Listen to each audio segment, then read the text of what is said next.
Good evening, everyone. Good evening, Councilman. Oh, Councilman Velez. President, we're live now, please. Very well. Yes, sir. Yes, ma'am. Okay, good evening, everyone. On behalf of the Paterson Municipal Council, I welcome you to the regular meeting of the Municipal Council today, Tuesday, January 18th, 2022. This meeting is now called to order. Madam Clerk, roll call, please. Yes, Madam President. Roll call for Municipal Council regular meeting of January 18, 2022 at 7 p.m. Councilman Abdelaziz. Councilwoman Khan. Here. Councilman Jackson. Here. Councilman Khalid. Present. Councilman Mendez. Good evening, Madam Clerk. Present. Good evening. Councilman Mims. Good evening, Madam Clerk. I'm here. Councilman Rivera.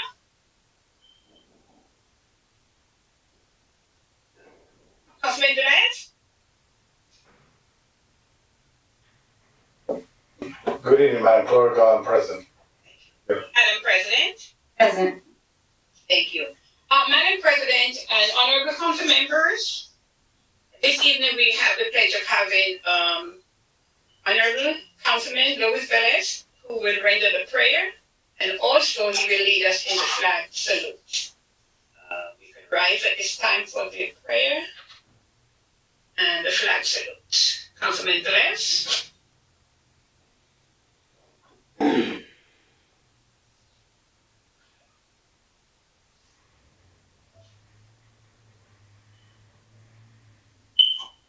You're on mute, Councilman. For the day that you have given us, for the opportunity to serve others, we thank you, Lord, because you give us the opportunity to interact with this community and give us the opportunity to be out here, bringing all the concerns into the table. We thank you for my colleagues, for this administration, for everyone that works in our city. Guide us, O Lord, with wisdom to make the right decisions for our constituents, for our community, for Paterson. O Lord, I ask you to please carry those that are going to trials, tribulations, and that have lost a member in their family, those that are looking for justice, those, oh God, that are looking for answers. Please guide them. Oh Lord, bless this meeting, and I hope, oh Lord, that all our decisions are made with wisdom, knowing that you put us here to work towards the benefit of the community. In the name of Jesus, Lord, amen. Amen. We now have the flag salute. Councilman, you lead us?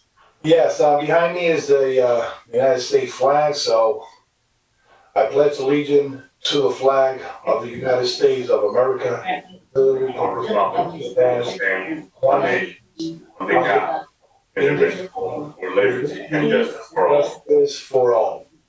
Thank you, Madam Clerk, for the opportunity. You're welcome, sir. Thank you, too.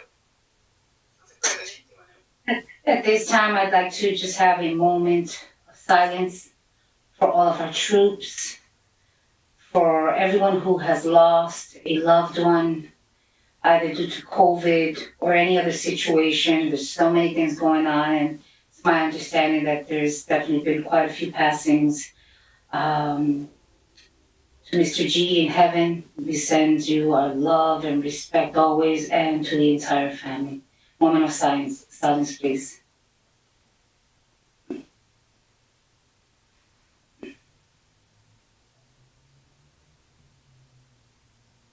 Thank you very much. Madam Clerk, at this time, I'd like for you to please read the statement of compliance. Yes, Madam President. Statement of compliance with the Open Public Meetings Law 2021 to 2022, meeting date January 18, 2022, time 7 p.m. Adequate notice of this meeting was compiled and disseminated in accordance with the Open Public Meetings Law in the following manner. 1. The annual notice of regular meetings and workshop sessions of the Municipal Council was compiled for the year 2021 to 2022 on or about July 1, 2021. 2.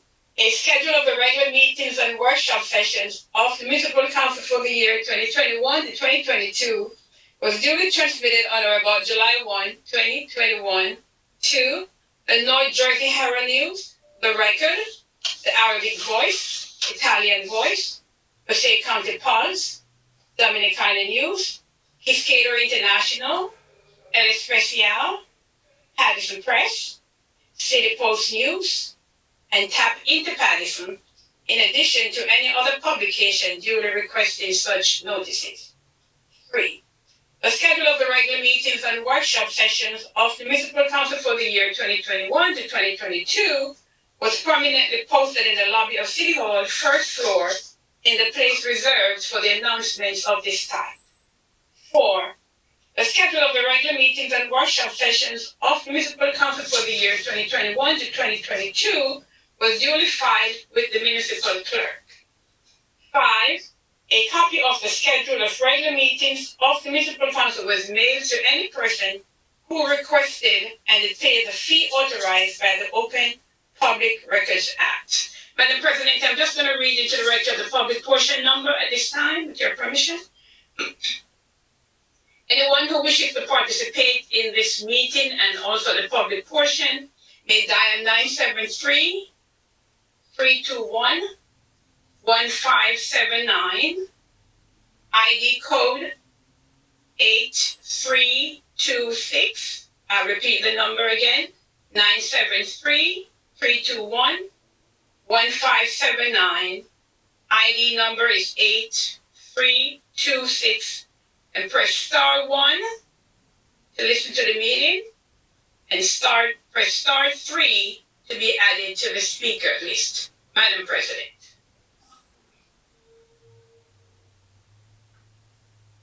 Thank you very much, Madam Clerk. So, we have 2 items, actually, no, why don't we do this, Madam Clerk, if you can please read to the record the items, the addendum, so we can. You want to do the addendum to vote that on?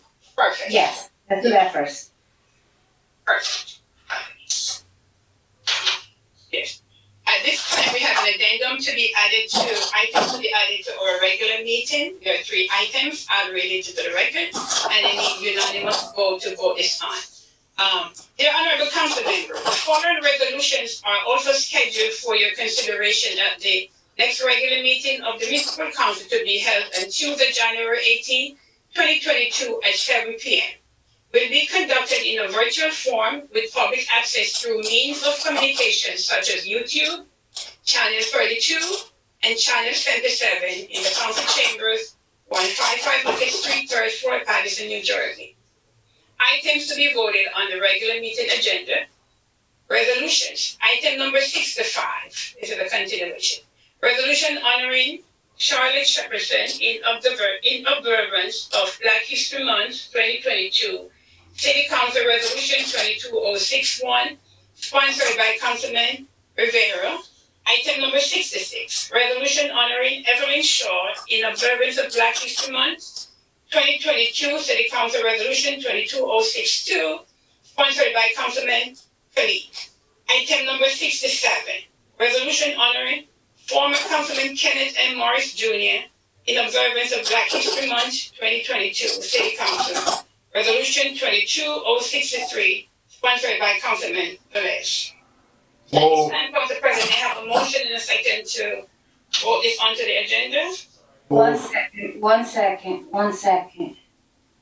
Oh, I saw an item 69. 9. Hold on. I thought I saw something in an email. Hold on. If you can just allow me a minute to look at the email since. The last one I have is 67. 68. 64, 65, 67. Give me 1 second. I thought I saw something.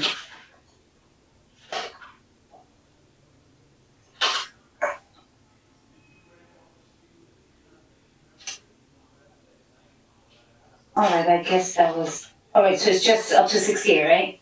Yeah, that was last week. 67, Council President. Up to 67 today. Okay, all right, so items were moved, to be added on the agenda by Councilman Velez, and I will second that, Madam Clerk. And you second. Council President, Councilman Jackson? I'm sorry, Council President, but I didn't notice, my honoree, I thought it would be added along with, what Councilwoman Cotton had, Who is your honoree, if you may? Yeah, I'm just trying to see here because I see everyone, okay, I see Aziz, Marissa, Cotton, yeah. So, one second, please. Corporation Counsel, did you receive, all of Councilman Jackson's information for his honoree? Thank you, Yeah. Council President. Councilman Jackson, what's the name of your honoree? well, I didn't, I didn't forward it to you, so I neglected to do that. I had a conversation with Councilwoman Cotton. I thought she was gonna forward the information to you, but if it wasn't forwarded, I can make sure that I forward it, for the evening, so. Councilman Cotton? Yes, you're correct, Councilman Jackson, but I did not forward it. Are we gonna use the name that, I can say the name, Vernon Mickens? Is that the name, Councilman Jackson? Yeah. Yeah. Council President, may I? Yes, Corporation Counsel. Thank you. With your permission, Council President, if you want to vote this item on the agenda as well, and I have someone standing by in the law department to be able to draft this reso as we speak, if Councilwoman Khan would be so kind of forward it to me and my second assistant, and we perhaps can get it upstairs within the hour. We'll do everything we can. Absolutely. So, Madam Clerk, if you can read into the record, see, I knew it was 68 somewhere. Madam Clerk, can we add item 68? Councilman Mendez. Madam President. Councilman Mendez? Sure, I'm sorry, Madam President, to interrupt you on that, but I just make my call. I'm facing the same situation as Councilman Jackson. I looked at my honoree, it's not there on the list. I know that you do an amendment on the floor to add it to the agenda. My honoree is Dave Gilmore. He sent me all the information. I'm looking through in my email because I got it with me. I thought that we forward everything, but it looked like you don't have anything. So like since we're making some amendment, I definitely don't want to leave my honoree out of the agenda tonight. Absolutely not. Absolutely not, Councilman Mendez. You are correct. If we are adding Councilman Jackson's, absolutely, you should have your honoree in place as well. The only thing I'm gonna ask is, did you email the clerk? Did you email Corporation Counsel? Because I understand that Councilman Jackson had forwarded information to Councilwoman Cotton. Did you send it to anyone? I'm checking the email as we speak. I'm checking the email as we speak. If they haven't received, I'll make sure that they receive it in the next couple of minutes or so. No, I understand, but Councilman Mendez, that's not what I asked. I asked if you sent it to Corporation Counsel or to the clerk. I spoke with my honoree. That was my understanding, so I'm double checking with him. So if So you never sent anything. Okay, but it's fine. Exactly, they don't have it. Okay, no problem. So, Madam Clerk, if you can then add item 69, read into the record also to honor, for Black History Month, we will honor, Mr. Mickens. Excuse me, Council President, if I may. Okay, wait, I'm doing an amendment, please, 1 second. Mr. Mickens, and then item 69 will be, Councilman Mendez honoree to honor for Black History Month, Mr. Dave Gilmore. Thanks, Madam President. Council President, I will read both of them add them to the addendum. I'll read them into the record. But if I don't have these items, when we are ready to vote, we're not able to vote on them and adopt them if the items are not in my possession. That's understood, and we'll wait for that. We have quite a few things going on, and Corporation Counsel did say that he has, individuals in the office, in the legal department that will be able to draft these two resolutions. if they have. So Councilman Mendez, please make sure to forward the bio, and Councilwoman Cotton, if you have Councilman Jackson's honoree. That's what I said. I don't have no information of Mr. Mickens. I had suggested to Councilman Jackson that he lives in the first ward. He would be an excellent honoree. What I can do now is try to reach out to Mr. Mickens and have Corporation Council put something together. That would be okay with you, Corporation Council? Council President? Yeah, but before you Yeah, answer Corporation Council, I just want, please make a note of what the clerk indicated, that we will not be able to, so whatever the Corporation Council does is great, but we must have it before we take action. So we're gonna vote the item on, just so we can be on the agenda, but we're not gonna vote on the items till we receive the actual documentation. Yeah. Thank you, Council President. Just Council President, just a friendly reminder, it would be good to copy the clerk on some of these items, because even on the weekends, I look at my emails and I didn't see those two. It's good when I'm copying, that way I'll have an item.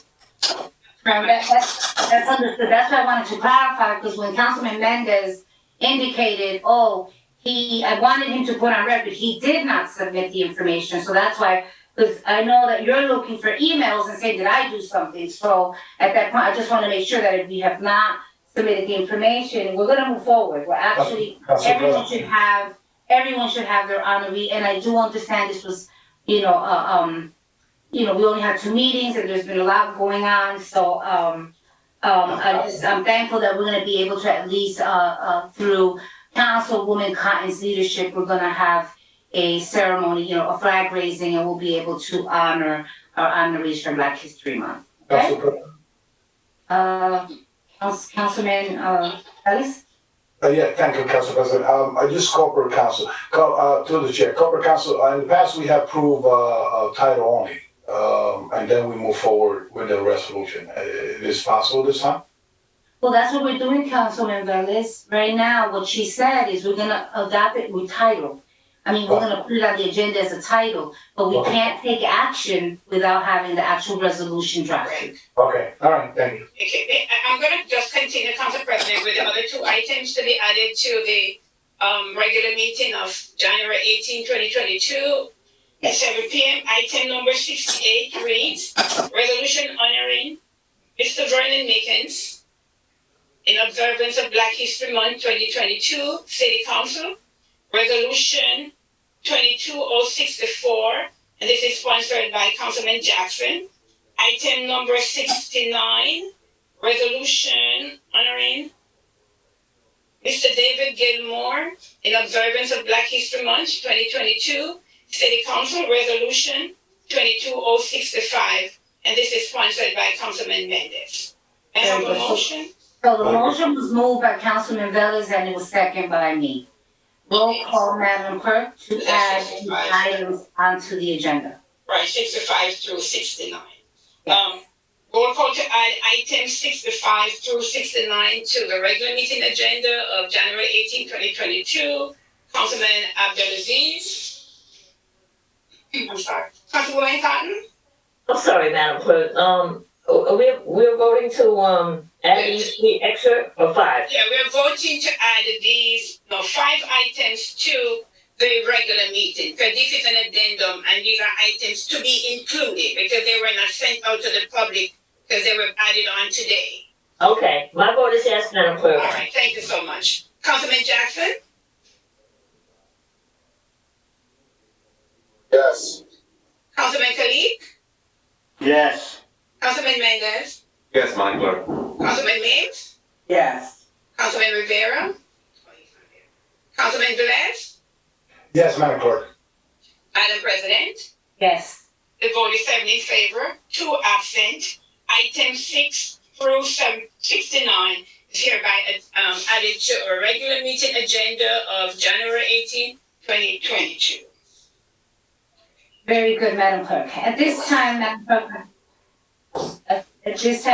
I'd like to have a motion for payment of bills.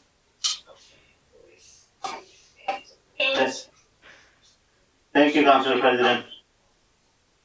Vice President Lee? Summary of disbursement for January 18, 2022. Total payments of $6,856,135.46.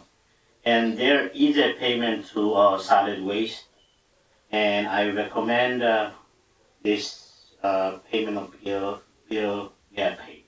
So move. Discussion. So 1 second, please, there's not a second yet. 1 second. So, Councilman Khalid, you said 6,567,150 with 46 cents?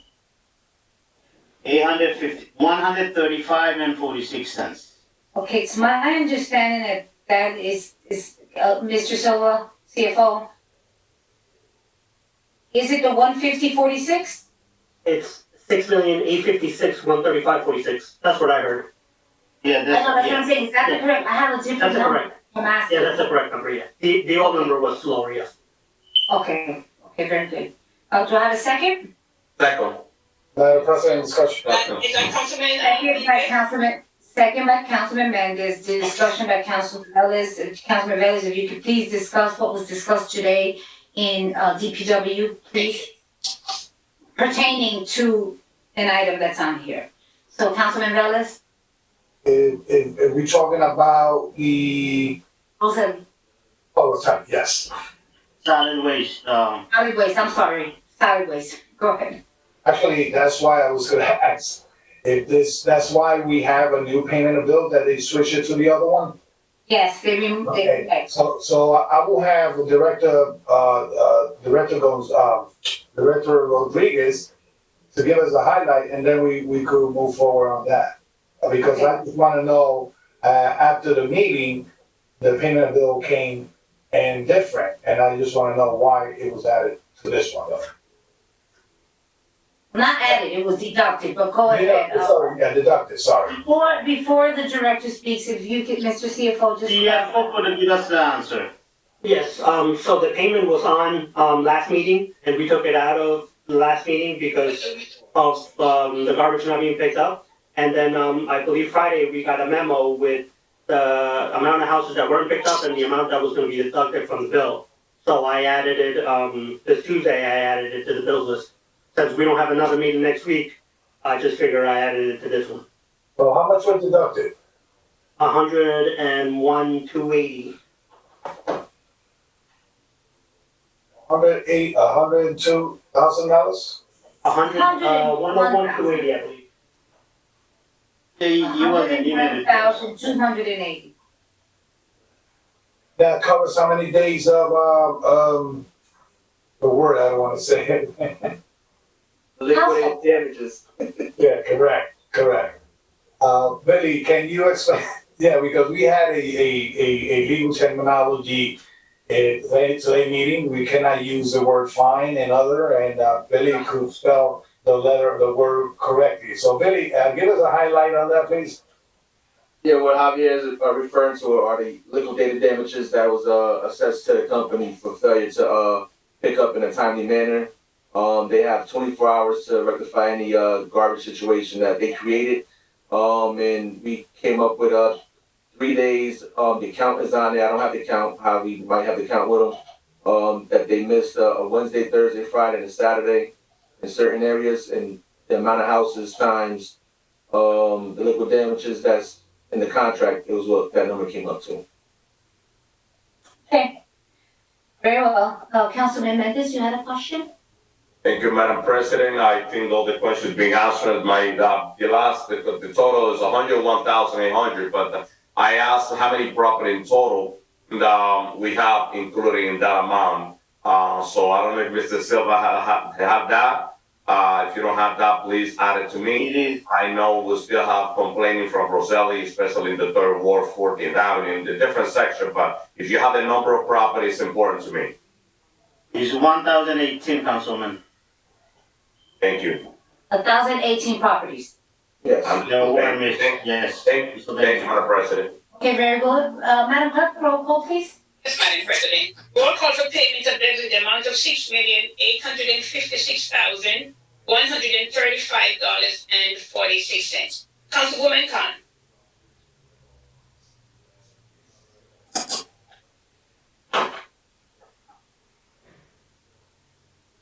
Councilman Jackson.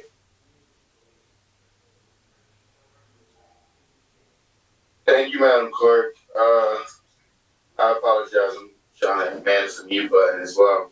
I know. So, first of all, I want to give credit where credit is due. I want to really show my appreciation to the director of DPW and all the team that have worked on this situation. Justifiably so. This is more than warranted. I'm satisfied with the amount. I know that it was an excessive number of homes that missed services, being over 1,000, and which is incredible. But I think the fine warrants the crime, and or should I say the liquidated damages. Yes, Councilman. Liquidated damages. It justifies the penalty for missing. And I want to thank, I'd be remiss if I didn't thank Councilman Jackson for being consistent and, for not wavering. Thank you, Councilman Jackson. No problem. I think he says thank you as well, but he appreciates that as well. But, this is what we have to be, council members. We have to, be consistent and diligent for our residents. We have to fight on their behalf. And if we don't, obviously no one else will. This has been going on for quite some time, and I'm happy to see that finally. And I think that based on some of the measures that I heard today in DPW committee meeting, as well as this action right here, combined effort, I think that the company will see that they don't render quality service, that it's going to affect their bottom line, and I think we'll see a change in service to the community. So I'm very happy with the outcome. And with that being said, Madam Clerk, fellow council members, my vote is yes. Councilman Khalid. My vote is yes. Councilman Mendez. Thank you, Madam Clerk. I also echo the sentiment of Councilman Jackson. I'm satisfied with that number, which is $101,800 that we deducted based on liquidated damage. We got the correct word, Director. But it's important that the community know that we're taking this step because there's been a lot of concern. The community, they're suffering because of the lack of service from this company. But this is the right action, and I'm looking forward to see new vendor, a new proposal on the table. We are, like I said, we have a very extensive discussion, and I know we're gonna have some changes with different entities. My vote is yes, Madam Clerk. Thank you. Thank you. Councilman Mims. Yes. Councilman Velez.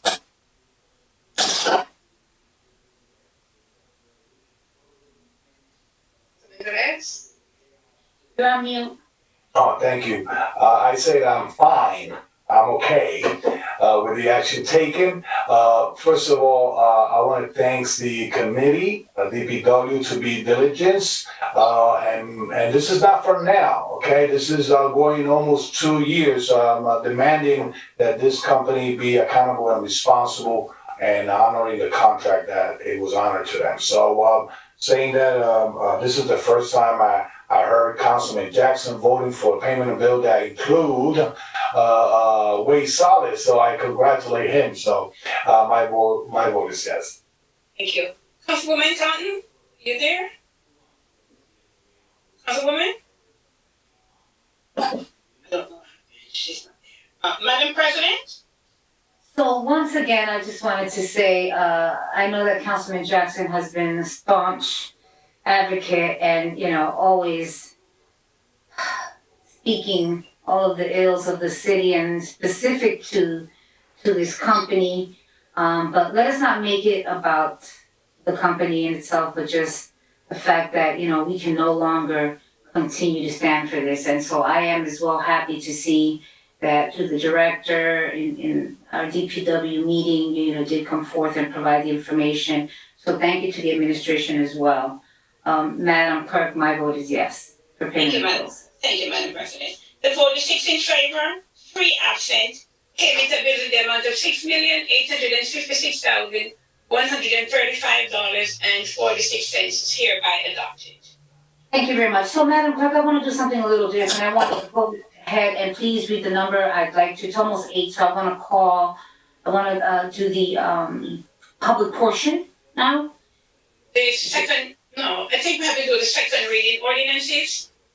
Did you look at your text? Right, I have to do the public portion before the public hearing. Right, so at this point, we're going to open the public portion. Anyone who wishes to pay to the public portion may dial 973-321-1579. Enter ID code number 8326 and press star 1 to listen to the meeting and press star 3 to be added to the list.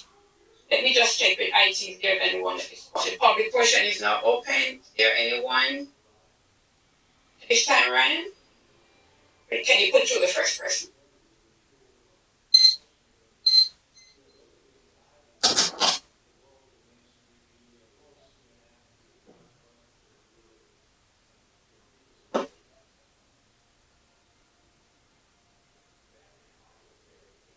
Madam President, Yes.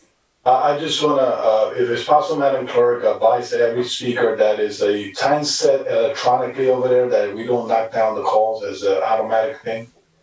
We receiving calls, why they cut me off and this and that, so just to make sure they know the system. Is the first speaker available?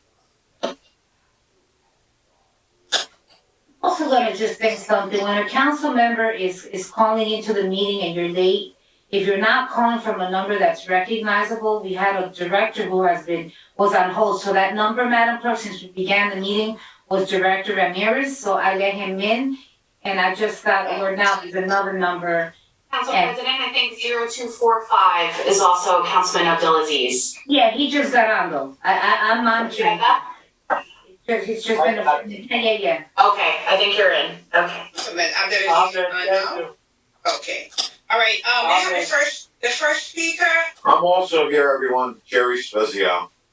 We see you. Okay. Is this first speaker available? Please state your name and address for the record. Sure, Jamaica Carvalho, 2818th Avenue, Paterson, New Jersey. Good evening, everyone. Good evening. I feel like on today's agenda, we have the ordinance of banning the cannabis use in public places. I just want to say a fact that we have here in the state of New Jersey. Cannabis is legal in the state of New Jersey. Fact number 2 is that 76% of Patersonian voters supported the legalization of cannabis. Fact number 3, if you're Black, Brown, or Latino in New Jersey, you're 3.5 times more likely to be arrested for cannabis. Has the city have a cannabis ordinance? If so, where is it, and how is the administration making sure that we decriminalize the cannabis here in our city? Thank you. Madam Clerk, Yes, ma'am. May I have the next speaker, please?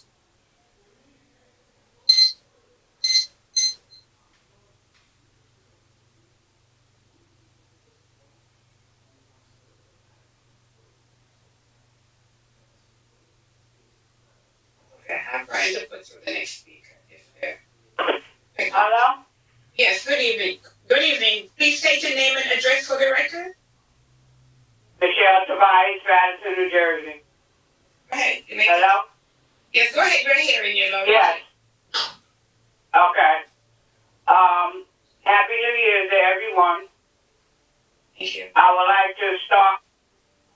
Oh, you hear me? Yes, we can hear you. Go ahead. Continue speaking. We can hear you. Oh, okay. Okay. I would like to start off with saying to President Marissa Dabler, I've been reaching out to you for quite some time coming into 2022. I would appreciate if you will return my calls, as you are one of the councilmen at larges as well. Okay? Number 2. Thank you, Mr. Jackson, for always reaching out to me. Thank you, Ms. Mary. And thank you, Ruby Cotton. Now, my reason for calling tonight, I live in Freedom Village. I would like to have some meetings here with the councilmen at larges and some of the council members, so you can address what we're going to living here in Freedom Village. I would appreciate it. Sorry, Flavio, I didn't leave you out. I've been reaching out to you as well. I get no calls back from you neither. So I'll appreciate if I send these messages out to the council members at large. It has to be important that Mr. Bias keeps aggravating the leaders who we put in to help us. So I appreciate if somebody could get something going and get it over here to Freedom Village and let us all sit down with Penrose, Paulo Dye, whoever owns the building, so we can get something going for seniors here. Thank you very much. Mr. Bias, I returned your call. Councilman Jackson, you can't, come on, Councilman Jackson, let us not. Yes. It's election time, it's election time. No, that's all, Council President. Correct, but just so you know, I know it's election time and the game is on, that's all I'm gonna say, I'm gonna leave it at that. Next speaker, Madam Clerk? Yes, Madam President. May I have the next speaker, please?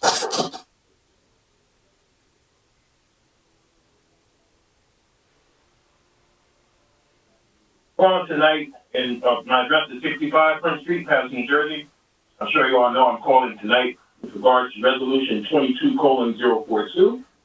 I want to make sure that it's put on public record that this has nothing to do with the budget. I don't care what anyone says, because there was more than enough opportunity if the council wanted to have a joint session with the school board to discuss any item on the budget or what's going on with the budget process. There was more than enough opportunities for that to happen, and we are all reachable. You can reach us for anything else, you can reach us for that. This is political in nature, and I'm glad the president brought it up, that this is election season, and there are political undertones to what's going on here. But I want to point out something even more direct, that if this passes, it could potentially disenfranchise 3 African-American board members, because we would move the election to April, which would move the petition to March, which would ironically take away the majority of the rest of our term. I want to make sure that that's on the record. So this is, to me, it's nothing but a political ploy. And, I've reached out to the attorney for the district, and it's just a shame that we would have to go back and forth, almost like ping pong, where you guys would vote, and then we would vote, and then you would vote, and then we would vote. And that's unnecessary. What you need to be focused on is why all of the officers do not have body cams. What happened to Thelonious McKnight should not have happened, because the officers should have had body cams, so we could be able to hold them accountable. So we talk about holding people accountable, but then we don't do it. All right, so that's where I'm calling now. I want to make sure the community understands that this is political in nature, and they need to stand up and speak up about it. Thank you. Thank you very much. Next speaker, Madam Clerk? Yes, Madam President. May I have the next speaker, please?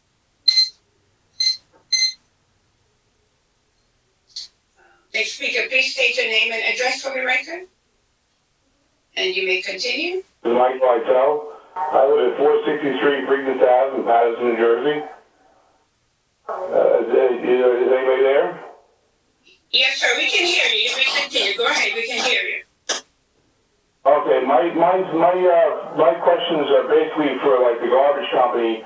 Why can't the city of Paterson have 2 garbage companies that do the entire city of Paterson? Because the garbage company that we currently have cannot do the job, hasn't done the job, and I commend Michael Jackson for always doing that, because I drive around the city and I see them not pick up a lot of the garbage. But I don't have time to take pictures of it all. The next thing I want to do is that I am running for city council at large. I'm a former resident of Paterson, moved back into Paterson because I love the city of Paterson. And as I drive around the city of Paterson, it's become an absolute horror show. We have people sleeping all over, there's garbage all over, there's crime, there's a lot of things being done about it. I'm running for city council because I believe that I can make a difference. I remember how Paterson was back in the day, and it can be that way. And we all have to work together. I have hotline that people can call me at. It's 973-310-2902, and I'm also on Facebook, Michael Eitel for Paterson.com. Thank you very much and have a great day. Thank you. Speaker, Madam Clerk? Yes, may I have the next speaker, please?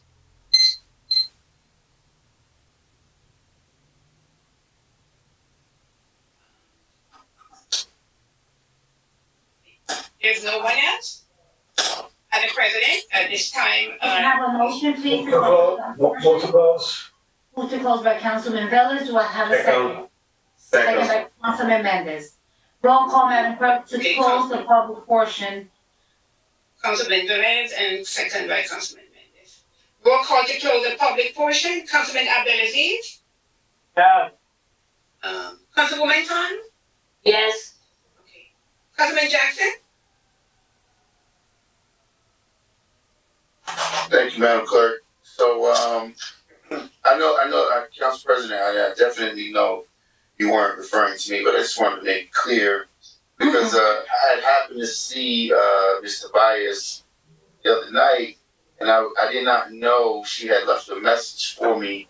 I had received the message after I saw her, so she gave me, kind of look that she called me and left me a message, and I didn't return the call. So that's why I was trying to let her be aware that I had definitely returned her call, and I was unaware of her reaching out to me prior to me seeing her. But at any rate, Madam Clerk, my vote is yes. Thank you. Councilman Khalid? Yes. Councilman Mendez? Yes. Councilman Mintz? And so the speakers that spoke, there was some information that was provided about all speakers. I wrote the information down. Madam Clerk, I'll be reaching out to your office to get contact numbers, to reach out to the residents to see if there's anything I can do to assist. Madam Clerk, my vote is yes. Thank you. Councilman Velez? I'm gonna vote yes. Thank you. Madam President? So, yes, I made the statement about it's political season. So some are going to go ahead and have people call in and all that. We know the game. But it's just interesting how, an individual would call to say that I don't reach out. When I've gone personally, I've held meetings at Freedom Village with Councilwoman Cotton over and over again. There are situations that are beyond our control that we are not able to do as council members. We've addressed management. Councilwoman Cotton is the representative of the Fourth Ward of Freedom Village, and in addition, I went as well numerous times. So for anyone to make the statement that I'm not calling, that I'm ignoring, it is false, and it is what it is. So like I said, let's move on. To Ms. Carvalho, I understand that, there is a statement pertaining to the second reading ordinance. I think what it is, and you are correct in terms of, yes, the amount of the high percent that voted to legalize cannabis in the state of New Jersey and in Paterson. I think what this is not, and I keep saying it is legal in the state of New Jersey and in Paterson to smoke. I think what the council member that put this forth is just to add the verbiage to the regular, making the amendment to make sure that just like you can't smoke cigarettes in public places, in parks, in certain places, that I think that word cannabis should be added to it. So to Mr. Teague, I will say, on a personal, I'll leave it when we talk about the item, we'll move forward and we'll definitely have a further discussion on that. And to Mr. Eitel, good luck. Madam Clerk, my vote is yes. Thank you, Madam President. The vote is 8 in favor, 1 absent. The public portion for the regular meeting of January 18, 2022 is now closed. Thank you very much. So at this time, Madam Clerk, I'd like to take, I'm gonna do the, I guess we can move forward with, you know what, I'll hold off on the second reading. We don't have to do that right now. Let's move forward and go with items, the first reading, 3, 4, 5, 6, 7, 8, 9, 10, 11, 12, 13, 14, 15, 16, 17. Okay. So these are all the first reading, right? I'd like to do all the first reading, then we're going to do the consent agenda. Okay. Let me just put it for the record, Council President. So we have 2 second reading ordinances just for the public. Anyone who wishes to call and those item 1 and 2 for second reading when we get to those. It will still die on the same number 973-321-1579 and the ID code is 8326 and they will press star 3 to be added to the list if they wish to comment on the item 1 and 2 for second reading. So at this time we'll just continue with our first reading ordinances. No public hearing is required and the first one is item number 3. Item number 3 reads an ordinance establishing handicap parking spaces at various locations on city roads. I'll have to read the locations are 100 Marion Street, 915 East 19th Street, 363 Pacific Street, 72 2nd Avenue, 258 East 21st Street, 25 North York Street, 29 Cathy Court, and 111 Gold Avenue, Department of Public Works. So move. No, Councilman, not yet. She has to read all, Madam Clerk? Oh, you want me to group these? Yes, because 3 number 1, 3, 4, they're all ordinances establishing handicap, so there's no need, we can go through all of them. Also, all establishment together and all repeated together. Yeah. Okay, so all, okay, right. So number 5 could be together. I have to take out number 5. Number 5 is repealing. Let me just go through Madam Clerk, let's just do it in order, just do 3 and 4. Those 3 and 4 in the meantime? Okay. Yes, and then we'll do 5, and then we'll take it. Okay, I'll take the next item. Item number 4 for first reading, no public hearing is required. An ordinance establishing handicap parking spaces at various locations on city roads. And I'll read this.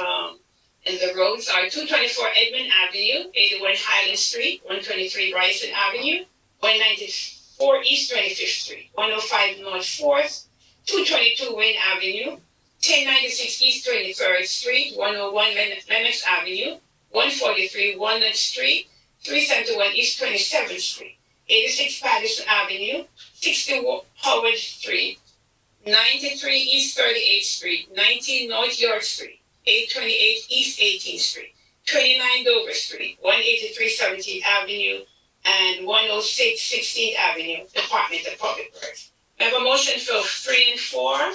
So move. Moved by Councilman Mendez, do I have a second? Second by Councilman Kalik. Madam Clerk, roll call on items 3 and 4 for first reading. Okay. Roll call on items 3 and 4 for first reading. Councilman Abdelaziz. Yes. Councilwoman Khan. Yes. Councilman Jackson. Yes. Councilman Khalid. Yes. Councilman Mendez. Yes. Councilman Mims. Yes. Councilman Velez.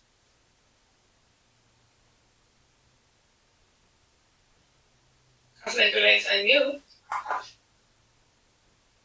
Councilman Velez? This meeting, and I will call you back. Yeah, give me a ring back. I know that it's probably gonna be long. Councilman Velez! You're on. You're at work, you have to stay on job. Councilman Velez? Oh, I'm sorry, I was, 3 and 4, Councilman Velez, 3 and 4. Yeah, yes. Thank you. Madam President? Yes. The vote is 8 in favor, 1 absent. Items 3 and 4 is hereby adopted as first reading. Second reading will be at the next regular meeting, February 8th, 2022 at 7 p.m. Very well. Madam Clerk, item number 5. Okay, number 5 is repealing. For first reading, no public hearing is required. An ordinance repealing establishment of handicap parking spaces at various locations. Okay, and the various locations at 20 Pennington Street, 17 Martin Street, 128 Park Avenue, 123 4th Avenue, 112 Marshall Street, 51 Pennington Street, 178 Sherman Avenue, 86 Pennington Street, 150 Martin Street, 61 Park Avenue, 47 North York Street, 306th Avenue, 534 Summer Street, 156 North 7th, 13 Martin Street, 231 19th Avenue, 9 Cattis Court, 737 Eastern 3rd Street, 374 6th Avenue, 90-92 North 5th Street, and 559 East 38th Street, Department of Public Works. So move. That Councilman Velez? Yes. Second. Madam President?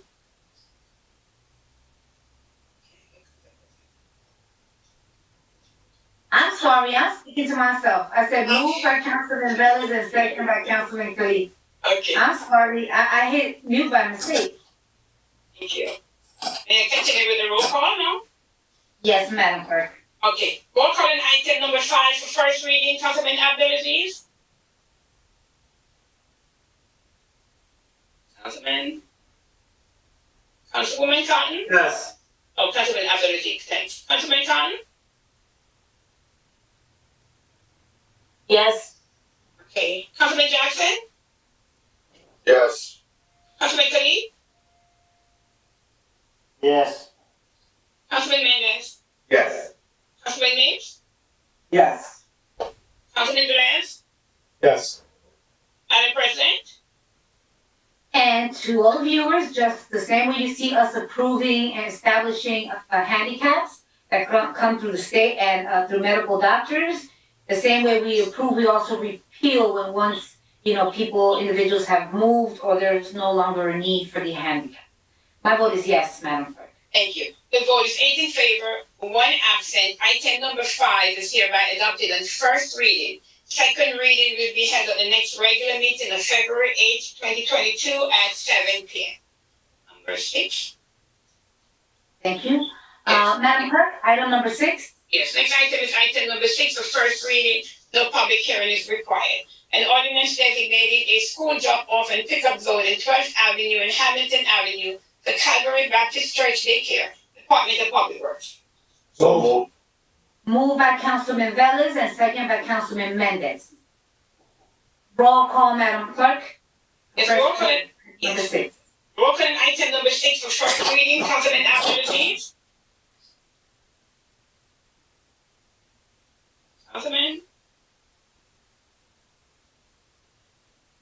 Okay. Councilman Cotton? Yes. Councilman Jackson? Yes. Councilman Khalid?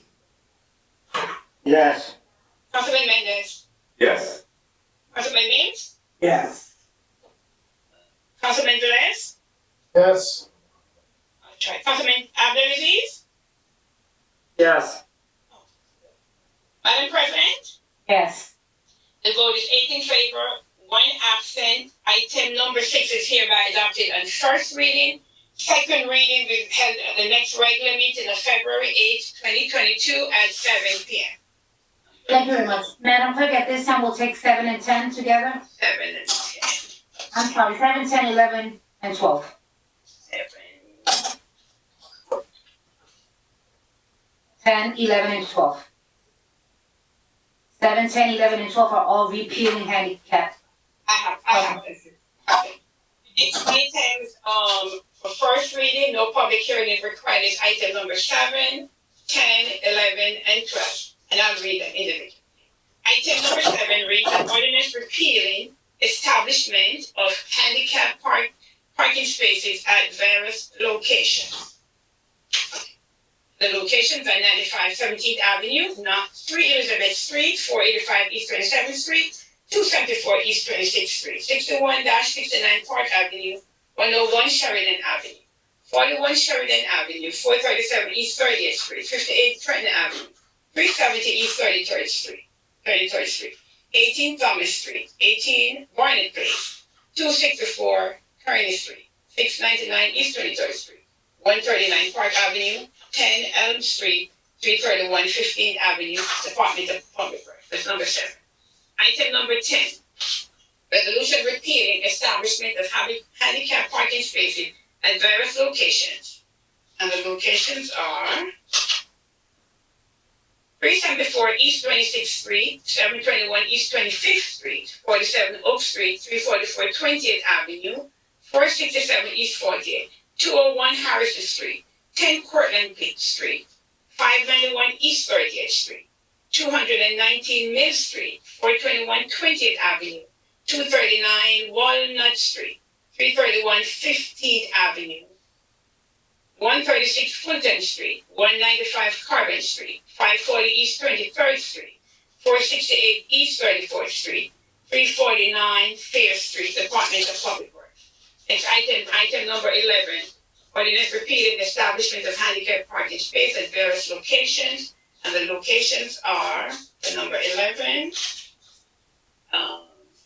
208 East 22nd Street, 753 East 22nd Street, 254 East 31st Street, 418 6th Avenue, 35 North 4th Street, 137 East 32nd Street, 175 Butler Street, 95 Coral Street, 40 Goshen Street, 204 Kearney Street, 70 Marshall Street, 116 Sherman Avenue, 125 Webster Avenue, 236 East 22nd Street, 555 East 27th Street, 479 East 31st Street, 525 21st Avenue, 76 North 4th Street, 31 North 8th Street, 46 Cedar Street, 21 Dover Street, 318 Hamilton Avenue, 30 Knickerbocker Avenue, 26 Sheridan Avenue, 412 Rosa Parks Boulevard, Department of Public Works.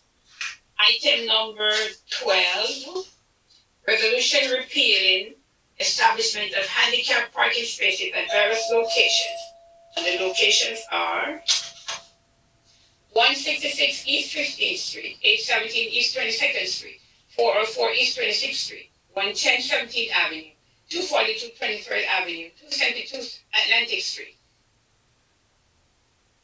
119 Dixon Avenue, 263 Hamilton Avenue, 8 Park Place, 194 Oak Street, 489 Summer Street, 118 Ward Street, 63 Wayne Avenue, 374 East 19th Street, 604 East 25th Street, 732 East 26th Street, 243 8th Avenue, 35 18th Avenue, 150 Bloomfield Ave, 191 Fulton Street, 234 Jefferson Street, 47 Pennington Street, 173 Sheridan Ave, 119 Turner Street Place, 25 Ward Street, 148 North 7th Street, Department of Public Works. May I have a motion for those items 7, 10, 11, and 12.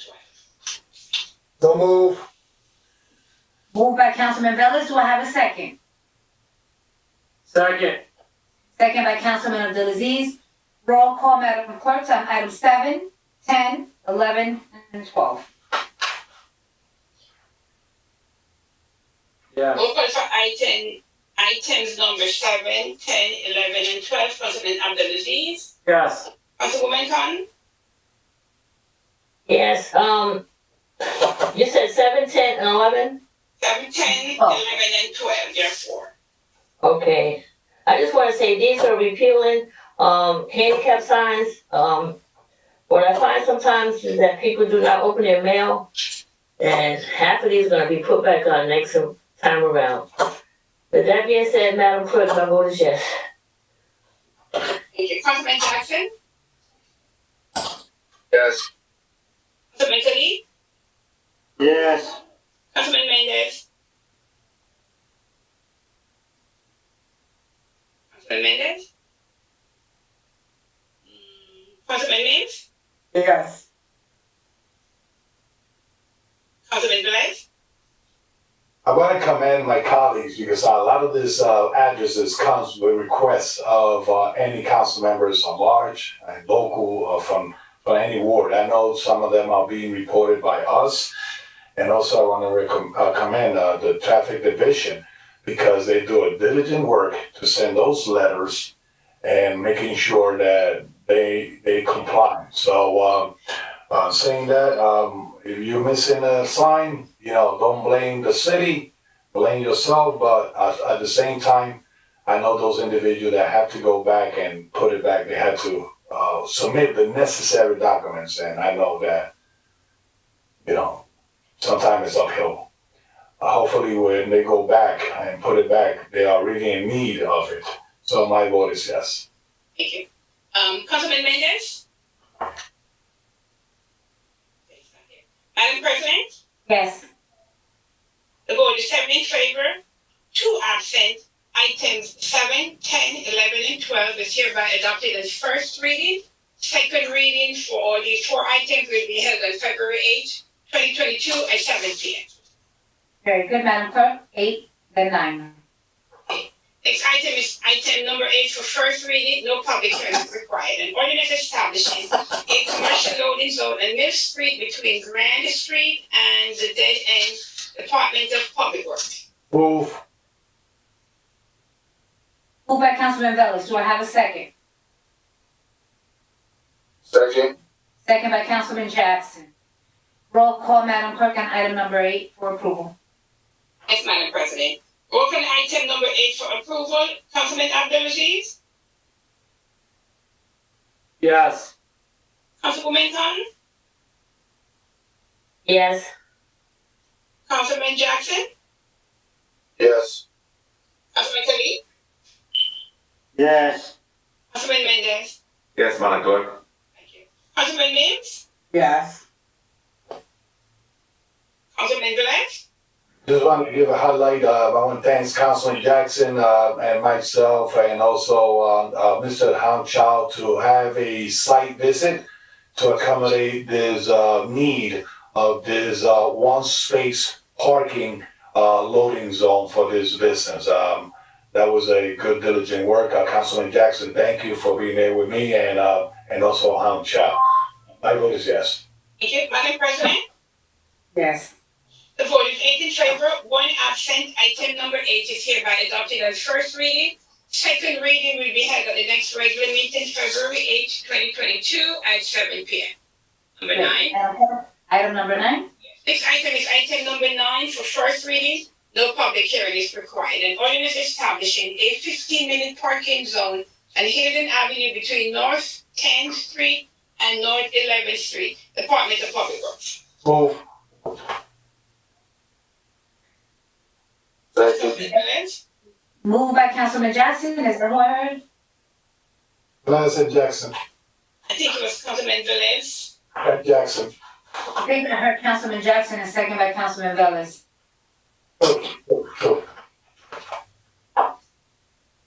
Continue? Roll call, Madam Clerk. Yes. Roll call in item number 9 for first reading. Councilman Abdulaziz. Vote yes. Councilwoman Khan.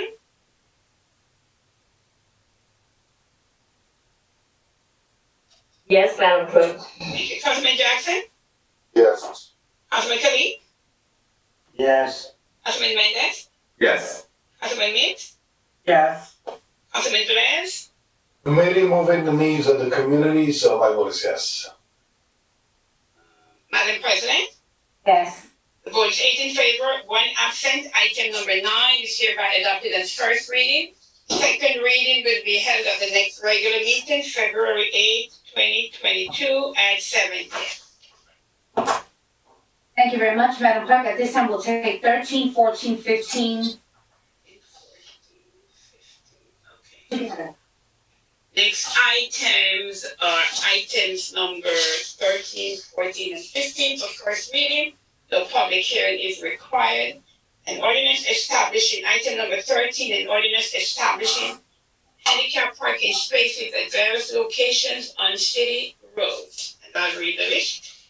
The list of 24 Goshen Street, 950 East 38th Street, 454 East 30th Street, 297 Jefferson Street, 159 Sheridan Ave, 136 Albion Avenue, 268 Liberty Street, 57 Sherman Avenue, 126 Carbon Avenue, 251 North 4th, 78 Sandy Court, 116 Carlisle Avenue, 165 Michigan Avenue, 271 Wabash Avenue, 490 Park Avenue, and 434 East 34th Street, Department of Public Works. Next item is item number 14, an ordinance establishing handicap parking spaces at various locations on City Road.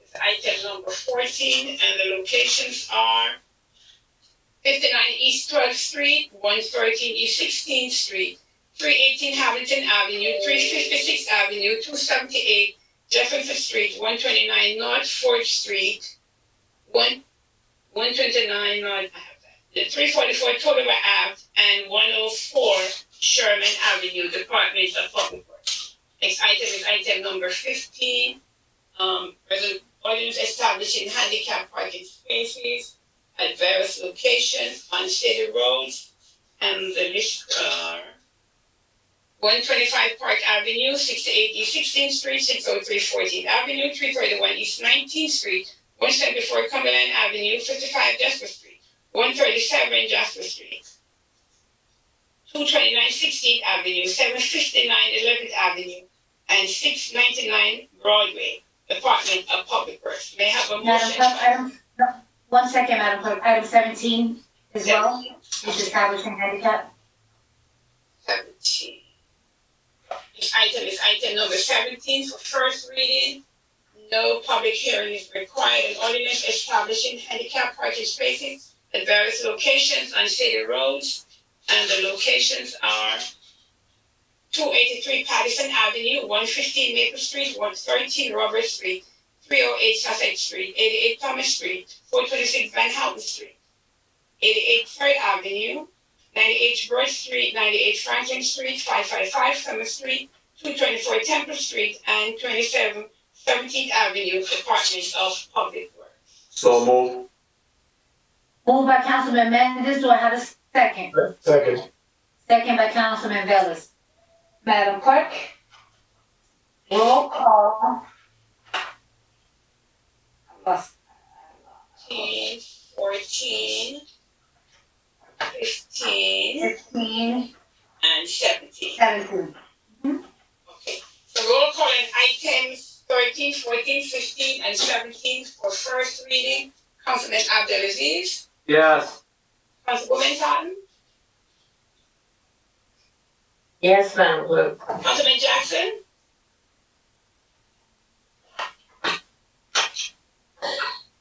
Jackson? Yes. Okay, Councilman Khalid, Yes. Councilman Mendez, Yes. Councilman Mims, Yes, Madam Clerk. Councilman Velez, Just want to remind the viewers out there, if you heard the address, this is the first reading. This is going to be established after is approved in the second reading, and you have to be here with the traffic division because it's not easy to install signs and paint curve in the middle of winter. So you have to be with them. So my vote is yes. Madam President, Yes.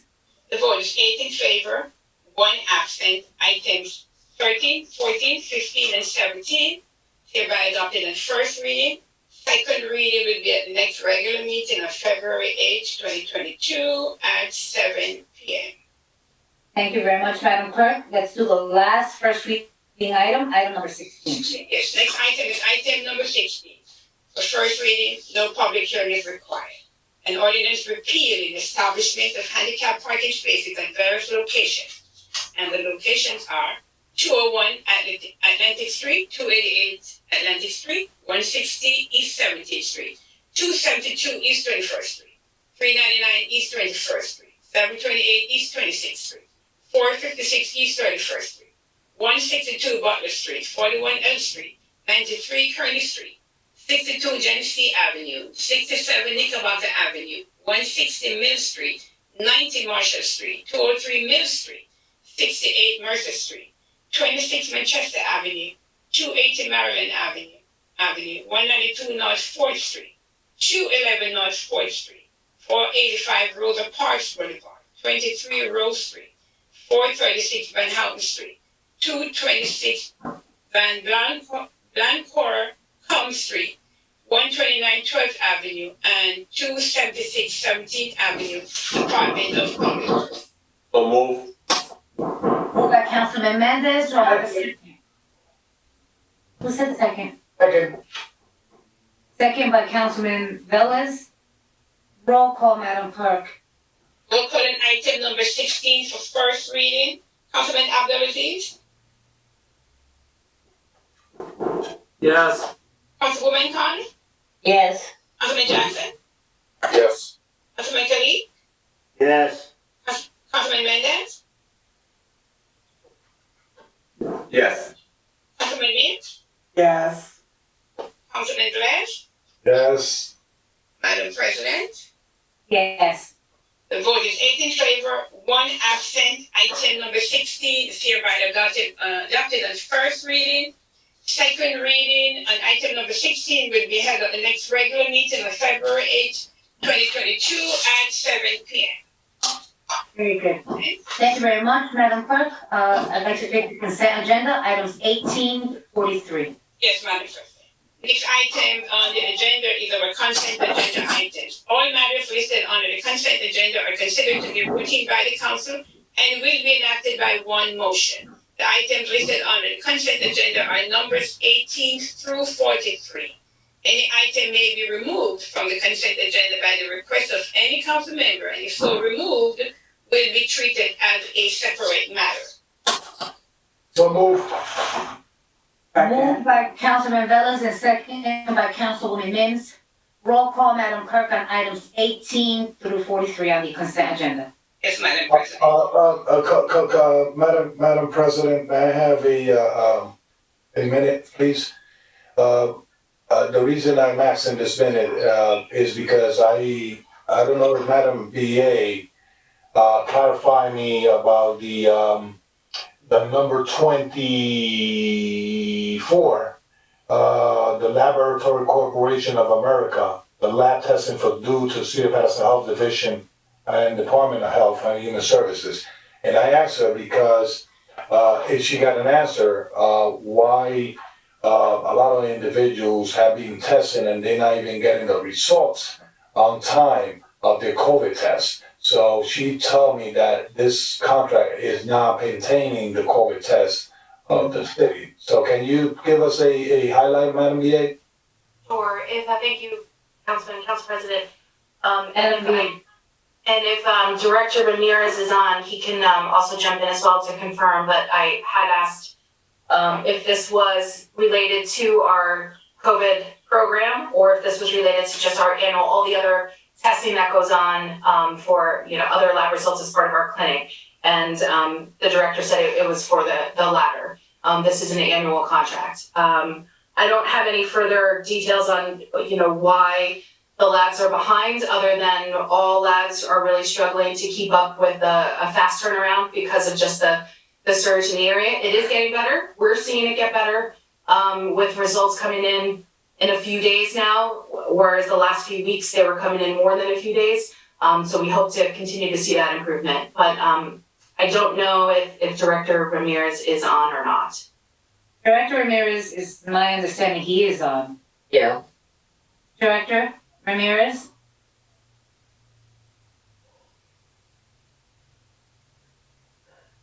Director? I'm a council president. You said that was his other number or something, remember? No, I'm looking. He's still on there. That's He is the 524 number. Yeah. Director Ramirez? Hello, can you hear me? Okay, yes. Hello? Yes, sir. Oh, I'm so sorry. I had a little technical difficulty unmuting myself. Can you hear me now? Yes, we can. Okay, so Madam BA is absolutely correct. The contract for LabCorp is for all of the services that we provide in the clinics at 176 Broadway for STD, tuberculosis, and others. It is not COVID, even though we do use LabCorp for COVID as well. And in regards to the labs being behind, it's a national thing. With the surge of COVID, all labs were understaffed and overworked, and that affected the turnaround time for results. So Madam BA or Director, what account they charging the COVID test then? At this point, they are charging people's insurance. So the city is not involved in any payment regarding COVID testing. But those individuals do not have insurance. like myself, have been using because I had to see proud enough, I'm the councilman that don't have a medical insurance, I've been fighting for that for a while. I've been using the LabCorp for my COVID testing. And they haven't billed me, but because it's a free test because I don't have who's paying for that though? So it's my understanding that unless something has changed, that they have been billing directly to the federal government, Health and Human Services for those tests for the uninsured. Director, I don't know if there's Yep, you're absolutely correct. So, Councilman Velez, if that suffices your inquiry, if we can move forward to vote as you moved the consent agenda from items 18 to 40. correct. I certify. I just want to make sure that this contract is not involved with the COVID testing, because if it was involved with COVID testing, there was a lot of people that already passed quarantine and they still waiting for their results of COVID tests, and there's a little bit concerned of that. At the time they receive the positive or negative is real crucial to control the pandemic. So that's all understood, Councilman. You heard the director, and it is something that's a national situation. I mean, I know of people who went to private places, they got on their own with their insurance, and it took them 7 days to get the results. So it's something, I do know that it is getting better. But with that said, Madam Clerk, roll call on items 18 through 43 on the consent agenda. Madam President, roll call on items 18 through 40. Councilman Abdelaziz? Yes. Okay, Councilwoman Khan? Yes. Councilman Jackson? Yes. Councilman Khalid? Yes. Councilman Mendez? Yes, Madam Clerk. Councilman Mims? Yes. Councilman Velez? The vote is yes. Madam President? Yes. The vote is 8 in favor, 1 absent. Items 18 through 43 is hereby adopted on the consent agenda. Okay, Madam President? Very well. No. Councilman Velez? Yeah, Madam President, I would like to request, if it's possible, in one of the workshops, that we could address in closed meeting, if it's possible, how we gonna move forward with those pending license for entertainment or whatever, because some people are asking why it's not in the agenda, why it's not this. And if it, at least as councilmen, we could have a closed meeting and discuss those items to see if we can move forward. Councilman Velez, I don't, if you're referring to a specific, because everything else is moving through finance, all right? If you're referring to, we had a meeting, you were away in finance, we discussed a certain entity. No need to have the discussion right now, it is not part of this agenda, okay? But there are some serious matters, and it is in the jurisdiction of the council to support an item to move forward to the workshop or not. And that item was in workshop, it was removed from workshop, and so I don't want to further discuss that. We can have a meeting separate from this, and then we can move forward to see and kind of like put you in up to speed in terms of just so you know, it's not the only entity that's in a situation. A couple of them, yes. Okay, very good. So Madam Clerk, let us go with the non-consent agenda, but I am going to kind of jump around this one right now. Yes, okay. All right? So I want us to go to 47, 48, 49. Okay? Those three? Yes, let's do those first. Okay. Next item on the non-consent agenda is item number 47. Item number 47 reads resolution in recognition of Pi Beta Sigma fraternity outstanding service and commitment to the city of Paterson. City Council Resolution 22043, and this is sponsored by Councilwoman Khan. Move it, please. Second. Moved by Councilwoman Cotton and second, I think it was Mendez and Velez? Velez. Was it Velez? I'm sorry, I thought I heard Mendez. I'm sorry. Second by Councilman Velez. Roll call, Madam Clerk, on item 47 for approval. Yes, ma'am. Next, roll call on item number 47. Councilman Abdelaziz. Yes. Councilwoman Cotton? Thank you. I don't know. Look at my guy over there, Al. I just want to say that I miss you, Councilman I Cotton. miss you too. I thought Velez was going to be in here tonight with me, and he decided to stay home. You're very, very lucky. Catch you go play the lottery today. Yes, yes. Yes, but I just want to say it's truly an honor for me to recognize this fraternity group. They just celebrated Founders Day, 120-some years, but they have been truly very outstanding in our community, doing so many community service work. They have provided for me for my Christmas over 1,000 pieces of toys. Actually, they helped me put together 20-something bicycles, but besides only me, there's other organizations, there's other groups that they also do so much work for. So it is truly an honor. Council members, I appreciate you allowing me to do this. With that being said, Madam Clerk, congratulations to my Phi Sigma Sigma fraternity organization. Madam Clerk, my vote is yes. Thank you. Councilman Jackson? Councilman Jackson? Okay, moving on. Councilman Kelly? Yes. Councilman Mendez? Yes, Madam Clerk. Councilman Mills?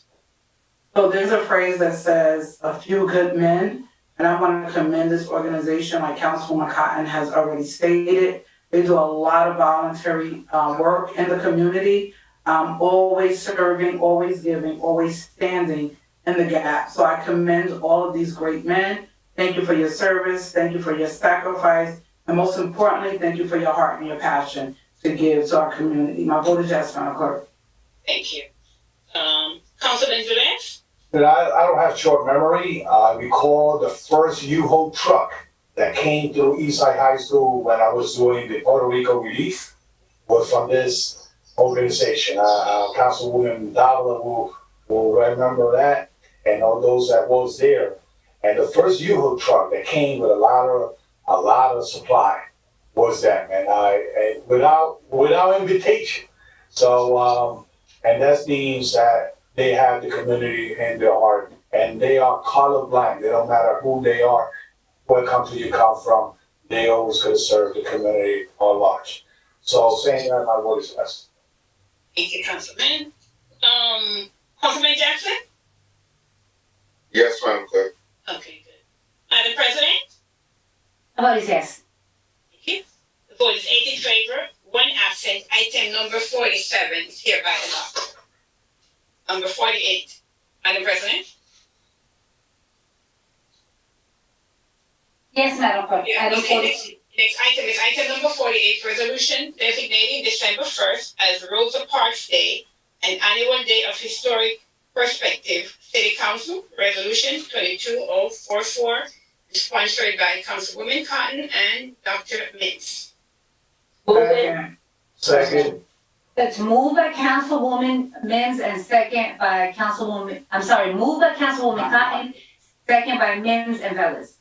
Roll call, Madam Clerk, on item 48 for approval. Roll call on item number 48 for approval. Councilman Abdulaziz? I gotta always commend Councilman Cotton for giving us history, and I'm being honest, she always gives me historic perspective, so kudos to Councilman Cotton and Councilwoman Mims. My vote is yes. Thank you. Councilwoman Cotton? Thank you, Madam Clerk. I'm gonna be quick, but it really was brought to my attention by Jimmy Richardson. And then we did have Rosa Parks Day December 1st with Councilwoman Mims and I. And I did extend the invitation to everyone, but and I can't believe that it's 40 years later, 40 years, that it's almost 40 years, but when Rosa Parks first came to Paterson, New Jersey was November 16, 1982. My husband, Eddie Cotton, was council president at the time. And then that same year, our former mayor, Frank Graves, gave her the key to the city. Now, December 1st is designated as the Rosa Parks Day because that's the day she got arrested. That's the day that, you know what, she got sick and tired of being sick and tired. And she decided that I'm not getting up and I'm not moving. But I learned some history tonight yesterday on Sunday, that they didn't arrest Rosa Parks for violating the rights. It was supposed to arrest her for the segregation law of defining the law. They arrested her for a misdemeanor because back in 1955, they just knew that if they arrested her for the right reason, if they arrested her for what they should have, it would have been totally a chaos. It would have been totally, but she started the Montgomery boycott, which lasted 380 some days. This company, even though it may not seem like a lot of money, but back then in 1955 it was. So I just want to say to my council colleagues, to Councilwoman Mims, who sponsored this with me, that we designated in December 1st, starting December 1st, 2022, as Rosa Parks Day here in the city of Paterson. She came back to Paterson again in 1986 when they named Rosa Parks High School after her. So she came to our city like 3 times. So I just want to say that December 1st, starting December 1st, 2022, will be declared Rosa Parks Day. And it's just truly an honor. And I thank God 40 years later, I'm sitting on the city council. And I say, that's God's blessing. That's God putting you in a place where he wants you to be put. And I thank him for that. And I thank all of you for supporting me with this item. Madam Clerk, my vote is yes. Thank you, Councilman Jackson.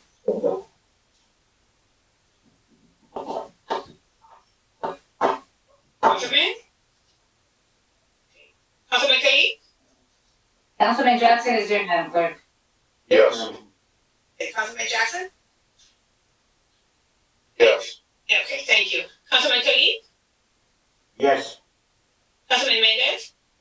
Thank you, Madam Clerk. Just definitely, let me congratulate Councilwoman Ruby Cotton and Councilwoman Mims for this resolution. This is history. And Mr. Richardson, he's an incredible person that we have so much to learn from when it comes to history. So I'm very happy and glad to support this resolution. So my vote is yes. Thank you. Councilman Mims? And so there's a scripture in Ecclesiastes 3, verse 1 that says there's a time to be silent and then there's a time to speak. Councilwoman Cotton, I want to thank you for not just this resolution, but also following the vision and leadership of Jimmy Richardson as far as going to Rosa Parks High School and honoring their school and having the program. I thought it was really awesome. But one of the things when I think of people like Rosa Parks and so many others, we stand on the shoulders of giants. And one of the things that I've learned and through her life, and Larry Ham eloquently spoke about it this past Sunday at the MLK Day service, there's some times, and I'm sure as Rosa Parks, she got on the bus, just got on the bus, did what she was told to do. But there were other times when Rosa Parks felt, I'm tired, I'm weary. But this one particular day, she made a decision that she was sick and tired of being sick and tired. And so that's why there's moments in our life, there's times when we speak, and there's times when we're silent. Because when you are walking in your truth and your purpose, you don't have to speak up. Because what you do will speak for itself. And that's why I'm so glad and grateful and humbled that in my lifetime, I'm able to be a part of a resolution with Councilwoman Cotton to honor and to designate a day that says Rosa Parks Day in the city of Paterson. So this is history, it's legacy, and we stand on the shoulder of these giants. Because of individuals like Rosa Parks, we are here today, and I'm honored by the work that she's done, the stand that she took, and the refusal to give up her seat on the bus. My vote is yes, Madam Clerk. Thank you. Councilman Velez? When I read the name of Rosa Parks, it starts from Oak Street all the way down to Lion Street, from the 5th to the 4th Ward. That's how far is Rosa Parks' legacy. I wish it could go extend to the other towns because it will send a message.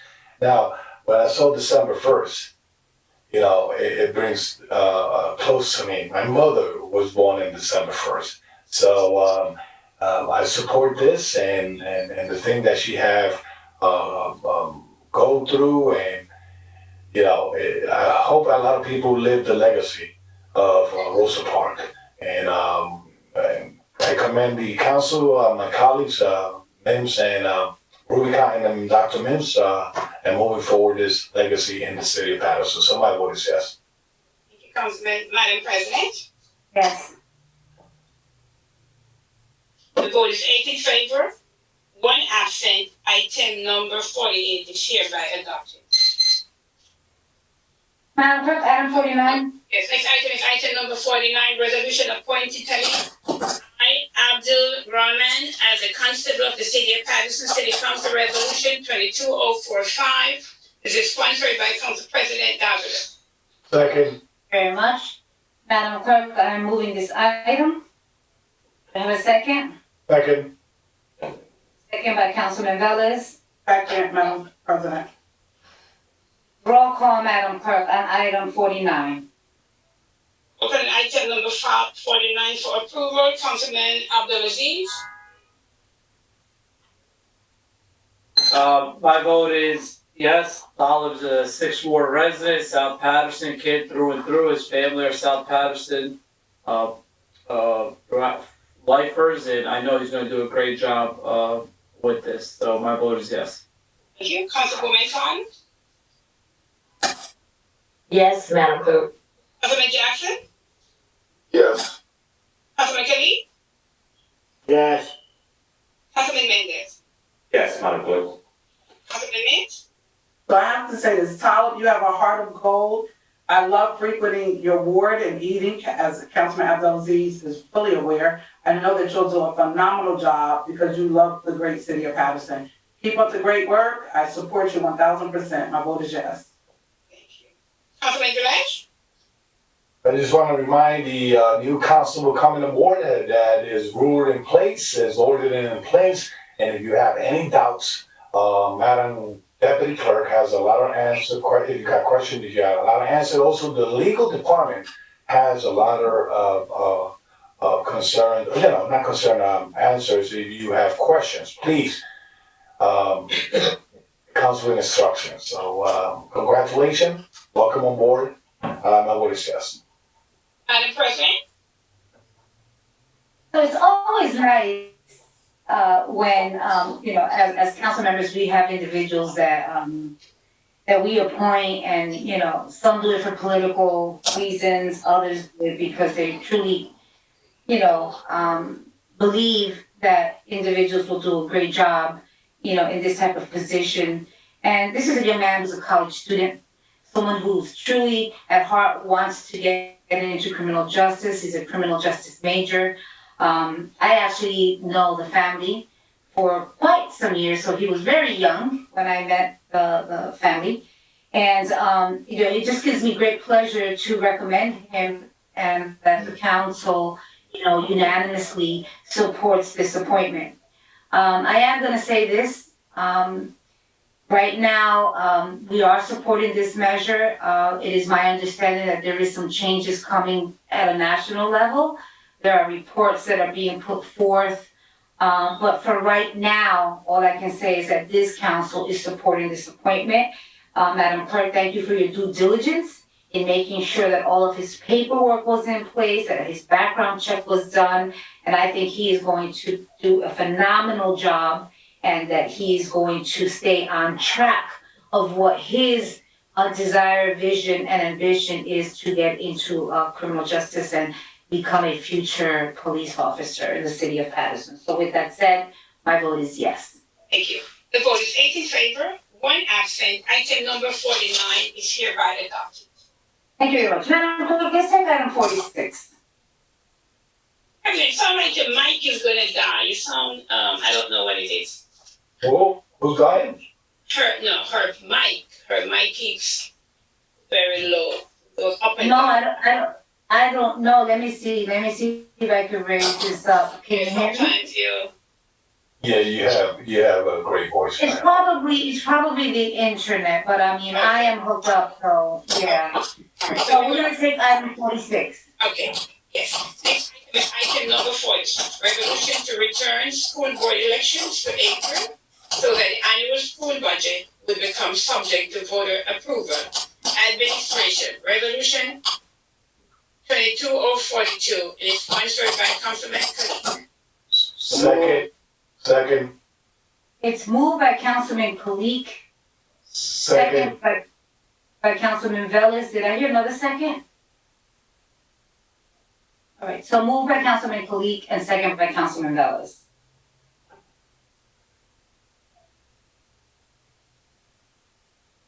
Discussion. Councilman Abdulaziz? So, as I stated back in December when this item came up, I understand the intentions, but I also think we are disenfranchising many voters. We're looking at it because there were taxes raised, and I am just as frustrated with the route that some of these commissioners have voted on when they raise taxes.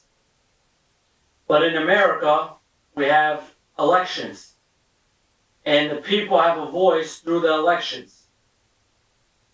And the people vote for the representatives that they want. And we talked about tax increases. In November, we had an election, and the 3 people that raised taxes were elected by the people. If the residents did not want them or did not want the tax increases, they would have voted down the representatives that raised it. That is what a democracy is. So I'm going to pull up some numbers. I wish we could vote on a budget. I wish that the residents could vote on the local budget that we have in the city. Unfortunately, they don't have that power. I pulled up some numbers. In November, in the school board race,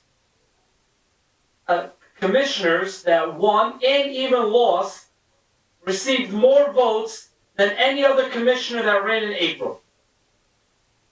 More active people that voted, not just taxpayers, voters.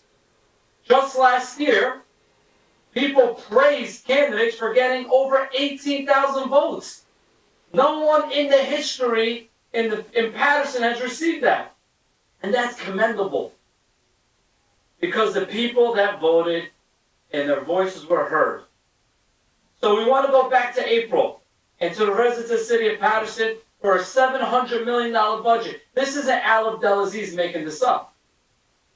The involvement, and it's a proven fact. I asked every one of my council colleagues to go look at any April election in the state of New Jersey, not just in Paterson, and the level of participation is down by over 100%. Look at past numbers. And Madam Clerk, I'm going to put that request on the record now. Please send the council members the election results for the last 5 April elections. So what are we looking here? We're looking to move an election to April so less people vote. So less people have a vote on the budget. When in reality, we should be vocal and say, vote the people out that raise the taxes. Vote them out. Some council colleagues, and I'm not going to be a hypocrite, so that's why I'm not going to do this, because I supported incumbents that were on there. Some of my council colleagues supported incumbents.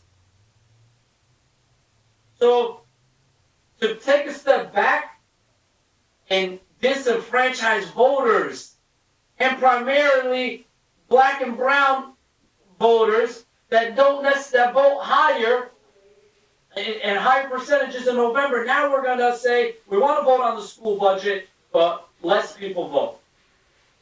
I'm even a proponent, I'll go on the record, and I'm not afraid to go on the record, to move our elections, even the council elections, to November. You want to know why, Council President? I ran in November. I received close to 3,000 votes in 2018 in November. More people supported me. More people were engaged. When I ran in May, unopposed, I got a little over 1,000. My 2 council colleagues in the 2nd and 3rd Ward, they ran in May, and the voter turnout in November was almost 60% higher. More people involved. That's what I want. I want more residents engaged in the electoral process. So us going back to April is disenfranchising voters and not allowing and actually taking the voices away from thousands of people that vote in November. Thank you very much, Councilman Abdelaziz. Councilman Kalik? Thank you, Madam President. Let's talk about facts. With all due respect, Councilman from the 6th Ward, you are the co-chair of the party of the city of Paterson. You probably received the call already how to vote on this. Okay? This Board of Education election is a non-partisan election. It should have never been moved from April to November. Okay? Since last 3 years, we have, I have some numbers here as well. We moved the election, we got local control. We raised taxes 14.27%, 13.64%, and this year gonna be 12%. They did that lawfully. I have a lot of tax-paying residents in the 2nd Ward. I want them to vote on this budget and let them decide if they want to raise taxes or not. We always talk about every council member who's going to run in upcoming election, even mayors, stabilizing taxes. That's going to be one of their main bullet points. I think it starts tonight. If we're going to stabilize taxes, it's going to start tonight, and we have to vote yes on this. And I know less participants on the voters on April election. Those are the concerned voters, the parents who are involved in election. That's why they come out in every election, not in November election when there's a partisan election going out. Everybody coming out. Last November, I ran in last November. Over 10,000, close to 10,000 people in the 2nd Ward came out. Does that mean that all those 10,000 people are aware of what's going on in the local election? I don't think so. They saw it on the TV, Trump, Biden. That's why they come out to vote. So I need more educated. I think we need more educated voters to come out and vote. And I think it starts now. We always talk about accountability, transparency. This election never should have moved to November. And I think we need more involvement from our residents. That's the key. Let the constituents, let the residents of City of Paterson decide if they want to raise taxes. Last 3 years, lawfully so, Board of Education raised average of 13% taxes. And the residents blaming council. We are the one, administration, we are the one raising taxes. We have nothing to do with this 13% raising taxes for last 3 years. Thank you, Council President. Thank you very much. It'll be Me personally, I have nothing to do with this political pastoring that's going on. One of the caller called is political season. I even asked a couple of years ago, I think, when I came in, our previous corporation council got the same resolution. She said clearly it wasn't doable. As a council, we cannot move. She misguided us. She gave us wrong information. She probably had a reason to do so. Thank you, Councilman. Thank you. One second. Councilman Jackson, Mendez, Velez, and then Cotton. Thank you, Council President. First and foremost, let me start by giving Councilman of the 2nd Ward a hats off for having the courage to consistently being willing to address the tough issues. I mean, you're absolutely right. I agree with you 1,000%. And it's unfortunate. That's why I'm very consistent when it comes to these matters. I don't let up. And in fact, I'll do my own due diligence to do my own research because you cannot always trust.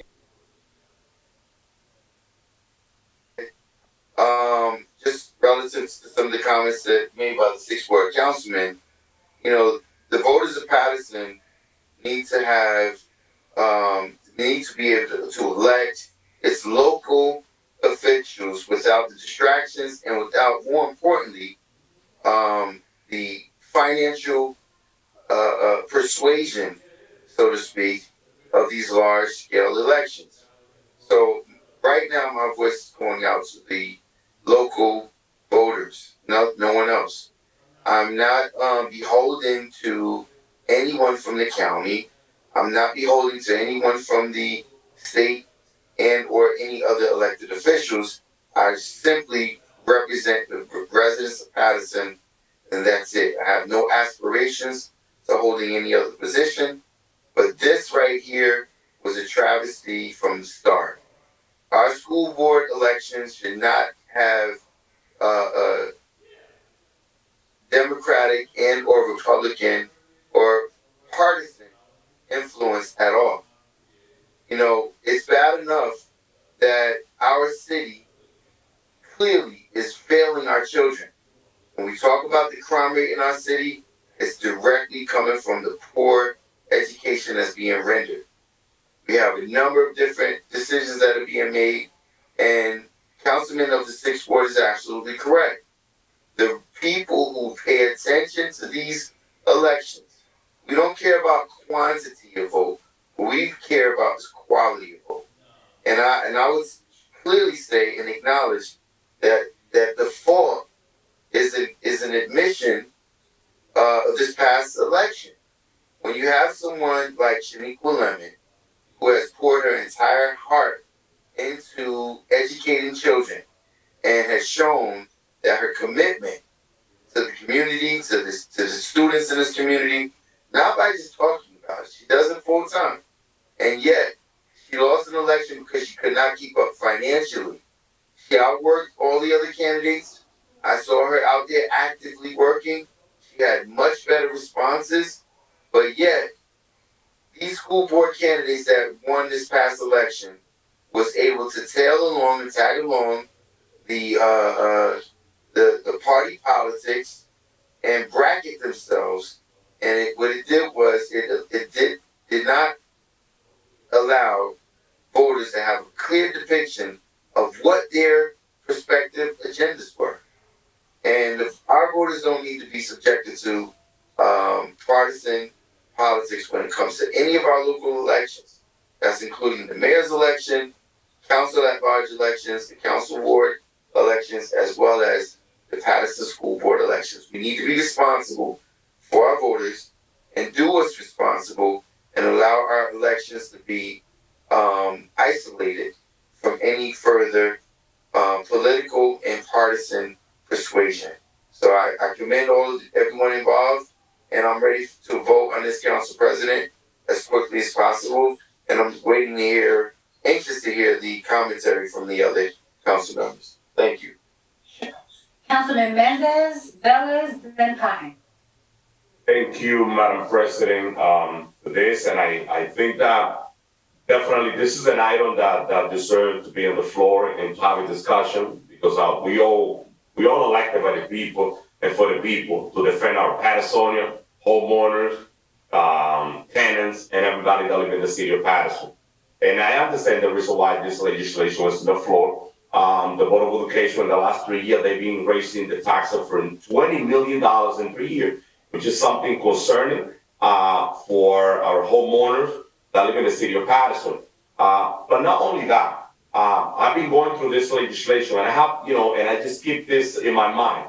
I know we with the same, action and in the same way that we move with this legislation, there's something that affecting our city when it comes to our taxes. And those tax abatement that we have in the city, our homeowners, I understand the reason why we have this legislation in the floor is because we want to make sure that the voters vote on the budget and that the voter have a say. But at the same time, we as a legislator, there's something that needs to be stopped, and those 20-year and 30-year tax abatement are killing our city. Our homeowners, our taxpayers are losing their property because they can't afford it to pay the taxes. Our tenant, they pay such a high rent that they can't even afford it. And it's because not everybody paying the fair share.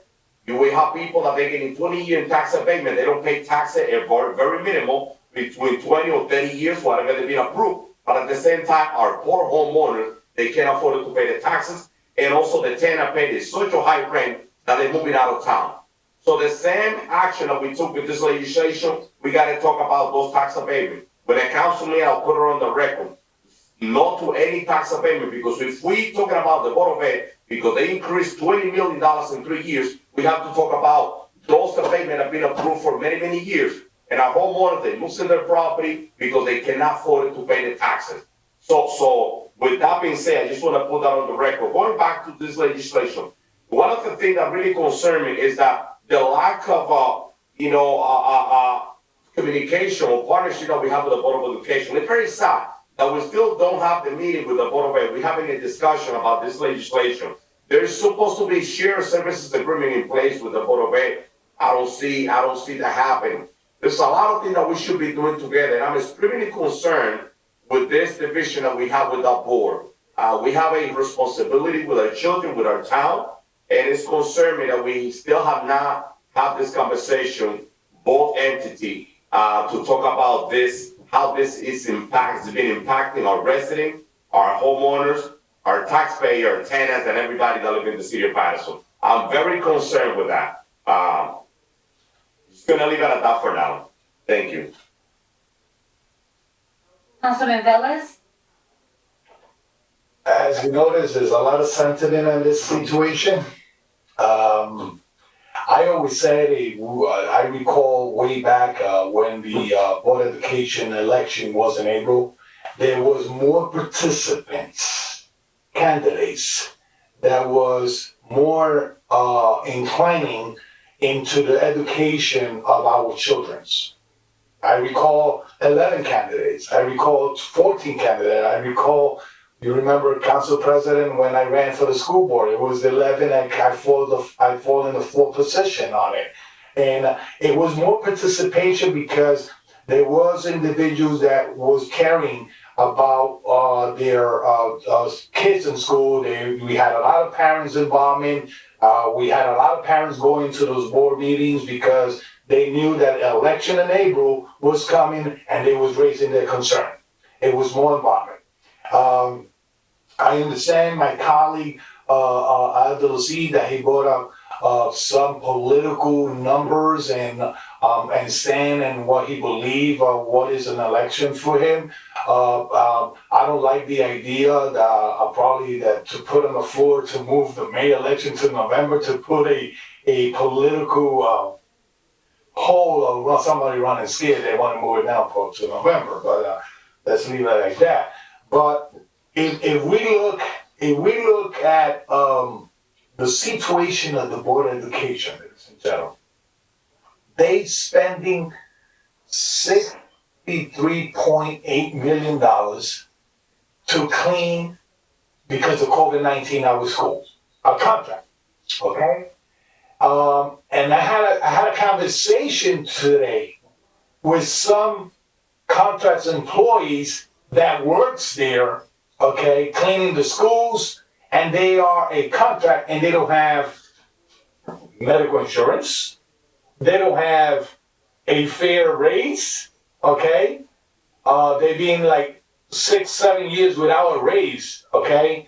And they've been without medical insurance when the law says if your company supersedes 100 employees, they have to have insurance, okay? And they don't have it. So there's something wrong there. And when we look at the Board of Education, the councilmen that represent every ward wants a fair share of the taxes. And Councilman Khalid stated that we raise the taxes. No, the district bill us their taxes. And now we had to come and say, how are we going to match this? And then it put us into the wall over here on this side that we need to pay our responsibility for the district, for the taxes. We had to pay the county taxes. We had to pay open space taxes. But when it comes up to the Board of Ed, I will ask any constituents in the city of Paterson, any voter, if they are satisfied with the service that the school district's giving them. Probably they're gonna come back saying, I'd rather pay for a private school and send my kids to another school or send my kids to a charter school because the performance probably are not met because there's not a voice that really representing the students out there. And let me say this, okay? We're not differentiating the community at all. We want to make sure that the community have a voice with a vote and a voice that really is going to make a change in this district. And let me say this real careful. If people in the past was not really coming out to vote, that was responsibility of whoever is a candidate. I had to attract my voters. If you look at my voting records in the 5th Ward as a councilman, have been going up. Why? Because I'm boots on the ground. Okay? And every councilman here could attest how many calls they receive from people with issues from the Board of Ed, and we had to try to resolve them and knock the doors to make sure that the problem is resolved. And we don't manage the Board of Ed, but we have to work for them sometimes because the concerns are a lot. So listen, putting politics on the side, okay? Education is a field. Our responsibility as a legislator in the field of the city is another one.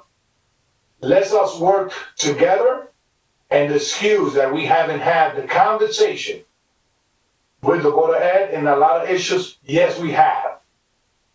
Are they willing to listen to us? Now they're going to listen to us. And I will ask corporate counsel with the chair, with the permission of the president, corporate counsel. There's a lot of comments out there that we are illegal, that we're doing stuff illegal, that we are not right, that we are this. Now we're doing illegally stuff. One of the days we're going to be out of here because we're doing illegal. But corporate counsel, can you read and explain the state statute and why we are doing this?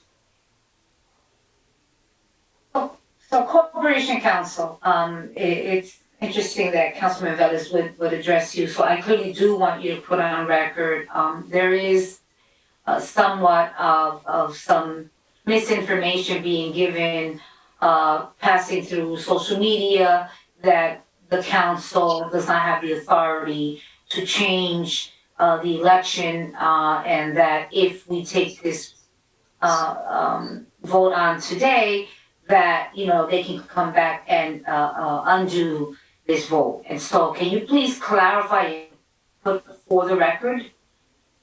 And Yes, that's thank you. Councilman Velez. Yes, thank you, Council President, and thank you, Councilman Velez, for that question. NJSA 19:60-1.1 gives the City Council the authority to move this election, and is pursuant to that authority, amongst other things, that the council is acting, notwithstanding whatever's on social media or has been disseminated otherwise.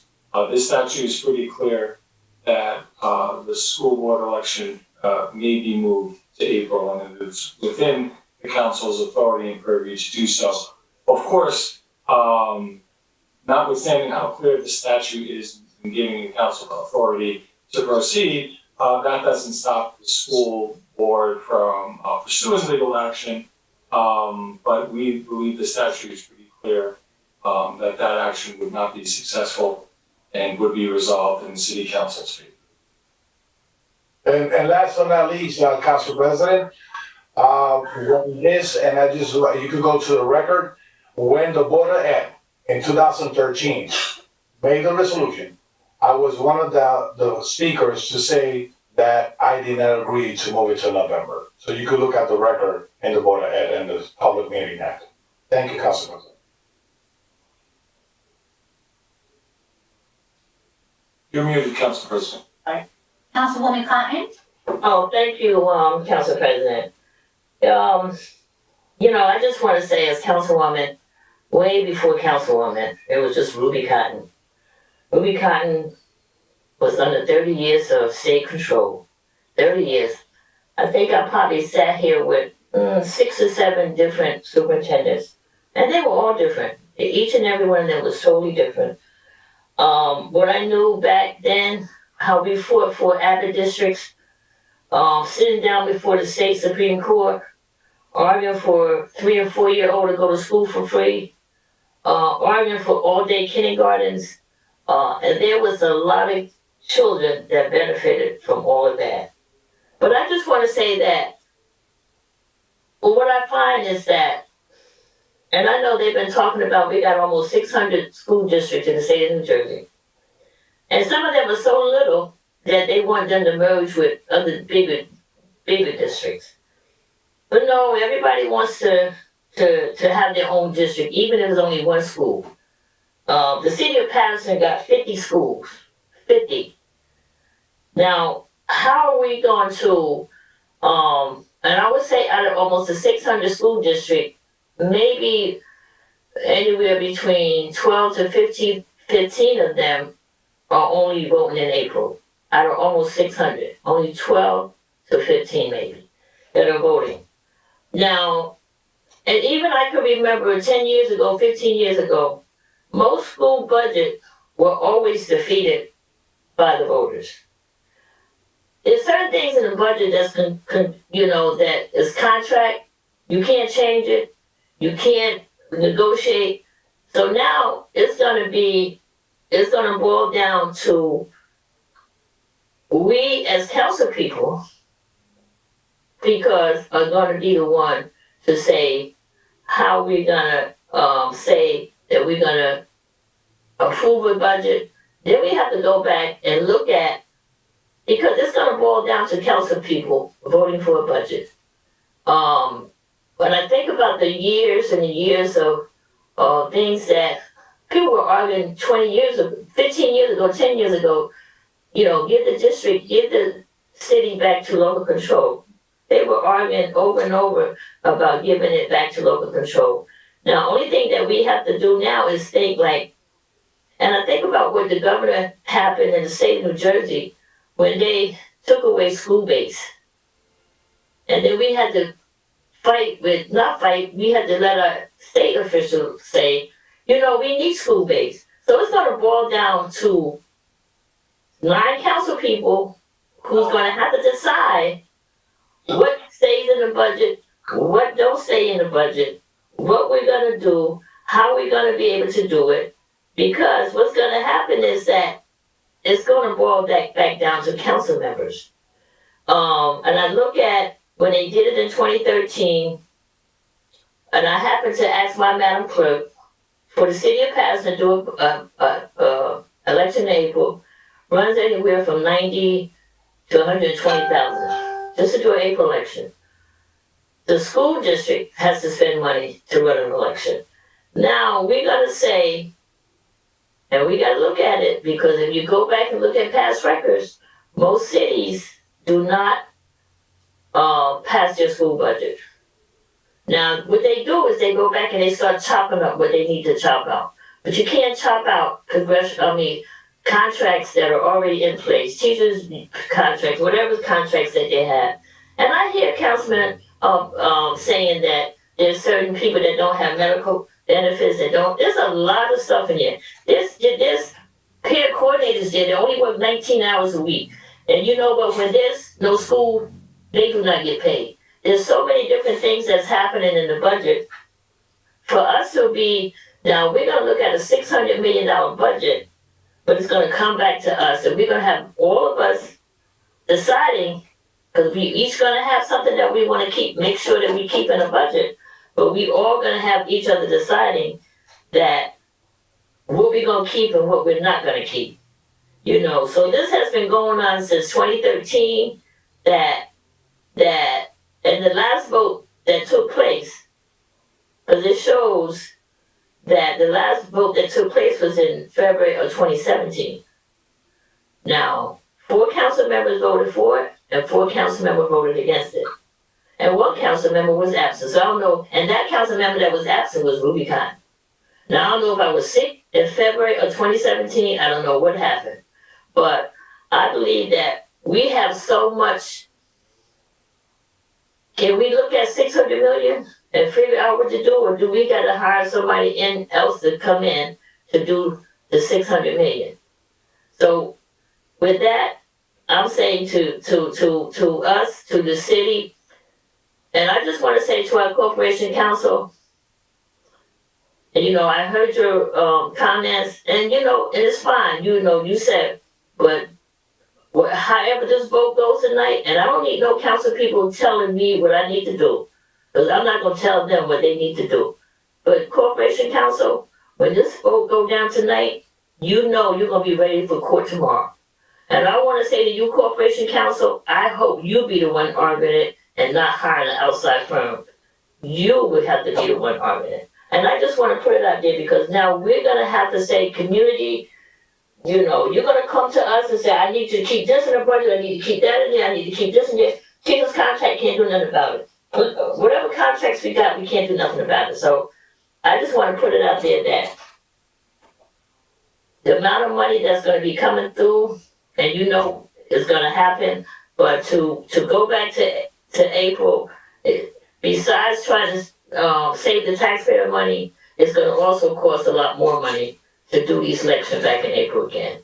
And I want to say that, people, elections in April, election in May, election in November, elections are elections, but if the colleagues, if the people, the voters want you, they will make sure you get there. If they want you back in there, they'll make sure you get there. So remember, in 2013, 2017, everybody voted, and you have to look at it. But to take this back and to spend another $350,000 to run an election, and then we got to figure out how we're going to cut a $600 million budget. I don't want to say to voters out there that we can do this. Now, if we vote tonight, and Corporation Council can say it or he may not, but if we vote tonight, I'm not even sure if the election will go to April of this year, Corporation Council. So I just want to put it out there. I don't want people to think that something could be done differently, and then all of a sudden we wound up in court for the next 3 years. I just need to put that out there. Thank you. I forgot where thank you, Council President, but I just want to put out there, I don't need council people coming back saying you're wrong and you that, because you never hear me talk about none of you guys up there. You never hear me do that. So I just want to put that out there. My opinion is my opinion, and we each got our own opinion. Exactly. I agree, Councilwoman. Yeah. I totally agree with you. Not only do you have your opinion, you also have your vote that is yours. And you are, every council member here, their vote should be respected, even if we don't agree to disagree or whatever, but it's within the right. The only thing that I do want to say is, that you continue to say that we, and this is to be able to allow the community to vote on their budget. It is only if that budget is not voted by the constituents, the voters, okay, that then it would come, because you continue to say that it's us, that we want this. And I think that what I'm hearing here today is that when this was moved, right, we also had the authority, I think we have to wait, I think it was Corporation Council, if you can correct me, I think it was 5 years that we could not do anything, but we were within our right to then 4 or 5 years that we were able to then move forward with revisiting it. And I think that, it's to be respected, what Councilman Kalik is saying, Councilman Mendez, Jackson, yourself, Councilman Vela. I think everyone, has the right, Councilman Abdulaziz as well. And I can see where Councilman Abdulaziz, speaks about, the amount of voters coming in. But I do have to agree, November is a partisan election. So you are going to have more people come in. And I'm sorry, when it comes to November, you have a group of people that will say, oh, I didn't even vote, I didn't even know. And then you have a group that says yes. But in April, people knew that when they came out, those few thousand people, and Councilman Mendez, you know this because you ran quite a few times that you won and you were successful in running and holding seat in the school board, and the difference.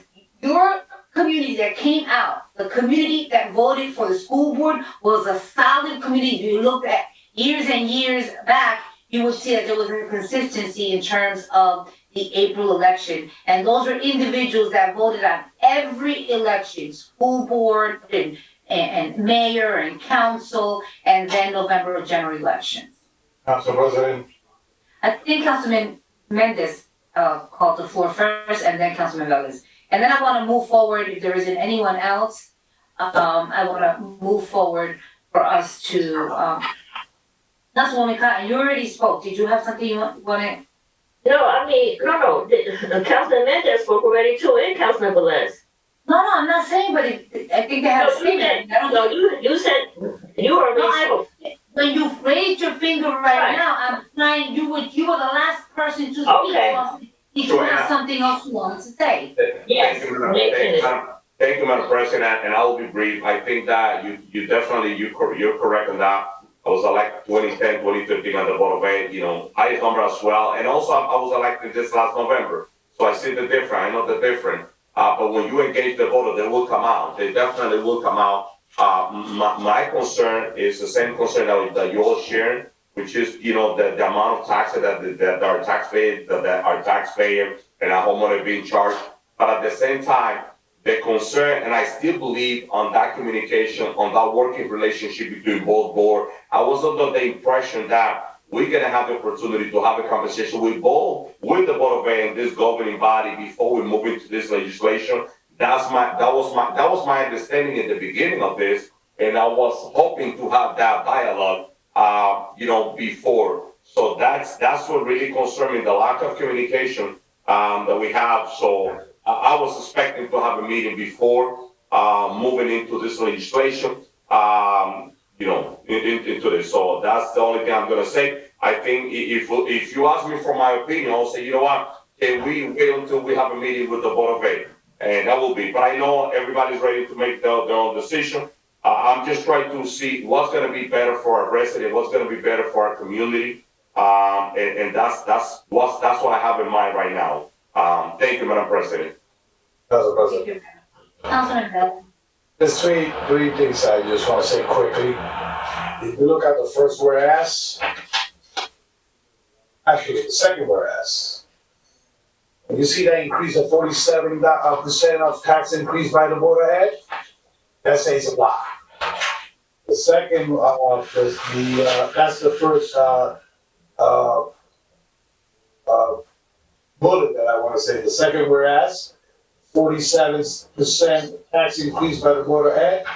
And if you go to the second page, 1, 2, 3, 4, 5, 6, 7, 8, 9, the 10th whereas, it will say clearly why and what we should do if they decide to put an inflated budget from the Board of Ed. Ladies and gentlemen, from the Board of Ed, if the budget is rejected by the voters, come to us, and trust me, we're gonna be more diligent into save taxpayers' money. Because if we save taxpayer money, remember, we are paying the bill. So we're gonna do the right thing in their budget. So saying that we're not gonna do the right thing, yes, we're gonna do the right thing, because the bill had to be paid by us, and we had to make sure that whatever they put in the budget is accordingly what we could pay. Now, conversation, listen, we are open for conversation. Ask yourself a question.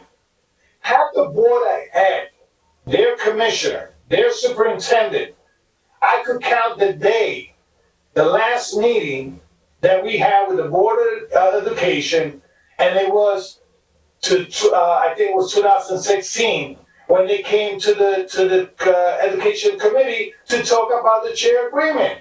And that was out of the contest. They never came back and said they have a conversation. Now they want a conversation. When we take an action, they knew that we was going to take action. Okay, they made the individual calls to proceed, to try to hold all this situation, but can't have a conversation in the middle of the ward unless you have a solution to end that ward, okay? And I think that we are here lobbying for our constituents, for the taxpayer, for those individuals that own property, okay, that owns property, multi-dwelling property, that owns a lot of property in the city, that have to pay that. They don't have their kids here. They don't have the kids that study here, but they have to pay their taxes. So we are lobbying for those that they could have a voice in their vote. And we cannot segregate the vote. We cannot tell people not to vote. So we put in this easy for them, so they could come out and vote and make their voice heard. Thank So you, Councilman Perez, on that note, right, so let's put it back on record. This resolution is to return the school board elections to April so that the annual school budget would become subject to voter approval. Correct. Let us stop it with the rhetoric on social media about this being or disenfranchising a group, or this is a colored thing, or this is a racial thing. We need to stop it. We're gonna bring back, this is subject to voter approval. If we bring it back, we want the school budget to become subject to voter approval. That's what this is about. So when I'm hearing individuals, and I'm getting phone calls and, I'm getting text messages, I'm like, this isn't about race. Who's making this racial? This isn't racial. This is about the city of Paterson. This is about the voters. This is about the increases. This is not about the council and that the council wants to take over the school board budget. I don't. I want the people to decide and vote on the school budget. Councilwoman Cotton? Thank you. And this will be my last statement that I'm going to say tonight. And I just want to make it clear that, yes, if the election goes back in April, for all you out there watching, yes, you will have the opportunity to vote on a budget. But when you look at past records throughout the state of New Jersey, most budgets were voted down. Now, with it being in April, I just want you to know, too, that then it comes back to council members. It comes back to the city council. And, being involved with the schools for the last 35, 40 years, our budget, our tax base would never support our school budget. Never. It didn't do it 25 years ago. It didn't do it 40 years ago. We have always depended on the state of New Jersey, the federal government, to help us with our school budget because our tax base is still not big enough to support our budget. So that's why you got to get help from the state, from the county, from the federal government. So I just want to make it clear, and it was clearly said, ain't nobody trying to say that, no taxpayer, it goes back to April, you have the opportunity to vote. Now, if it's not voted by the voters, then it comes back to the city council people, and that's what was said. And I can say, we've been fighting for a long time, even to get local control back. A long time just to get local control back. So I know what it is to be, my kids started going to school back in 1980s. My daughter went to preschool in 1980. Then she went to daycare, and then she went to school. So make it clear to the voters out there. Right, we know, but our budget has never been able to be supported by our tax base that we have here in the city of Paterson. Thank you, Madam Clerk. Thank you, Council President. I just need to put that out there. I'm not going back and forth. I'm just want to say it was always clear that you, the voters, right, that you, the voters, are clearly that you will be the one voting on this budget. Thank you. Correct. Thank you very much. And I think I'm going to leave it at this, and Madam Clerk, I'm going to ask you for a roll call. I'm going to use a line that Councilman Rivera, our Finance Chair, has stated in the last, and he's been a big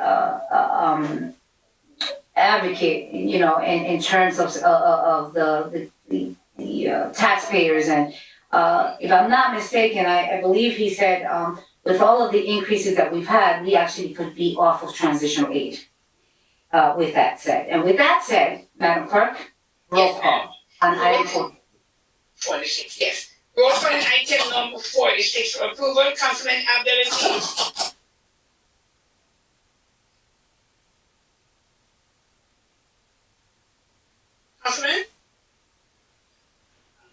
Councilwoman Tong? I had already, thank you, Madam Clerk, I have already stated what I stated, and don't need to keep going back and forth. And with that being said, Madam Clerk, my vote is no. Councilman Jackson? Madam Clerk. So to the voters, I would like for you to please pay very close attention. Your children's education, our children's education is being politically manipulated. And I'm sure that we all would love for our children's education to not be impacted by political influences, especially people who are interested in investing millions of dollars so they can ultimately extract millions of dollars. A cleaning contract for $6 million when we have individuals who have worked for this community for years. Those individuals, the same individuals that Councilman Velez talked about, who are being poorly treated, but yet we've allowed $6 million. There's no way anybody can tell me that's not an extraction. That right there is an embezzlement. And while we're sitting here not monitoring, because if you look at the numbers of the success rate, our schools are failing our children. And no one can ever challenge me because I spent, and I have to apologize to my son. I spent his entire adolescence, his entire grade school, high school career advocating and championing for people to keep their children local. And it was to his detriment. And I refuse to do the same for my daughters. So now I'm spending $15,000 per year on a private school education because our schools are failing our children. And if anyone else can challenge and tell me that they're not, I challenge you to show me where. We keep talking about this small group of children that's seeing success while the schools overall are failing our children. And we're extracting money by continuously introducing more charter schools and not putting the onus on our public schools to do better. So I would love to see this election return back to the people. And yes, do we have a low voter turnout? It might very so much be so. But at least we know the election is not being manipulated by people who have a financial stake in the game, who have unlimited access to capital and can invest in these elections and campaigns where they can see a return on their investment somewhere down the line. So, Madam Clerk, my vote is a firm yes, and I stand consistent as I've always done for our children in the city of Paterson. My vote is yes. Thank you. Councilman Khalid? Thank you, Madam Clerk. This decision tonight is a simple one to make. If you stand for the taxpayers, they are struggling to pay their bills, you will vote in favor. And if you vote no, you stand with the politician who don't want to see any changes. And my vote is absolutely yes. Thank you. Thank Thank you. Councilman Mendez? Thank you, Madam Clerk. So before my vote, let me just say that I when it comes to election, I've been elected in April with one of the highest number, and I've been elected in November also as well with the highest number. So I think when it comes to the voter, it's all about how you engage the voter out there and the way you work. So I have no problem to running in April, November. I understand that part. But my comment in the beginning was that I understand the reason why we're bringing this legislation, and it's because of the concern of the increase and the lack of communication between the Board of Education, that body, and this council. But at the same time, I'm going to mention what I mentioned just in the beginning, that the same effort that we put in this, and if we're talking about taxes, let's be honest, let's put everything on the table. If we care about our taxpayer, about money, the people that are paying the rent here, we have to start using the same method, and how effective we move with this, we got to move in the other area. And I spoke about how we've been going through tax abatement after tax abatement, 20, 30 years to so many people when a homeowner doesn't have any opportunity in the city of Paterson and they are struggling because they cannot even pay the mortgage. And at the same time, the high tax that they pass it to the tenant, our tenant are paying such a high rent just because of that, because people are not paying the fair share. I'm looking forward to have that when it comes to me, and I put it on the record. Zero tax abatement for our home when it comes to Alex Mendez. If we care about the voters, now with this legislation, I want to be honest with my colleague, with the voters, with our Paterson residents. I served 2 terms at the Board of Education. We started in place a couple of shared services agreement when Nellie Poe said that Nellie Poe was a VA. And we started, remember, the shared services agreement when they didn't even start the stadium. We put a couple of services agreement. My concern is that we have to do better when it comes to both boards. We all serve in the city of Paterson. We're serving our children. And there's no way that we have to work together. We do not have other choice. And I want to be extremely honest with all of you. It was my intention. I was hoping to have a dialogue with the Board of Ed and this governing body in the same room. Because if we care about Paterson, we've been elected by the people to serve this community. That was my hope. And it's not going to happen, obviously, because this legislation was rushed into this point. So I hope that we could rush those tax amendments to say no to those payments when they come in front of us if we care about the taxes. So I don't abstain, but at this moment I'm going to abstain by voting on this. That's my vote, Madam Clerk. It is my hope that we could do better in terms of dialogue and communication, because we all elected in this city to serve the people. I'm abstaining, Madam Clerk. Thank you. Thank you. Councilman Mims? So I think outside of myself, Councilman Mendez and I are the only elected official on the council that served on the school board. I was elected in November, and there are some great points that were made earlier about advocacy and fighting when it comes to the large tax increases. It's on record. You can go back and watch the tapes. Matter of fact, I have a really great video that I might put on social media this week to show when I advocated against the tax increase, and we were able to keep it at a balance, and we did not raise taxes in that term while I was sitting on the school board because of advocacy and fighting for the residents. Coming to the council, similar situation. When it came to this particular last increase, I remember in the council meeting, because although the school board commissioners voted for it, we're the last stop for finalization. And I remember because of the amount and how the impact would be, I talked about in the meeting, and you could go back and watch the tape. I talked about the impact it would be to the small percentage of homeowners that pay taxes in the city.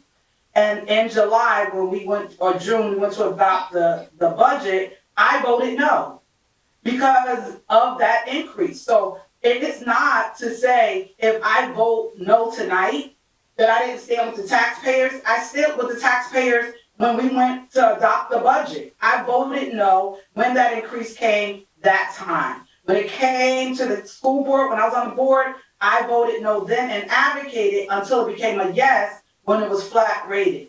So residents of Paterson, as you already know, it's not politics for me. It's about fighting in the best interest of the city of Paterson.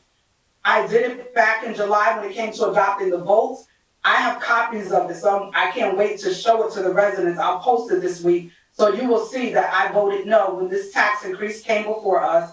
I made sure that I was a no vote. And tonight, with this being said, they voted on this on the school board. And then when the vote came on the school board, this was changed based on votes at that time. I currently serve as the education chair. There was no joint meeting. I agree with Councilman Mendez. It was stated that we would have that.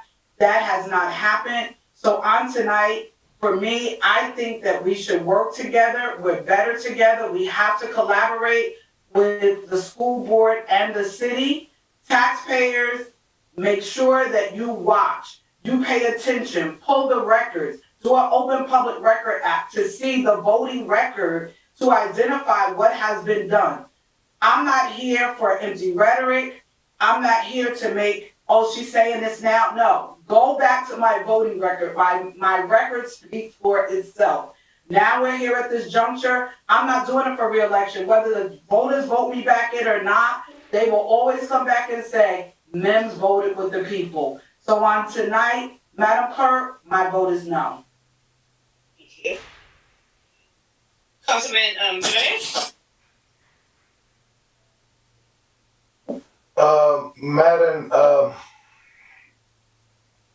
Madam Clerk, before I make my statement and vote, I know that this resolution was moved and discussed by Councilman Abdelaziz, and now he's not, unless he's waiting to the vote and then come back saying that he's here. He's here still to make a decision, or he's just gonna stay out? I just wanna make sure, because, he made a move, or, a move to discussion. He put the floor, all his statements. Now he's not here to make a decision, and he got the right to do or not. But I just wanna make sure if, after my vote, and the president, he's not gonna come out and say, I'm here. He's absent for this vote, totally? Madam President? Councilman Velez, if you want to pass and you want to see if Councilman Abdelaziz is there, then you do that. If Okay, you want to go ahead and move forward and do your vote, just move forward with the vote. okay, let me pass. Okay, so I go back to Councilman Abdelaziz. Okay. I'm not getting a response. Councilman Velez, I have to go back to you. Thank you, Madam President, Madam Clerk. If we look at the facts here, the Board of Ed have been using our properties like Borley Field, and we have to invest money to fix it so they could use it, and that's a good indemnity, okay? Also, they have a property under their name, Hinckley Stadium, that they don't have money, but now we're investing in the Hinckley Stadium, and they have the rights to use it. Good and dandy. It's all one Paterson, but we need to talk about facts. I'm not a legal expert, but I'm going to put my faith in our legal experts and what the statute of the state of New Jersey gave us the right to do. Now, a lot of people say I'm not doing this because election or this and that, whatever. We're doing this for the taxpayer in the city of Paterson. And Councilman Mendez mentioned about tax abatement. Listen, let's not confuse our voters. Let's not confuse the people out there. Whoever has tax abatement or pilots, it's all different things, okay? They have the rights by the city of Paterson to apply for them. Some of them are tax abatement, and some of them are pilots that they contribute to our tax base. So let's not confuse this situation, okay? One thing I gotta say is that I think we're given the opportunity to 86,000 registered voters of the city of Paterson, the first class city that we all praise, okay, to make their own decision in how they want to move forward with the budget of the school district and whatever they are administering. Let me tell you something, and you all guys could agree with me, and even those board of education members out there, because I hear them. Oh, they increased the tax levy, and now they're giving high raises to the people sitting in the high office. Come on, we cannot be so hypocrite. We need to do the right thing, and the right thing is the voters that represent our students out there. And I could go back and forth with some statements that have been made, but if it falls back to us, I think we're going to do the right decision because we have to pay the bills. They're going to bill us their taxes, and we're going to do the right thing for the city of Paterson. Saying that, I'm proud to say, having the faith on the legal system and the doctors of law, then my vote is yes. Thank you, Madam President? Madam Clerk, I'm here, sorry. I was in the back. Councilman. No. Point of order. Count- Point of order this. He was called, he was absent, and he was called to give it the opportunity to talk. So, and he was absent, so he was there. So, who made the rules here? Not you, so please. No. Council President. Take it, I passed. Council President, past practice. One Council second, President, I was in the it would be, bathroom. one second. Council President, let's Madam not Clerk, be one second, circumspect. Councilman Abdulaziz. 1 second, Councilman Abdulaziz. Madam Clerk, you are the parliamentarian, and I do understand if a council member is absent and they do come back before I vote, they are allowed to vote. Yes, Madam President, and honorable council members, even if the council president had voted, I did not announce the vote yet. So Councilman Abdulaziz has his right to, to put to a vote. No problem. Thank you. Thank you, Madam Clerk. It's unfortunate that we have to even entertain some of these ridiculous comments. When I get up, I don't answer to you, and I want to make it very clear. I don't answer to Councilor Velez, and I answer to my residents. So, Council President, thank you for being consistent, and Madam Clerk, thank you for being consistent with your rulings. So, to the residents of the Sixth Ward, there's a couple things, and to the residents of the city. If you're watching anything in America right now, you see that in Washington, that they're fighting tooth and nail to expand voting. The John Lewis Act. We want to expand more voter participation. It is for a town that, for a city that says, talks about diversity and people of color. People are fighting for more voter rights, and I hear what I'm hearing today. And we want to go, and people have said, in April, it's less voter turnout, so it's good. I heard about that in April, it's more educated voters. The southern states used to do that and give literacy tests for people to vote. Voting is for all. And I feel, and I'm passionate right now because I'm part of this body. I'm part of this body.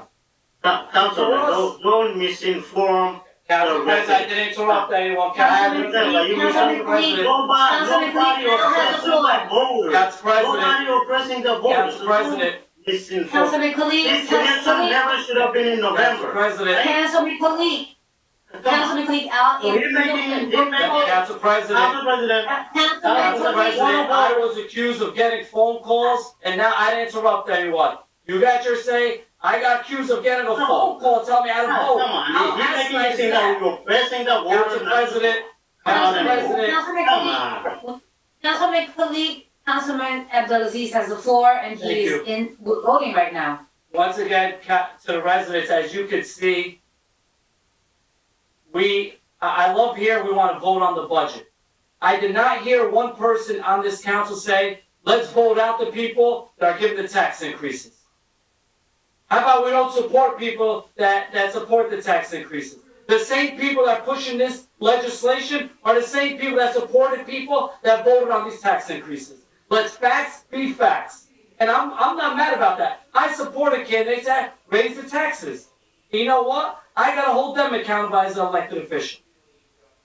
What I don't want to see, and I'm gonna be consistent, more voter participation is a good democracy. Less voters, and it's a less transparency and a less democratic process that we have. So I am passionate about this. More people should vote. And I agree with Councilman Mendez. And Councilman Mendez proved a true point. How are we as people here? How are we as people that this is affecting a body that we didn't even meet with them? We didn't even meet with them. This is affecting terms of candidates that ran, that it would take away 6 months, and we didn't even give them the common courtesy to sit with us. I wish none of you guys are landlords. God knows what you'll do to your tenants. They'll probably show up in front of your house and have their belongings on the curb. So Councilman Mendez is correct. A comment, I can only imagine, I wake up one morning and somebody says, Councilman, your term expires 6 months sooner. and I have no say. So Councilman Mendez is correct. Maybe we should pump the brakes and have some discussion. Maybe they show us what their budgetary thing. Maybe they'll come to us and say, we're not going to raise the taxes. So I agree that a meeting should be taken. And maybe that could be the next step if we pump the brakes. I've seen this with this council many times with our sewer fees. We got excited, we did it, we retract. Councilman Khan said this is going to be a legal battle. So, Councilman Mendez is correct. Maybe a meeting should take place. Let's hear them out. We're not even hearing out our colleagues on another board. And lastly, I heard, and I'm going to say, I sit here and listen to my colleagues, especially, Councilman Jackson, because they called me out by ward. You guys are saying that in November, too many people get involved in the political process. But I sit in this meeting and I hear Councilman Jackson talk about everyone from the party involved in the May election. Every single meeting, every single item, they talk about them getting involved in the May election. Guess what? I don't care if the election's in January or February, people will be involved in any election. And those are facts.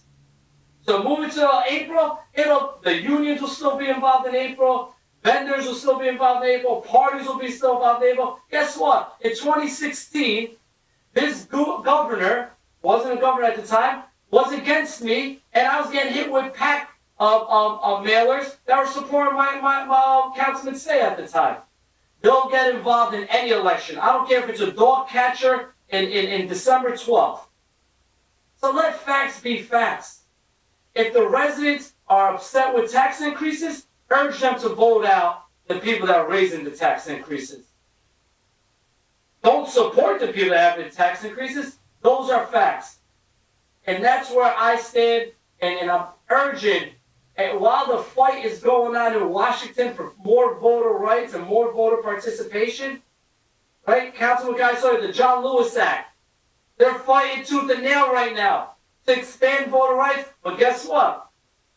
City of Paterson, more than 85% minority is voting to push elections where it's less voter turnout.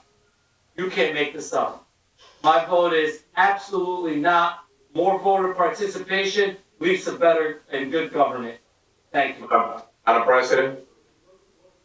Councilman, Mendez. Before you vote, I would like to change my vote and make a comment. Let me just say this. I think that I've been here I served for one full term as a councilman at large. Now I'm serving as a third ward councilman. Very, very rare you hear me mention all the colleagues' names because I'm not here to play politics or use people or go against people. I make my point. I don't call the people's name. You vote is your voice, and you have all the full right to vote the way you want to vote. You have a reason why, and people elect you for you to take your own decision. But I just want to comment because Councilman Velez, he used to every time just call me, and I don't mind. I just don't pay attention. But the reason why I'm gonna comment is this: he could keep doing that all day long. I don't pay attention to that, and I care less about him using my name, which is fine.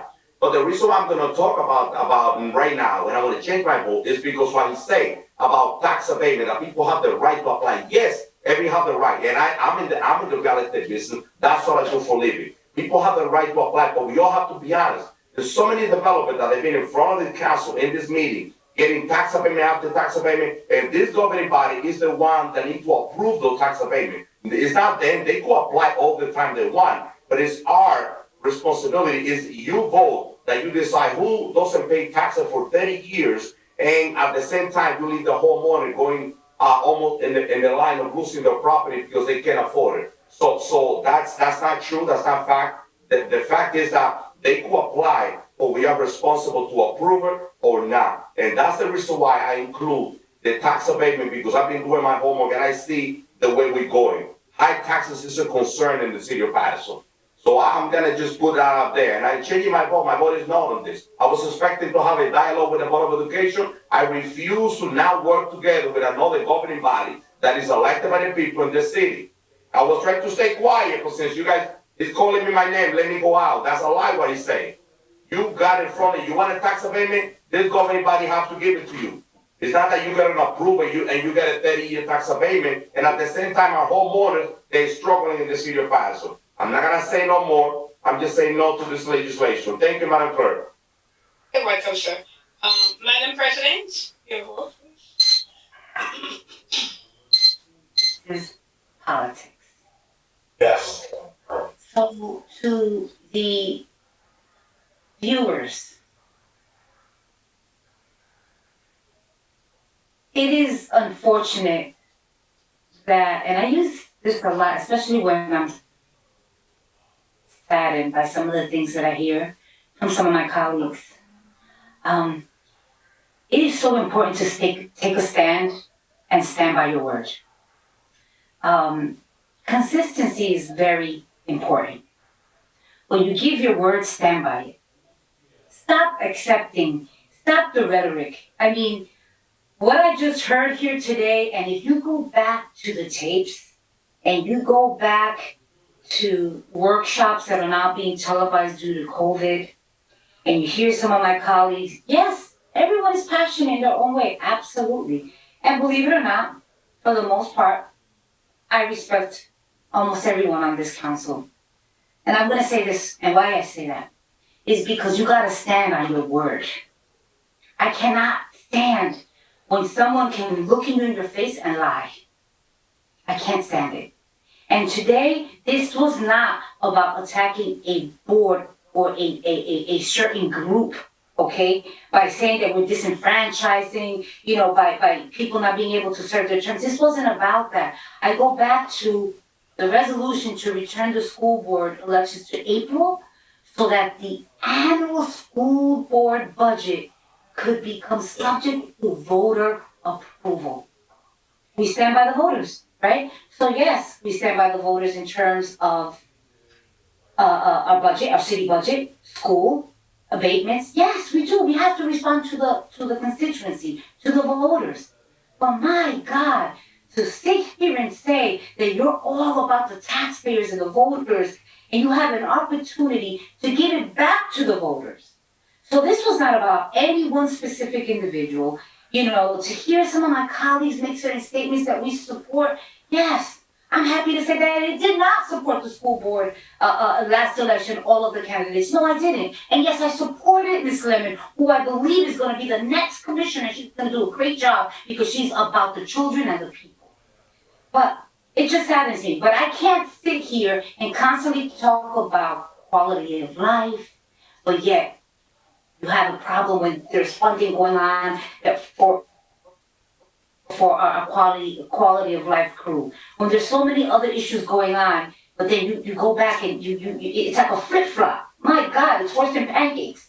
But with that said, I'm gonna stand my ground, and if I supported this by it coming to, going through finance, coming to us to a workshop, and then coming here for for action, then I'm gonna stand by it. So Madam Clerk, we all know this action failed. My vote, I go yes, no, it doesn't matter, but I'm gonna stand on my word and my convictions, because my conviction is very important. My word is very important. And guess what? I am doing this because of the people and the taxpayers. My vote is yes. Thank you.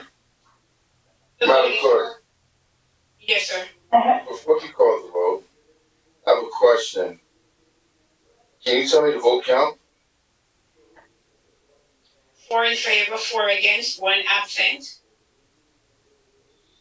And this vote, in order to pass, it required what? At this moment, it's a tie vote, and a tie vote fails. Okay, I would like to reconsider my vote, Madam Clerk, before you call the vote.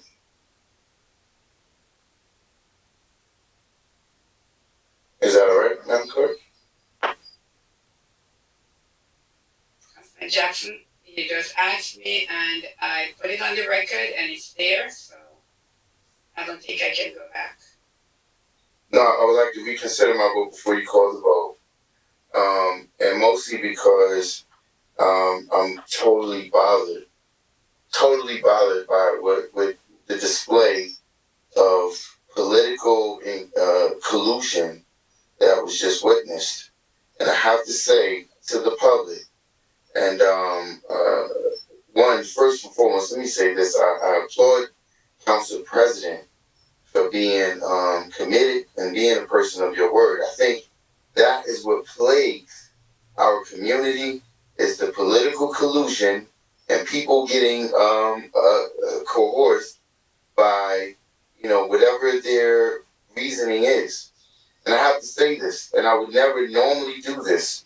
Because I believe I always had a phenomenal working relationship with Councilman Mendez. I really have to say this evening, I'm totally disappointed. The fact, first of all, we're here for a reason. Be a man and stand by whatever your commitment is. So first, That's your opinion. Abstain, and then change your vote because there's a supposed weak rationale behind another candidate, another council person's commentary. That right there let the community down. We are here in representation of the community. So first and foremost, to not have a vote, we're here for a purpose. Our purpose is to have a reason behind what we do. To one say, I'm going to abstain. I'm not going to participate in this vote because I don't want to, put my political positioning out there. And then to change in the middle of it when we saw where the vote was going, I was totally thrown off by that because I never expected that from you. But this is the second time this happened. And tonight, the display of what happens to our children, what's happening with our children, and the poor education that's being distributed to our children, and this is how we treat them. This is what we do. We allow the status quo to go on and move forward this way. We should be ashamed of ourselves. One thing I can say, and I can put my flag in, what Council President said tonight, to being a person of your word, it was never, I can't point out one person that's been more committed and been consistent than I have, and I will refuse to ever waver on that note. I would never do that to the community. And with that being said, Madam Clerk, my vote would be a resounding yes. Because this is shameful what we just did to our children. My vote is yes, Madam Clerk. Voting 4 in favor, 4 against, 1 absent, and this item failed because they have a tie vote. Mr. President? Number 46 failed. Council President? Okay, very good. So council members, I think that this was a healthy, good hour or so conversation, dialogue. This is what government is all about. So we must move forward. Council members, we do have a few more items left that I really would like. We have 1, 2, 3, 4, 5, 6, 7, 8, 9, 10, about another 15 or a little more. So let us move forward. So President? And Councilman Velez, I would ask that, I just want to be short though, less than 2 seconds. Okay, go ahead. Madam President, due that Mr. Councilman has had the opportunity to rebuttal and misinform again the community. This council, and Councilman Mendez, have a little bit of respect, pull yourself in mute, learn how the rules. No, you should have respect for yourself. Okay, so here we go again. I'm not President, if you're gonna allow him to speak for hours, so you're gonna have to allow me to speak. Councilman Mendez, I'm not gonna allow. Councilman Mendez, if you hear what I just said, if you hear what I just said, I said I'm going to have to mute him. So you should listen before you speak, because when I call on your name, it's for you to listen to what I'm going to say. And Councilman Velez, I'm gonna ask you respectfully, we should not enter into this dialogue. We can, at the end, you can make your statement. Let us move forward, please. The community is watching. We need to finish this agenda today. I ask you respectfully for us to move forward. No problem, Council President. Thank you. We have like 24 items left. Yes, 24. Right, I knew it was somewhere. I know it was close to the front, I didn't want to say it, but all right. So we are, let us do 44 and 45, okay, on a non-consent? And then 45. Okay. Next item is item number 44, and a non-consent agenda resolution authorizing additional appropriation for the purchase of configuration and maintenance of time clocks to Prime Point LLC for payroll services for the City of Paterson RFP number 2021-37 on the competitive contracted administration, resolution 22040. There a motion? Can I have a motion? Moved. Moved by Councilwoman Mims. Do I have a second? Second. Second by Councilman Abdelaziz. Roll call, Madam Clerk, on item 44. Yes, Madam President. Roll call on item number 44 for approval. Councilman Abdelaziz. Yes. Councilwoman Khan. Councilwoman? Councilman Jackson. Yes. Councilman Khalid. Yes. Councilman Mendez. Yes, Madam Clerk. Councilman Mims. Yes. Councilman Velez. Still, I haven't got the answer, how many people are going to be using these clocks? If the I haven't got the list of the people that's supposedly putting the time sheet with their times, but still we need this equipment to make the payroll system work properly. Hopefully in the future, when they do some kind of contract to change things, that older package already include, that they don't have to come back asking for more things. That will be spending more money from the taxpayers, but at this time, I will vote yes on this. Thank you. Councilwoman Cotton, we are voting on item number 44 for the time clock. 44. Your vote? Yeah, thank you, Madam Clerk. My vote is yes. Oh, thank you. Madam President? Yes. The vote is 8 in favor, 1 absent. Item number 44 is hereby adopted. Next item is item number 45. Resolution acknowledging the municipal council receipt of a completed calendar year 2021 best practices checklist and confirming that it was presented for public discussion. Administration Resolution 22041. So moved. Second. Moved by Councilwoman Mims and second by Councilwoman Cotton. Roll call, Madam Clerk. Councilman Mendez saying something?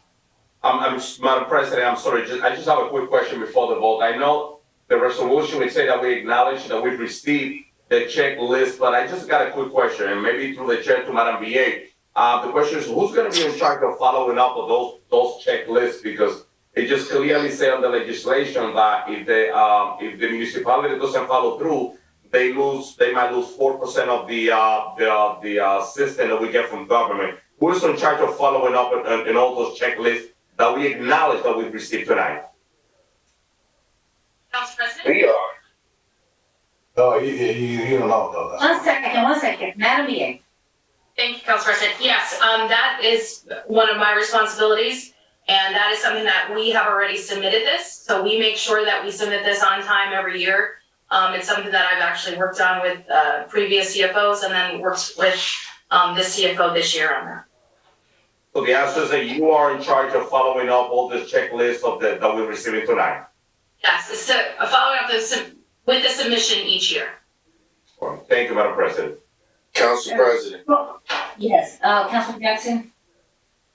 So, asking a bank robber who is responsible for checking up on the bank robber not continuously robbing the bank is like saying to the police department, go out and have a few donuts and we'll check back with the bank robber to see if they're gonna be active again. The council is here for checks and balances. That is our job. We are fortunate to have only because we received a subsidy from the state that there's a monitor in place that does this evaluation, but it is our job to do the due diligence, and we have yet to hold this administration accountable. The VA has failed on so many occasions. So, failing our community. Let me remind you guys that we purchased more than enough adequate body cameras for the entire police department. Yet we just had a young man lose his life, and we did not have the monitoring system in place. That falls on who?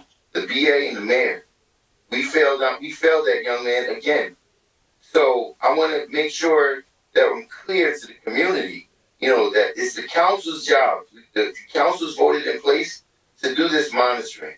So even as we're acknowledging it, the state is making us acknowledge it so that we have some onus, some skin in the game and say, listen, we've done our work. We've shown here where the levels of failures are, and we're reporting it back to the council.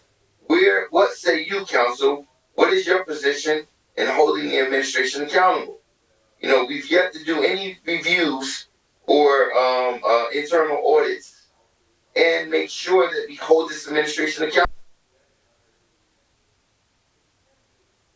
Another outside employee against the residency policy.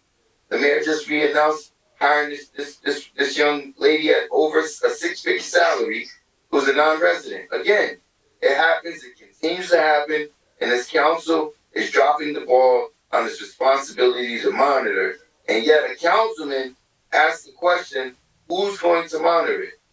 So let's ask the bank robber to ask their accomplices to monitor them while we go out and have donuts. Why don't we? Thank you, Council President. All right, thank you very much. Roll call, Madam Clerk. Yes, Madam President. Roll call on item number 45 for approval. Councilman Abdelaziz. Councilwoman Khan. Thank you, Madam Clerk. My vote is yes. Thank you, Madam Clerk. I apologize for the need or the outburst because the level of frustration is at an all-time high. When you sit here for so long and watch, the games be played, when people don't have an idea, if I don't know how to perform open heart surgery, I'm not going to cut your chest open and try to fiddle my way around and figure it out. If you don't know what you're doing, please get out the way because our community is paying the price. This VA and this mayor is going to show proof to be the worst that we've had in the history of the city. We had an all-time high with violent crimes, killings in the community, and here we are wondering who's going to monitor this administration that's failing us. This is absurd.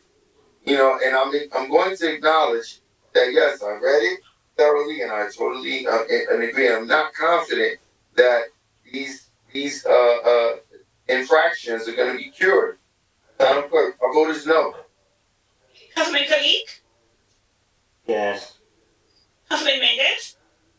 Thank you, Madam Clerk. And just for the voter, resolution number 45, it just say clearly that it's a resolution acknowledging that the Municipal Council received a copy of the complete calendar year 2021 best practice checklist and confirming that it was presented to the public for discussion. That's the only thing that we're voting on. And it clearly say that if the administration failed to implement it, the state aid will be reduced in 5%. Some of the comments that I have made before about illegal hiring, the resident of the city of Paterson, the voters know that I've been very vocal about that. We have a residence requirement, and I've been saying this from the beginning. We should have more local people in government with the opportunity that those outside have, and that's not a question. But we're not voting on that. We're just voting on the fact that we've received and acknowledged that. So I will say that my vote is yes, Madam Clerk. Thank you. Okay, thank you. Councilman Mims. Yes, Madam Clerk. Councilman Glass. Let me see how I'm going to put this one though. Fair practice. When I see employees out there that are underpaid, when I see employees out there that are not happy with this administration, when I see employees out there that are not really happy with this administration and the nepotism that they have and hiring people from outside or whatever, I don't know what the best practice are. And when I see a union, a police union not signing the contract yet, when I see a fire union not signing the contract yet for the past 4 years or 3 years, I don't know what's the best practice at. Putting a stamp of yes on this is saying that this administration is 100% compliance. And I don't think that's happening. So my vote is no. Councilman Abdelaziz. Madam President? So because I know that this resolution is acknowledging the receipt of the best practices checklist, and there are any infractions. This just basically is asking, what do we do as a city in terms of the administration and presenting this to us? So, with that said, I am supporting this measure. My vote is yes. Thank you, Madam President. The vote is 5 in favor, 2 against, 2 absent. Item number 45 is hereby adopted. Thank you very much. Let us move on to so we are now in item 50. 50. Next item is item number 50, is resolution supporting the Blueprint for Peace, City Council, Resolution 22046, and this is sponsored by Councilman Velez. Second. Move. Discussion. Councilman Velez and second by Councilwoman Mims. Can you put Councilwoman Cotton in there, Council President, for a second? And second by Councilwoman Cotton as well. Discussion by Councilman Mendez. Thank you, Madam President. At the last workshop, there was a lot of questions, and I know that we received some additional information, but just for the viewer, if Corporation Council can elaborate a little bit just about this legislation from the legal perspective, that's the only question that I have before we move on for the vote. Thank you. Who did you address your question Corporation to, Council. Councilman Mendez? Corporation Council. Okay, Corporation Council. Yes, Council President. Can you? Yes, Corporation Council, the question, listen, on the legal matter, there was a lot of question and it was incomplete, but at the workshop, can you elaborate a little bit about the legal term in support of this Blueprint for Peace in terms of the legal ramifications? That's the only clarification for the record that I need before we move on with the vote. Absolutely, and I believe this is Councilman Velez's supported resolution, correct? Correct. Thank you for your question, Councilman Mendez. So the legal ramifications are simply that you're expressing a support for this organization. It doesn't mean that you're adopting wholesale what they believe in or that you can be held accountable for them. So we took a quick look at what sort of this organization was from a bird's eye view at the request of Councilman Velez, and believe that it is within his right and this council's right to express support for such an organization. Thank you, Corporation Council.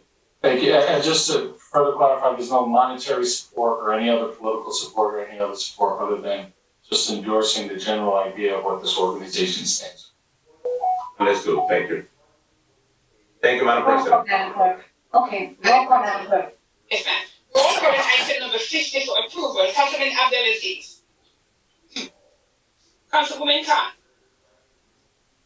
Thank you, Madam Clerk. My vote is yes for this resolution Blueprint for Peace for our Councilman Louis Velez. Thank you, Madam Clerk. Thank you. Councilman Jackson. Yes. Councilman Khalid. Yes. Councilman Mendez. Yes, Madam Clerk. Councilman Mims. Yes. Councilman Velez. I want to commend the, I don't know, you listen. I want to commend the Peace Building Act of 2021 adopted in the House of Representatives of the United States 1111. Was introduced by Congresswoman Barbara Lee from California, District 13, on February 18, 2021. If you look what's going on, I also want to commend Black Lives Matter. I want to commend all the civic organization that look for a fair justice program that could correct and curb the violence and curb other issues that affect brown and black people in the community. So I want to thank the councilmen that voted yes and understand this resolution, and moving forward that the federal government will put in the future grants and money for we could educate and we could invest in our youth in our community to have a fair practice in our nation. So my vote is yes. Thank you. Madam President, Yes. the vote is 7 in favor, 2 absent. Item number 50 is hereby adopted. Very good, Madam Clerk. Item 51. Yes, sir. Next item is item number 51, resolution authorizing amendment number 1 to the Department of Community Development 2021 to 2022 one-year annual action plan to the U.S. Department of Housing and Urban Development for the acceptance of the Home American Rescue Plan grant, Community Development Resolution 22047. I'm moving here, Councilwoman. Madam Clerk. I'm moving. I'm gonna second it, Discussion. Second by Councilwoman Cotton. Before the Right. discussion, Discussion. can I get the actual, resolution emailed to me? I can't open it. Madam Clerk, I need the body of this, please email. So Madam Clerk, item 51 was moved from myself and second to Councilwoman Cotton. There is a discussion with Councilman Velez. So while we're starting the discussion with Councilman Velez, if you can please have, Councilman Abdulaziz, someone, Okay. email him. Okay. Council President, I'll do so, but, Councilman Abdulaziz, it was in that packet, maybe you misplaced it? I missed, I don't have that. Okay, all right, I'll have So, and I Sophie. can't open up my folder here on my laptop. I apologize. That's okay, I'll have Sophie to forward it over to you right away. Thank you. You I just need to see the number figures. Sure. the number is there. One second. This is like all over the place. We have the director on. Director? We were open a discussion. Yes. Director McLean and. Yes. You're on. Where's the, Councilman Abdulaziz is, he does not have the resolution in front of him. Oh, I got it now. I'm sorry. I got it. You got it? I got Okay, it. he has Thank you. All right, Kathleen, you're welcome. Madam VA sent to me. Thank you. He has it. Okay, sir. Madam President, may I ask what's the number of that one? Because I'm trying to look for 51. 51. So, did I open a discussion? So yes, okay, so, looking here on 51, Madam President. Here. 51. This is the 5,301,400. I got it now. Where is the amendment that we requested to put $3 million on the side for, $3.5 million. It's in there. $3.5 million. Is in there? Yes. So they amended to $3 million and a half. Yeah, don't cut 500,000. $3.5 million. $3.5, yes, I know. So, Madam, my question is, after we approve this, Barbara, can you tell us how we could implement that 3.5? We still have to hire a consultant. We can't do this in-house. Okay. We reached out to the housing authority.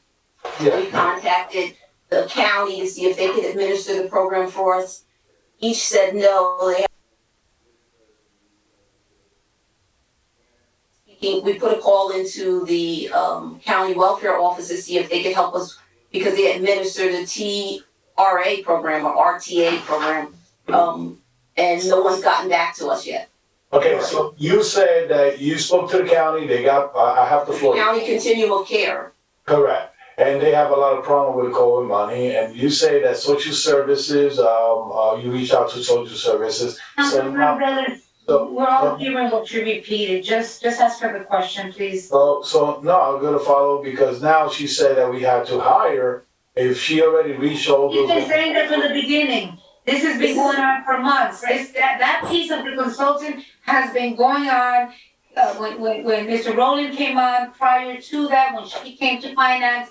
This has been going on continuous. So, okay. That has never changed My question to Barbara, Director McLean, is that it was simple.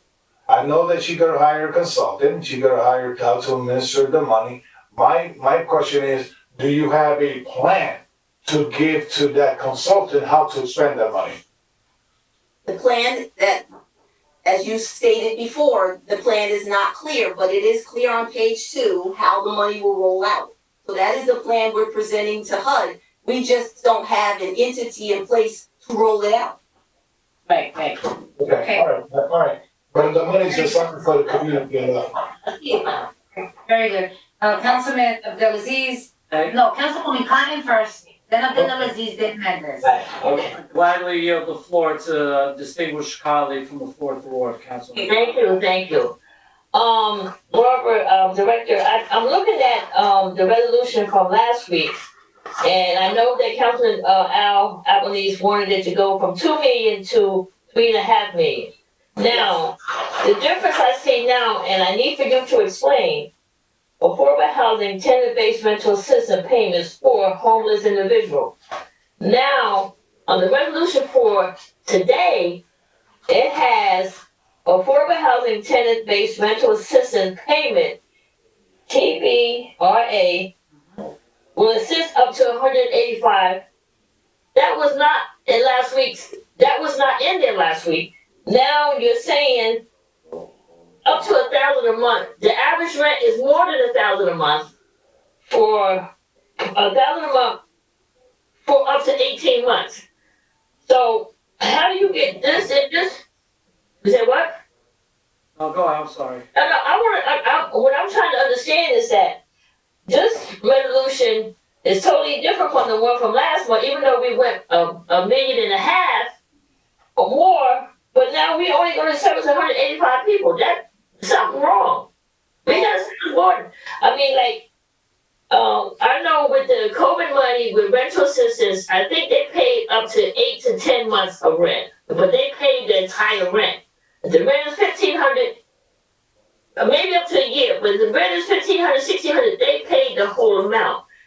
Now we're saying you're gonna do 1,000, up to 1,000 per month for 18 months. Tell me what happened. That's all.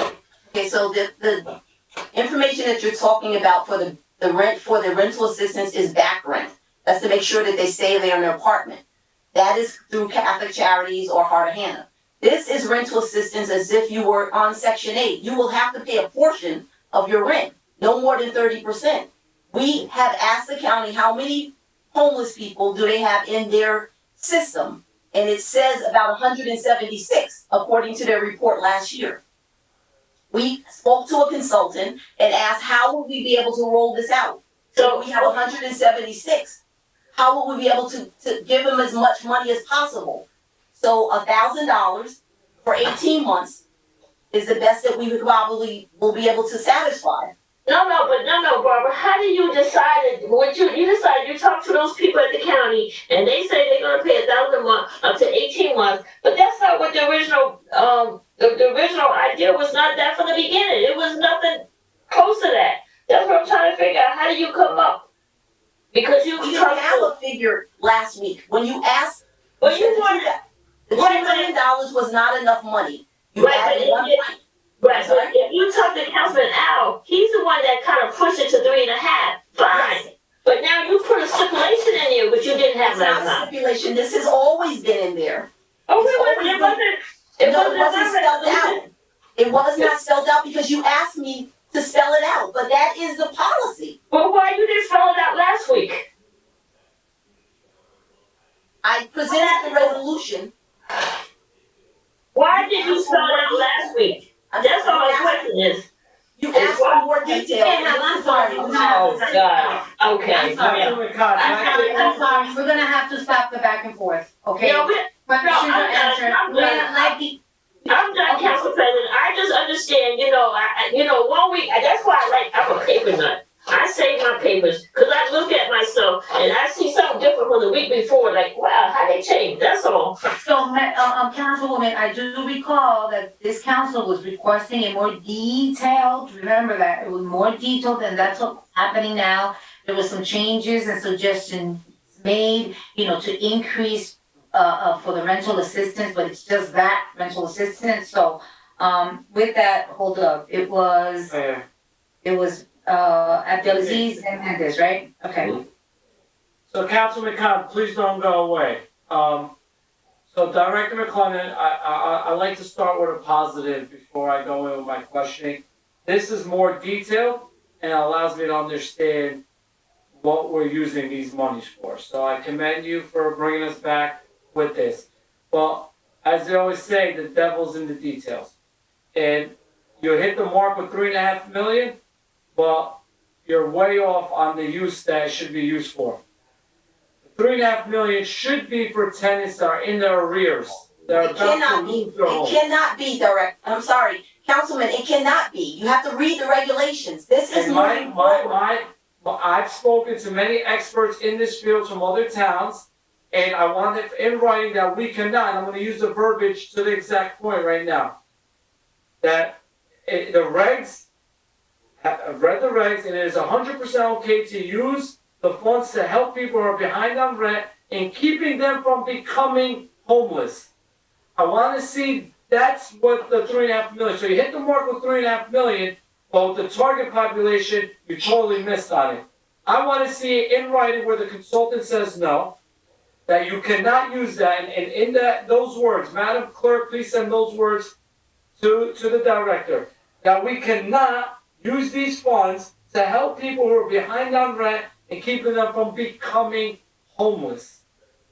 I have press releases from the White House that states why this whole bill was passed, right? And this is one of the main concepts in there. So I'm not supporting 3.5 million to give people like a Section 8 voucher for 18 months. The 3.5 million I want is for the single mother that's about to go to the county courthouse and get evicted because she's 18 months behind rent because she didn't have a job due to COVID.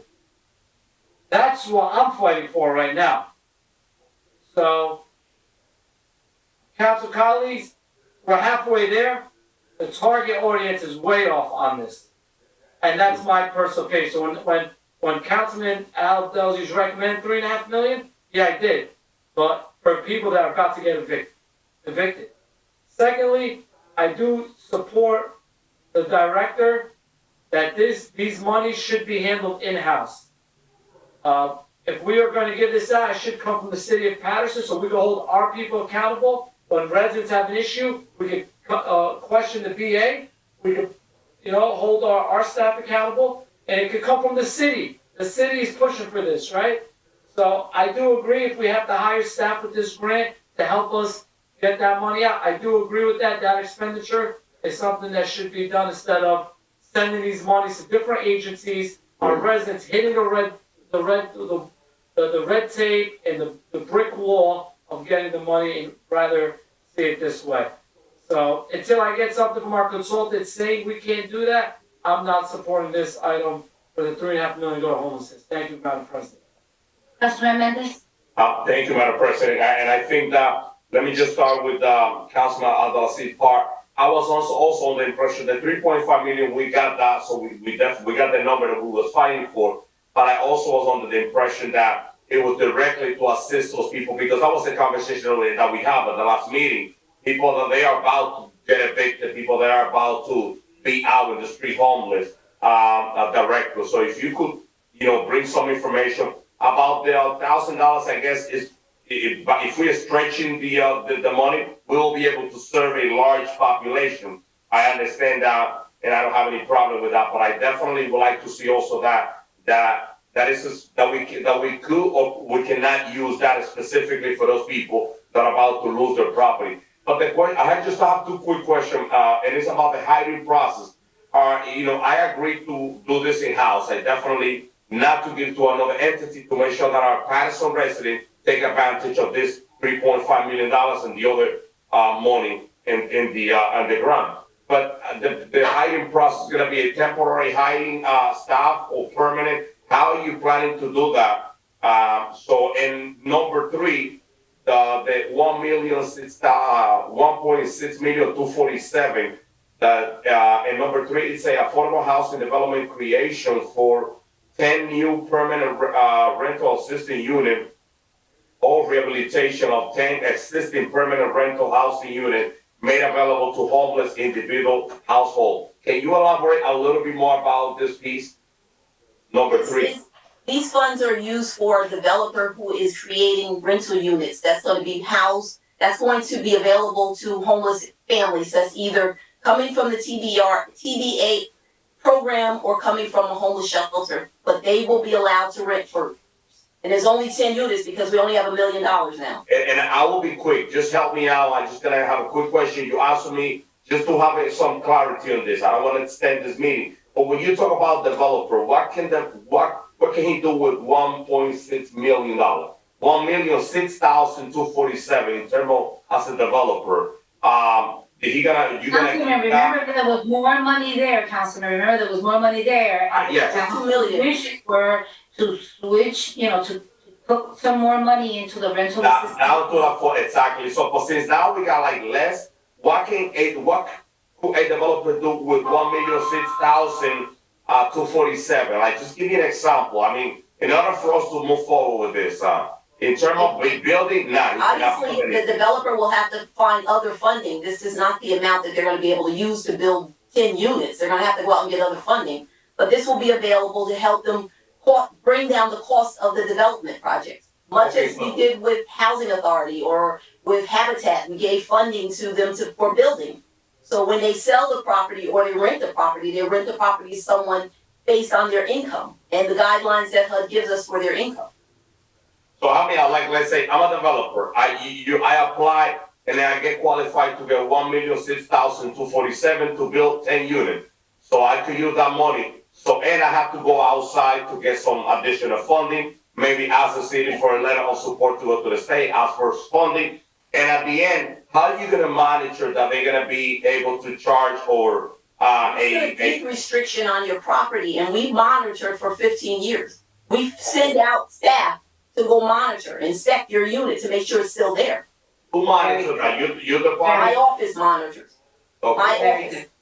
Okay, thank you, Madam President. Thank you very much, Councilwoman Mims. Thank you, Council President. And so, I have to agree, Councilman Abdelaziz, last week, exactly what you stated, I requested it to the administration and to our director that we should take the process in-house so that we're able to provide checks and balances and also manage it. But I want to read just a small portion of the letter that we got from HUD that was sent to the mayor, and it's the third paragraph, and it talks about how the home ARC funds can be allocated. It said the home ARC funds must be used for individuals or families from the following qualifying populations: homeless, at risk of homelessness, fleeing or attempting to flee domestic violence, dating violence, sexual assault, stalking or human trafficking. Other populations where providing assistance would prevent the family's homelessness or would serve those with the greatest risk of housing instability, and veterans and families that include a veteran family member that meet one of the preceding criteria. So I'm going to put it back on the record based on the letter from HUD. This is HUD's requirement and their standard. I would like to see a detailed outline, right? Because now we have a number that was given, 185, which was given. I would like to see how that number was crafted based on the identification that was given by HUD. Because I see this came from New Jersey Counts, which is the point in time count of the homeless. Last year. But if I'm not mistaken, the point and count homeless project was where we went out into the community, which I was a part of, a lot of us were part of it, and we counted those homeless that were sleeping in the community, under the bridges, wherever. That's where this number came from. That does not quantify the definitives that were given by HUD. So I'm sorry, Councilwoman, that's in the report that we submit to HUD in our paper. That's under HIMIS. So I can provide you a printout from that. So I'm gonna put it on record, and I might be the only one. I think before we move forward on this item, that we get that information. If we have that information available, we should have that. If it's something that's been developed we should be able to identify not just homeless that are on the street, because we know the majority of the people that are living out on the street are not Paterson residents. So it's not that we don't want to help other people that are here, because we're passionate about that. But when we get some type of money of this magnitude, $5.3 million, we should be directly focused on how do we help people that have been impacted through COVID, they're about to lose their apartments or their homes or whatever. We should be building a program and quantifying that program with strategically planning it out on how it fits into these categories. There has to be, and you said there are numbers, so I would like to see all of that broken down into categories based on the $1,000 that's gonna be provided, and how does that really help these individuals before I move forward, before I'm comfortable and moving forward with this item. I'm glad that we increased it, that was great, but increasing money and not really having a plan, I'm gonna go back to that, to identify that we don't misuse or come back where we have to give the money back. So I just wanna put that on record. Our director. Can I ask, did you all receive the McKinney-Vento Homeless Assistance Act that we provided you a copy of? Because that is what this is for. Director, yes, Director, we did. So, yes, we have, yes, we have that. I have that, but I'm saying from the administrative side, right, with the legislative body, the administrative side is saying this is something that we would like to do. It's $5.3 million, which is great to help the homeless population, right? But the homeless population is classified into 24 different categories. And it's outlined by HUD. It is here in the letter, clearly written, and I understand the McKinney-Vento Act. I understand all that. And those are the only categories in the McKinney-Vento Act that we're addressing, those 6 that you just mentioned. One second. Councilwoman. Madam Director. Councilwoman. You're speaking a lot and you're saying a lot, and you have to let the director explain, because you're talking about the 24, but the city is not addressing the 24, but just 6 points. And it's my understanding that this is not rental assistance, it's not for back rent. This is specific, because we have a program for back rent, am I correct? Exactly, yes we do. And and can you tell me? We actually gave $3 million for that program. That's for the emergency solutions grant. Yes, that's not what I'm saying. Council President, that has nothing to do with what I just said. But you're talking about, no, because you're making a mention about the 24 points, but the city's not addressing the 24 points. They're addressing. But they have to. They have. It is in the letter from HUD. So to say that the administration is not, it's in their letter. They have to build out a plan based on what is outlined from HUD.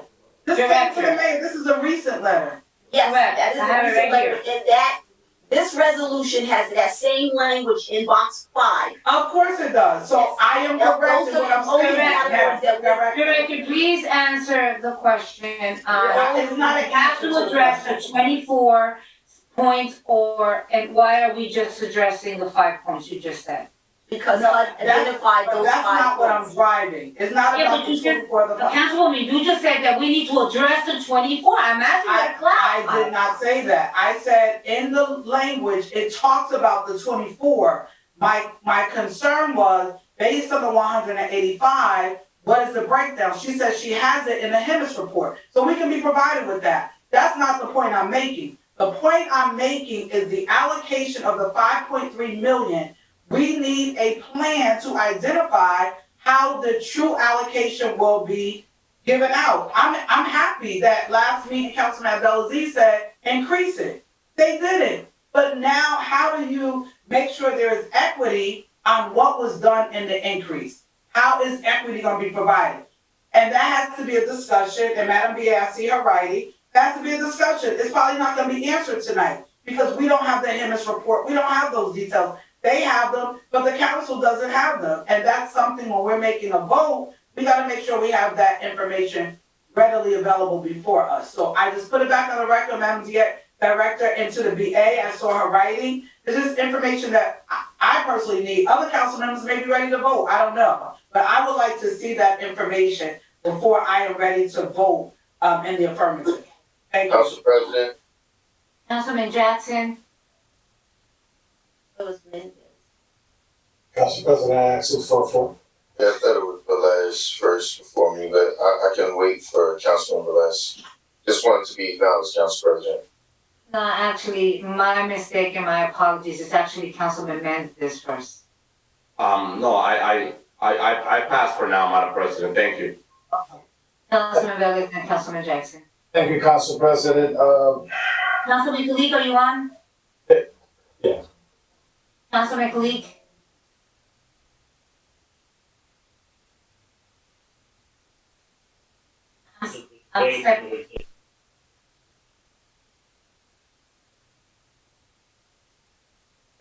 All right, so she left. So, council members, point because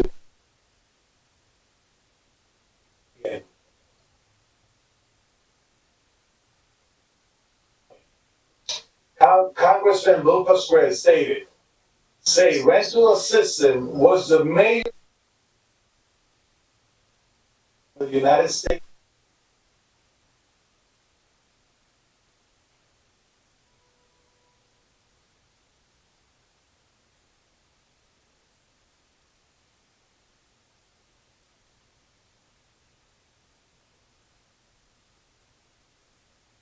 Our office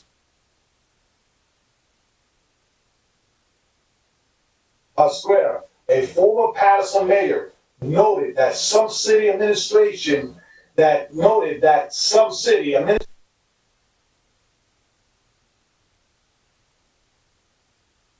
government, but he will use the 5.3 millions smartly and in the best interest.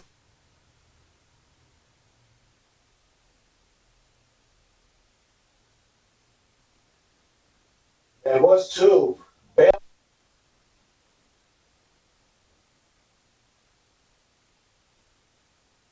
Money. So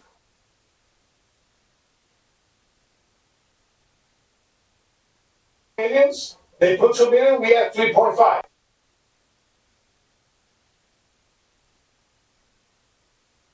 What made them give us the money? And it was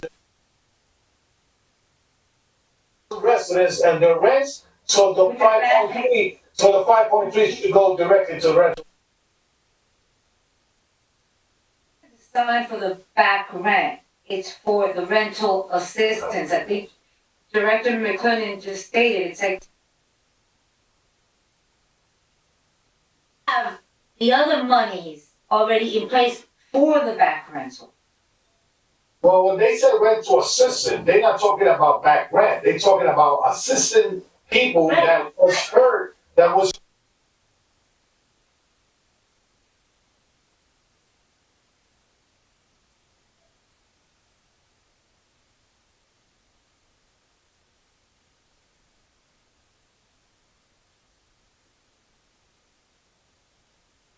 If you read what Congressman Square was saying, that the intention to release the fund is to help people, whoever falling back, to help them out with the 5.10 units that you know that first of all, and that money, that $2 million is gonna go down the drain. Then how are we gonna support that project if we don't have the, well, whatever money is. Members,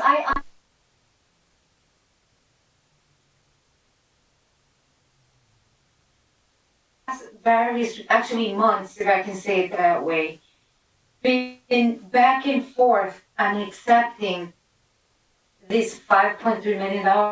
I can't, and pass this resolution. I mean, I understand.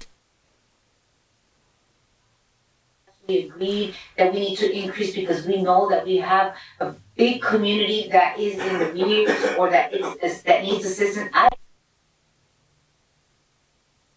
I want to turn this meeting over to Councilman Kalik.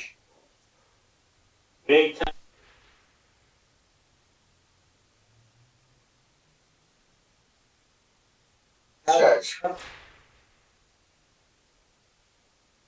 Thank you. Thank you, Council President.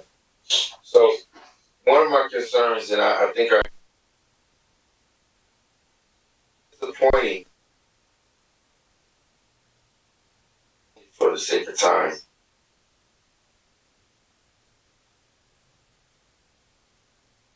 Relevant data from this for the last 6 years.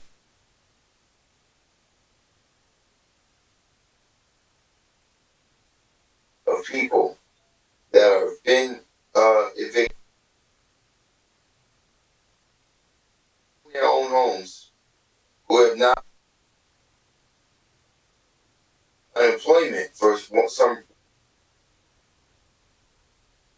of a year for unemployment.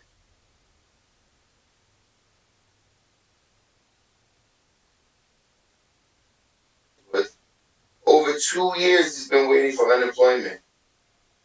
So there is going to be a great deal of homelessness and people who are not just being evicted, but people that's losing their homes.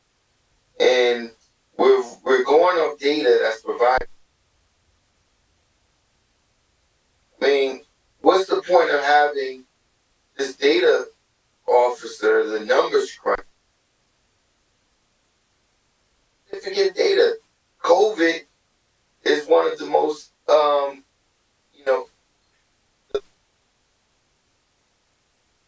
last segment of the community, population.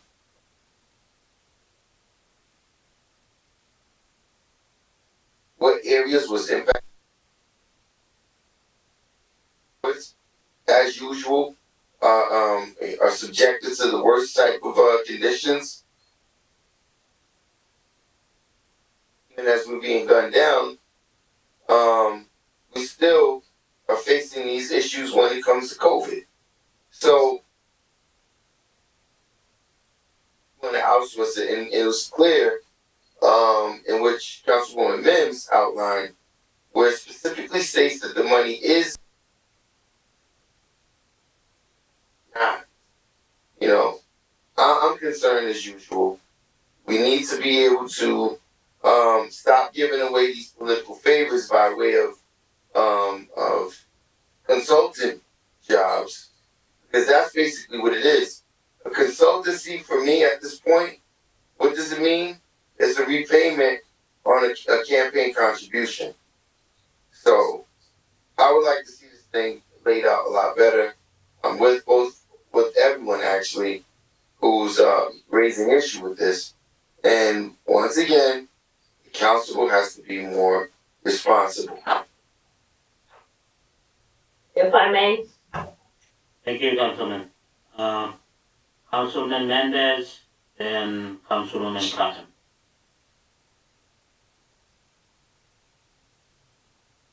You are mute, Councilman. You are mute, Councilman.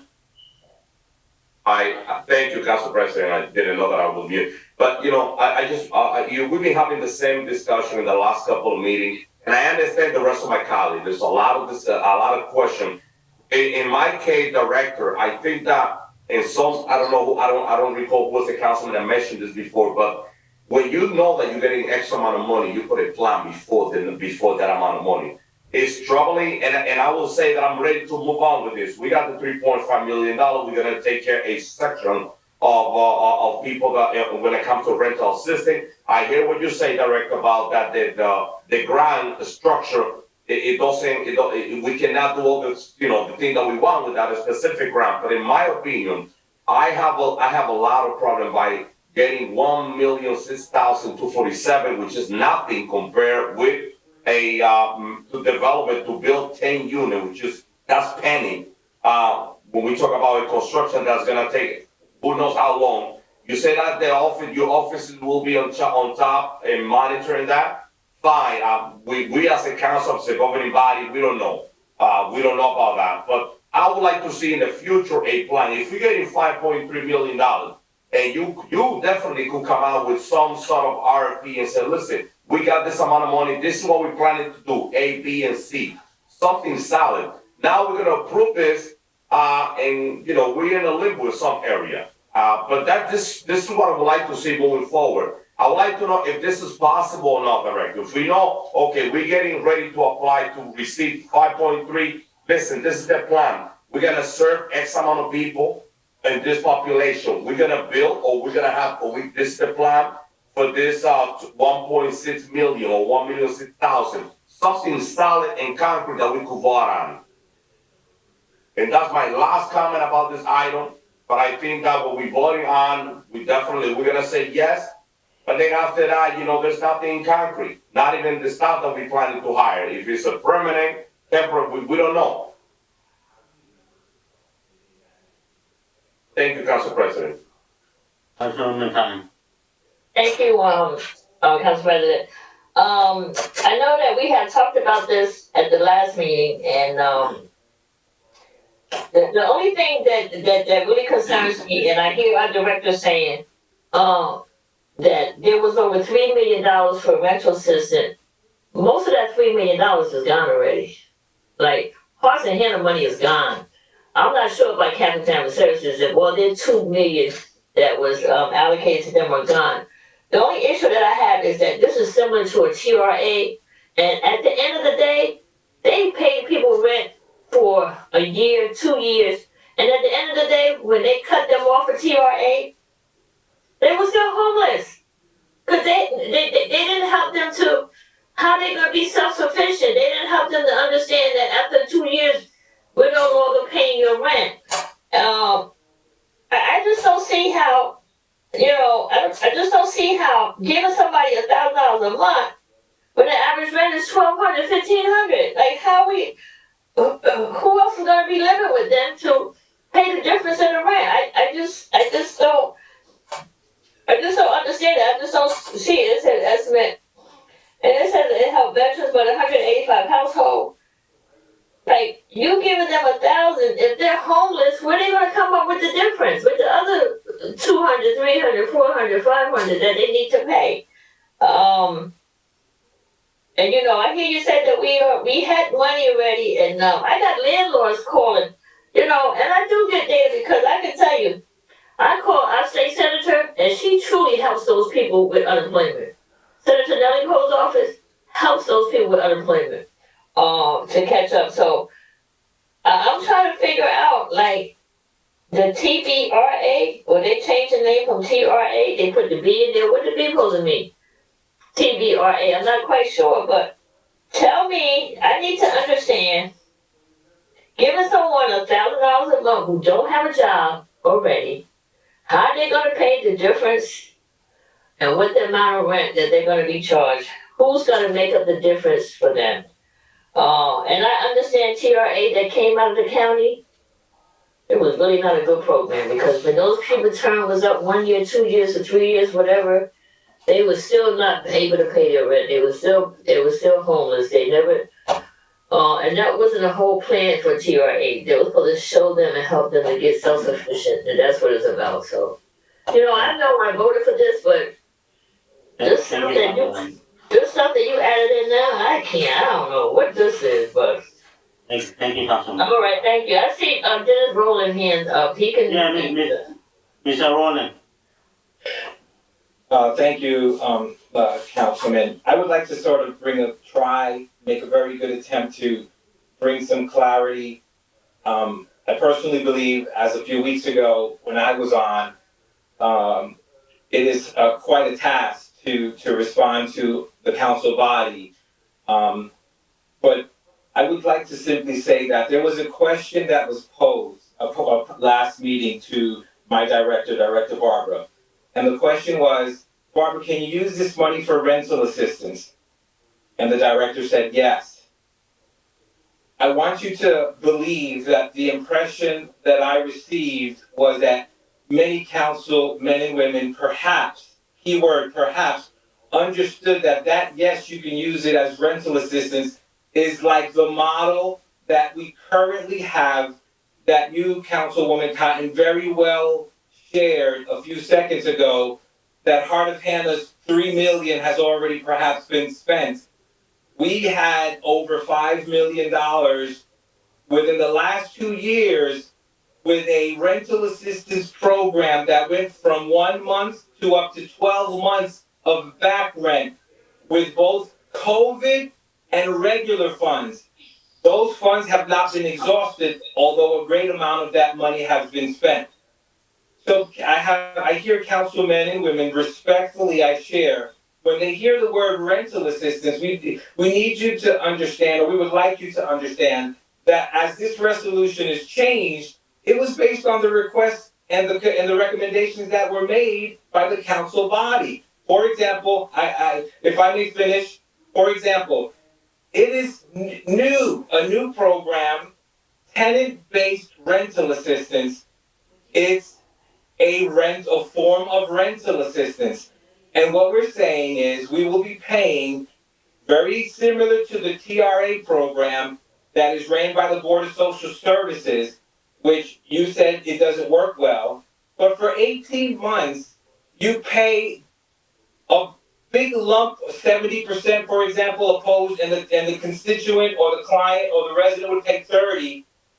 But you're giving them rental assistance. It is a form of rental assistance to 12 or to 18 months. We cannot use this money, and I'll answer questions because I see some hands being raised. It is not the same as our ESG Emergency Solutions Grant, which provides rental assistance, either homeless prevention or rapid rehousing. We've done that. There's still money left that will help the tenants and eventually also help the landlords. This is not that. This is a tenant-based rental assistance, which is a rental assistance program. And in the second page on D, it is giving you what you've requested. How many people possibly can we help? How we're going to help them. So it is there. And I'll leave my commentary to that at this point. Director, Mr. Roland, is this resolution time sensitive? When do we have to adopt it by? I would yield to my director to answer that question. So, Council President, we have been asked by HUD to present this resolution back in November. We told them because of the holidays and the COVID, a couple of staff members had COVID, that we weren't able to produce it. They've heard from the newspaper, they've read from the newspaper articles that we're still debating this. But they have not released our 22 grant funding because we have not amended our 21 plan.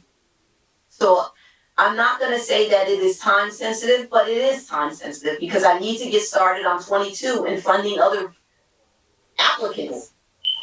Also, can we, for example, if we adopt this resolution and then afterward with the allocation of the fund to different. You're going to have to pick the consultant. We're going to do the RFP. You guys get to choose the consultant. Obviously, we score them, give you our recommendation. You're also going to be able to review the list of tenants that's going to be eligible to participate in the program. I will not be doing that. That will be a consultant that's running the program, that's getting the list of who's eligible and how much they're required to pay for them. We will cut the check. The city will cut the check for the landlord and issue it every month. The tenant will not get it. We will mail it directly as if we did with the ESG program. Councilman Abdulaziz, then Councilwoman Mims. All right. Thank you, Council President. So, I guess we're going to just agree to disagree here, right?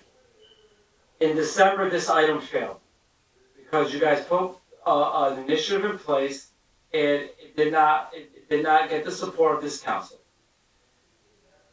I don't know if I heard correctly or incorrectly that you cannot use this for rent relief, or you can. Is that what's being said? We cannot use this for rent relief? Dennis, or just, yes, whatever. Director, can't use it for back rent. No. So the verbiage I have in front of me, this is from the homeless assistance, it's a $5 billion allocation. The bill provides $5 billion to provide rental assistance and supportive services to develop affordable rental housing, to help acquire non-congregate shelters to be converted into permanent affordable housing, are used as emergency shelter.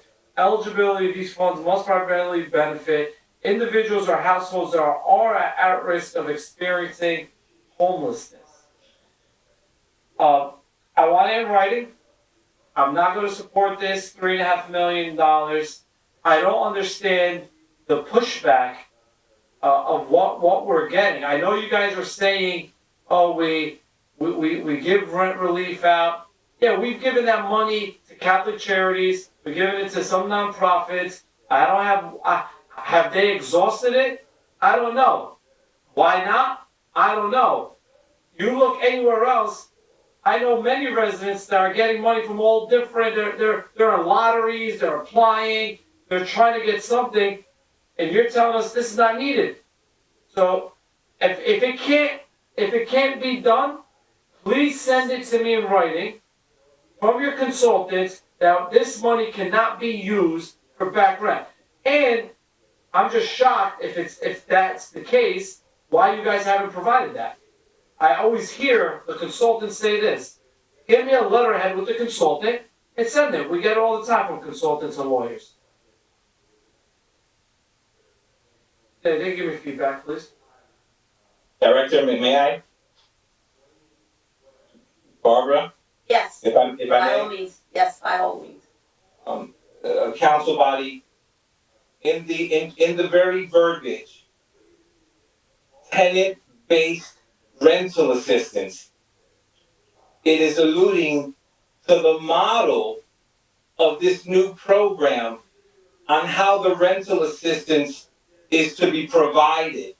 When you use what you have read is leading up to the definition of how you define people who are literally homeless or at risk of being homeless. So when you say, you mean to tell me you can't use this for back rent, you should have told us. I certainly respect that, and I mean no disrespect in my response. This is a new program that we're trying to express that similar programs is one of the Board of Social Services, which is called temporary rental assistance, which is very similar to a Section 8 program. So I will finish in saying this. I understand I will finish in saying program. this. Once again, your consultants send me verbiage that says we can't do it from your consultants, that we pay a lot of money to consult us. Now, I'm getting he said, she said to me. I'm getting from other experts in other towns telling me that they use this the same way. So when I look at other towns that are allowed to do this, well, coincidentally, they wrote the whole bill just to carve out Paterson and say we can't do that. So that's my request. I don't need no rebuttal. I would recommend tabling this because I'm not, personally, I think some of the council colleagues, until we get it, that we're not allowed to pay for tenants in the arrears from the consultants that we have, that we pay a lot of money, right? That's a simple letterhead. Have them emailed to you. We should have it by tomorrow morning, since we've been doing this for so long. I should have it by tomorrow morning, and then we'll do a special meeting next meeting if it's so time sensitive. Please let me do it. I'll do my due diligence. I'll reach out to some other directors of community development from some larger cities that are doing the same exact program we're doing. Thank you, Council President. Jersey City is doing it.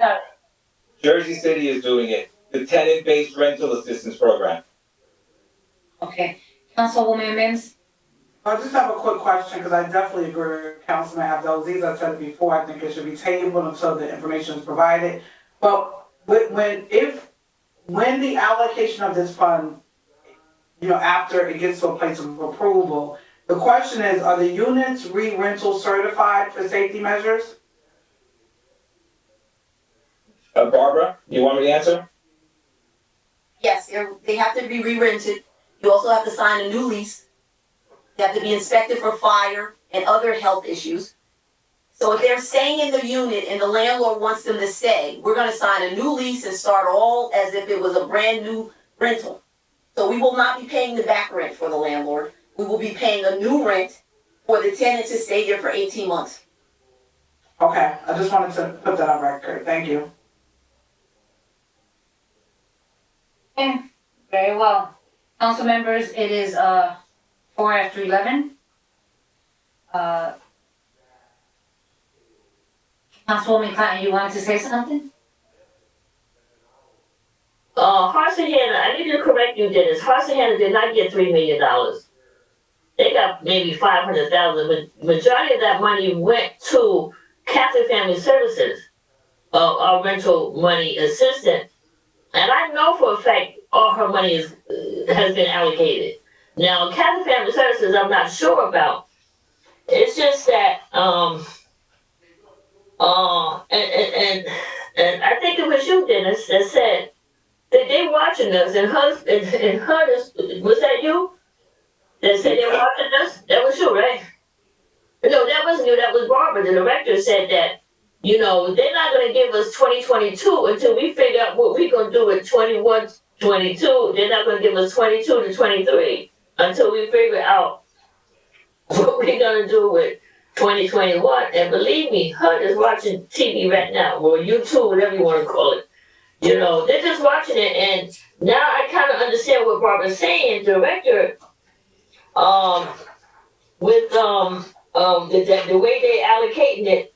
I kind of see what you're saying now, because they can't pay. And you know what? If a landlord know he gonna get paid now, somewhat, and he hasn't been getting paid before, he's gonna sign a new lease with them. So now I don't get my check directly from the city of Paterson, for that, and we can't go back to back. I understand now what it is, and you know. So council members, Well, we need our money. I hear what you're saying.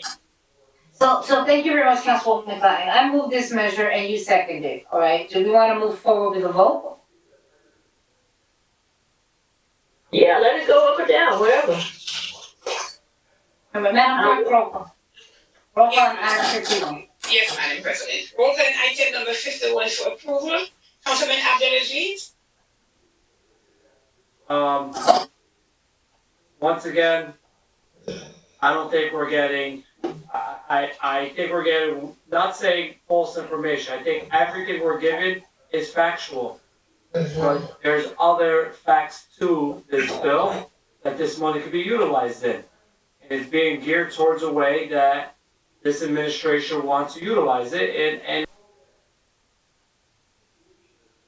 we're getting false information, but they're giving us information that this money could be used for one way, and I do believe that the tenants that are falling back on their rent are the ones that should be our priority right now. I guess, you know, and I don't know why I don't know why we can't be on the same page with that. And there's a need all over, right? When it comes to spending money, there's multiple needs for everyone wants to spend it different ways. Well, one thing that I'm hearing from residents, and I hope this isn't what I'm hoping. I'm going to be, you know, optimistic, or cautiously optimistic.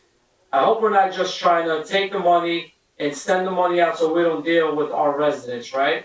Well, we give our money to nonprofits and the residents go there. I don't see anything that the city directs, anything advertising, hey, if you need help with your rent relief, go here. Nothing comes out of that department. I've never seen it. It's never been emailed to the council people. Almost similar to the first time home buy program that they run that no one knows about also. So, council colleagues, this misses the mark. I hope if it fails, we could come back at the next meeting and try a third time. Maybe third time's a charm with this. So my vote is no, because we're not allocating money to our residents and tenants that are back on their rent. You don't need to be a rocket scientist to understand that the courts are backed up with evictions, and most of them are Paterson residents. I would love for if we could ever get that data, right? Go to landlord-tenant court. I would love to know the percentage of Passaic County are Paterson tenants. I could probably guess maybe 50-60% are Patersonians that need assistance. So my vote is no. Councilwoman Khan? Thank you, Council, Madam Clerk. For someone, just, you know what, for someone that said that they don't know that is advertised about rental assistance and all the flyers that have been out, all the stuff on Facebook, everything, people were everywhere, people were telling people where to go if you needed rental help. You had landlords calling, you had, cause tenants sometimes weren't even filling out the paperwork, landlords were filling out the paperwork and getting the tenants to, just sign off on it to make sure. But I know that, this is, as the director said, this is for 2021, 2022. But we need to, I can tell you one thing, them other congressmen, we got 430 of them. The United States, 430 congresspeople, they waiting. But for us not to say we don't want this, but we want it, but we want to just make sure that it's done right. And I kind of understand it of helping tenants to be able to assist going forward. I know that they still have to come back before us again, so you know what, I think that I'm not on community development committee, and I think that even if you had a committee meeting, all of this would have been brought out way before you came to the city council. That's what you needed to do, have a committee meeting, all those questions could have been asked, and then you bring it here to the entire. With this rental assistance, I voted yes last time, we got more information, and I'm gonna vote yes again, because we need this money. Thank you, Council President. Madam Clerk, I'm sorry. That's okay. Madam Clerk, my vote is yes. Thank you. Councilman Jackson? Thank you, Madam Clerk. And this is what happens when you have dysfunctional government. When you have dysfunctional government and you have council people who don't want to provide the necessary oversight, you allow the administration, excuse me, you allow the administration to run away with things and do whatever it is they want to, no level of accountability. You ask for reports, they're never given. And then in the final hour, when we're being rushed because there's a deadline on the money, and I know for sure that Heart of Hannah, they've exhausted their resources, well over a year ago. So I'll reiterate, my disappointment is that here we are as a municipality, and I'm not expecting the director of community development to go out and do the research and let us know how many homeless people are here. But I can tell you this, I would like to take a poll, a census right now of all the council members who don't know anyone that has not been vaccinated yet. Yet this administration goes on national TV and embarrasses us by saying 100% of Paterson people have been vaccinated. 100%. I mean, the amount of mockery that the mockery that people are making out of that comment there. Everyone, always plays the stick. 99.9%. But we got 100% people vaccinated. And I can bring dozens into the mayor's office for him to make their acquaintance. But this lack of oversight is going to continue. Obviously, I'm not going to vote and not support even the smallest amount of revenue that we can receive. But I'm curious to see how irresponsibly it's going to be laid out. My vote is yes, Madam Clerk. Councilman Khalid? Thank you, Madam President. This $5.3 million is coming to Paterson for Paterson residents. So I don't think we should misinformation. We put misinformation out there. This whole money is not for the residents of Paterson. I believe it is for residents of Paterson. And at this time, I will support it. My vote is yes. Thank you, Councilman. Councilman Mendez? Thank you, Madam Clerk.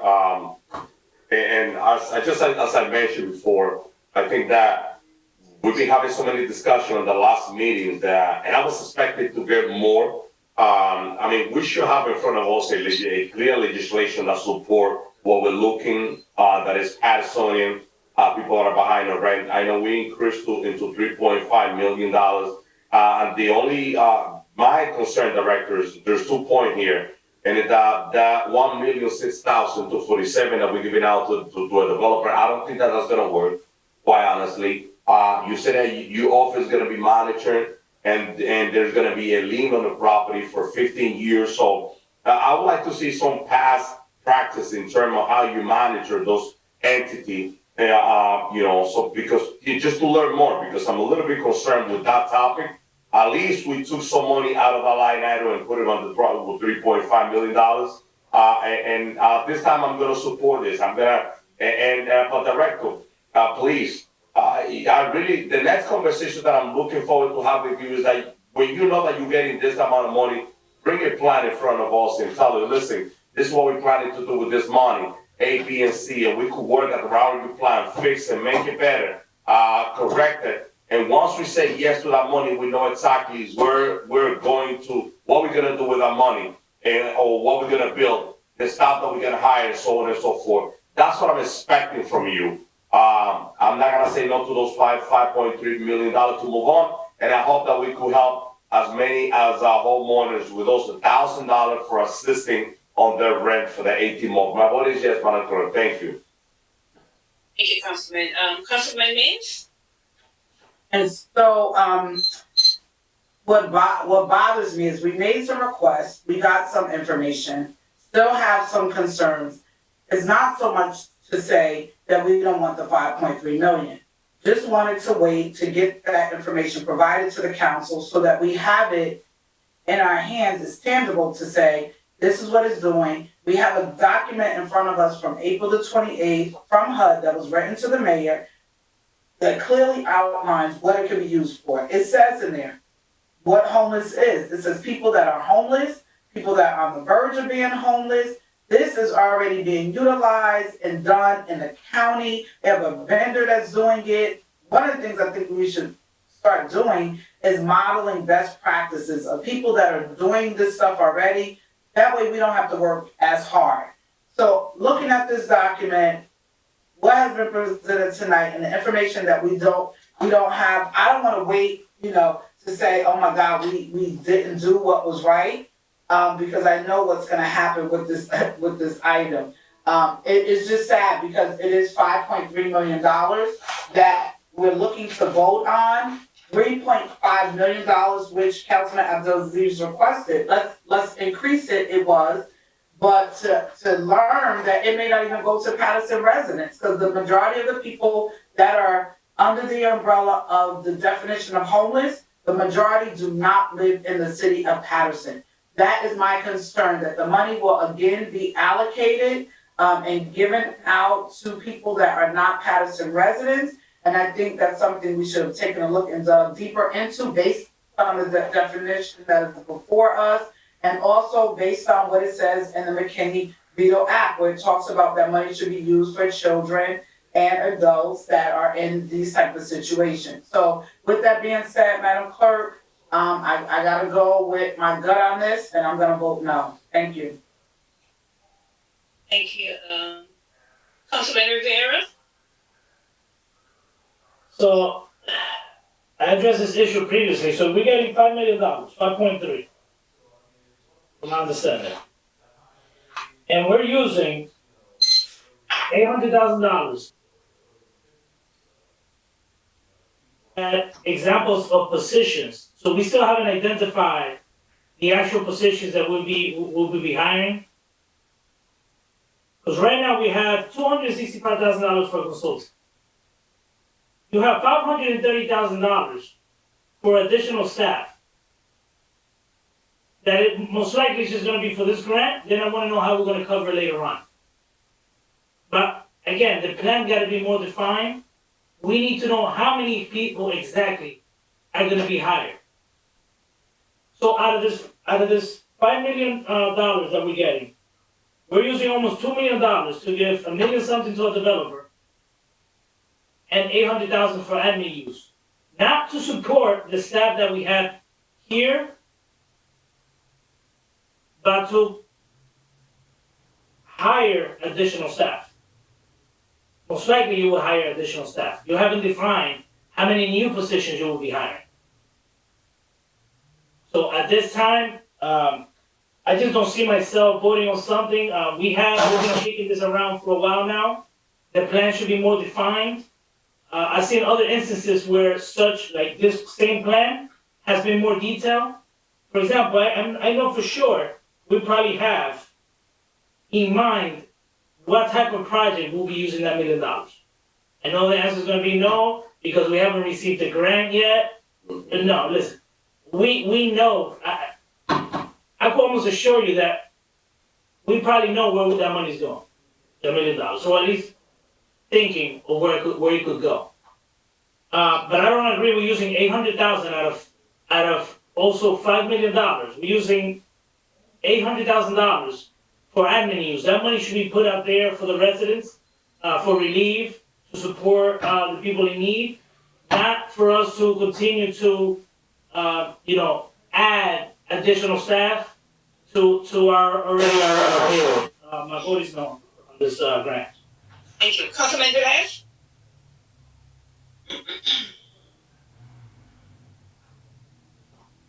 Councilman Velez here? Okay. Madam President? Madam Clerk, sorry, I was trying to unlock myself from the computer. Okay. Okay, so your vote for number 51, your turn to vote.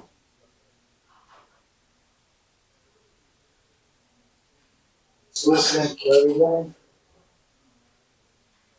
Past meeting, we request something simple.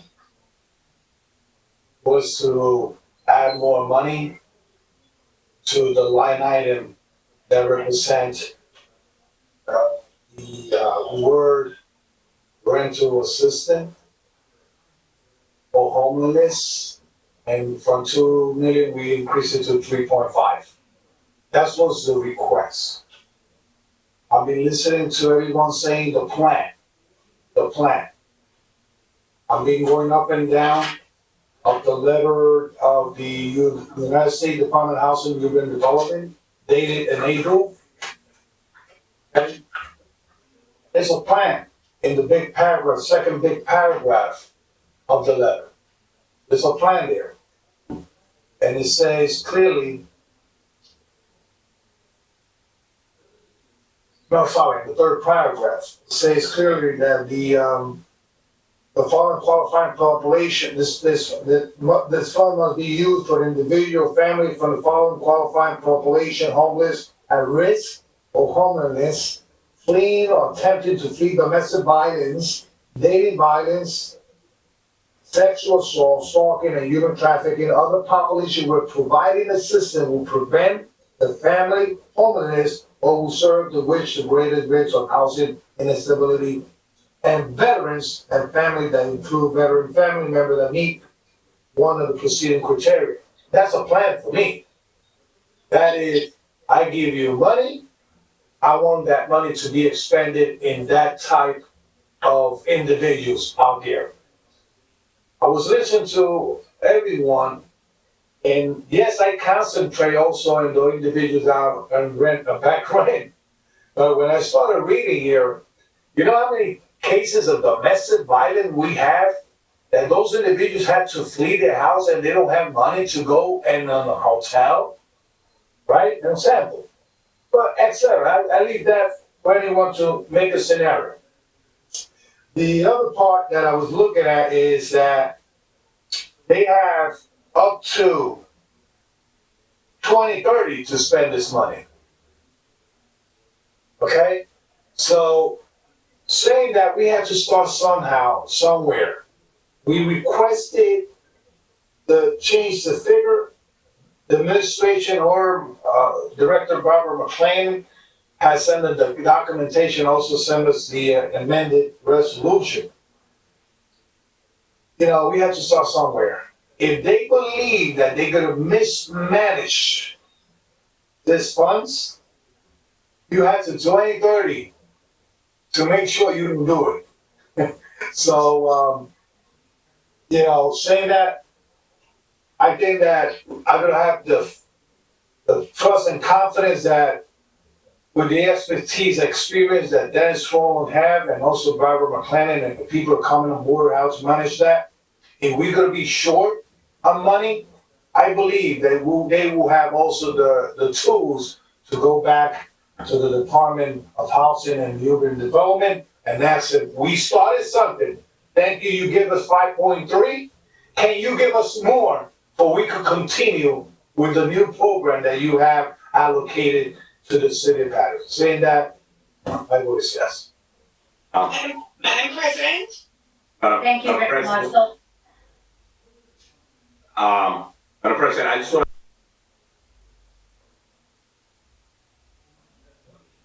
if you allow me to. Councilman Mendez. Just thank you for allowing me and giving me the floor. Since we started the conversation, and I asked the director about the explanation about the 1,006,247. I hear you respond and you planning to give it to a developer. I asked you about the 265,000 consulting plus $500,000 in admin, so it's in total $800,000 that you have to hire staff. And we don't know exactly, once we approve this, we don't know which developer is gonna take this money. I asked you about those two major concerns because I do believe that we could fight to get that money. Instead of giving that money to a developer, which is nothing compared to a 10 unit, to build a unit, $1 million, it's like a nice gift for a body to build a 10 unit construction. I don't think that we're gonna use that money wisely at all. So the only thing that I have is my vote. I hope that I could have this in front of me again. But in the beginning, I support this to try to get the $3.5 million on the right direction, even though that we're not directing that money directly into our homeowners that need those rental assistance to stay in their apartment, because we're not doing that. But on top of that, you have the 1,006,000 that maybe one of Andrew's friend, one of the major friends, gonna get wrong with that money. One of his developer, one of his body, maybe even get $1,006,000 plus 20-year tax abatement and run with, and that money is not gonna stay into our Patersonian. And plus $800,000, 265 consulting plus 500,000. That's a lot of money. And this administration, they could do a lot with that. They could hire a lot of people. They could do a lot of favors. So I'm not willing to support this. I'm gonna change my vote, and my vote is say no. And Madam President, thank you. I just wanna leave that on record. Either pass or fail. I just gonna make my opinion. I asked the director. She gave me her explanation, but I cannot live with that. Leaving $1 million for that construction when that's not gonna benefit any on anything. Anytime soon, it's not gonna help us on anything. So thank you, Madam President, for allowing me to comment on this and change my vote. So it is obvious to me that you changed your vote based on the comment that Councilman Rivera made, because he was specific, and you were specific in making the statement about this money being given to a specific developer. I don't know. One second, you just made a statement, let's go back to the tape. Let's go back to the tape, and I have the floor right now. Okay? I have the floor right now. Okay? And I'm making this statement because you stated, based that this money was gonna be given to a developer. Okay? And that statement came from Councilman Rivera, who just made a statement right now. Go back to the tape. So that's all I'm saying is, I don't know anything about any developer, but I'm gonna say this. This is not about me personal. This is not about the administration. This is about the people. And right now, we are in need of this money. Right now, there are HUD rules in place. Stuff has to come back to us. Our finance chair feels, a certain way in terms of some of the monies being given to some of the consultants. He's within his right. He's within his right to do that. Right now, I don't know anything, I put it on record, of this monies or any developer right now that's gonna gain from this $1 million that's in place. All I'm gonna say is this, I'm voting for the people. I'm voting to make sure that we have these additional monies. And I'm a firm believer that this is gonna come back to us and that what we're gonna do is right. I gotta stand on that. I can't stand on all this stuff like, we need to stop it. Council members, we need to please look at what we're doing. We right now are not standing with the people. We're looking at each other, we're taking jabs at each other, we're making statements that are out of place. And all I'm gonna say is this, let us vote for the people. This is why I'm supporting this measure, and I'm voting for this $5.3 million for the people of Paterson. My vote is yes. Yes. The vote is 5 in favor, 4 against. Item number 51 is hereby adopted. What people we voting for? Thank you very much. The Paterson people. Hallelujah. And for the information being put here today saying that this is not going to Paterson residents, this is specifically just for Paterson residents. Let it be said here, it is only for Paterson residents, not for other people. With that said, we're moving forward, Madam Clerk. We're not gonna move forward with item, we just did 51, we're gonna do 52, and we're gonna, actually, I'm gonna do this because I believe that Director from DPW only has one last item. Council President, if you may, there's many residents that we're honoring today that are watching, to wait till we honor them, it's getting late. Okay, well, guess what? We didn't have all the resolutions in place. People were late. So let us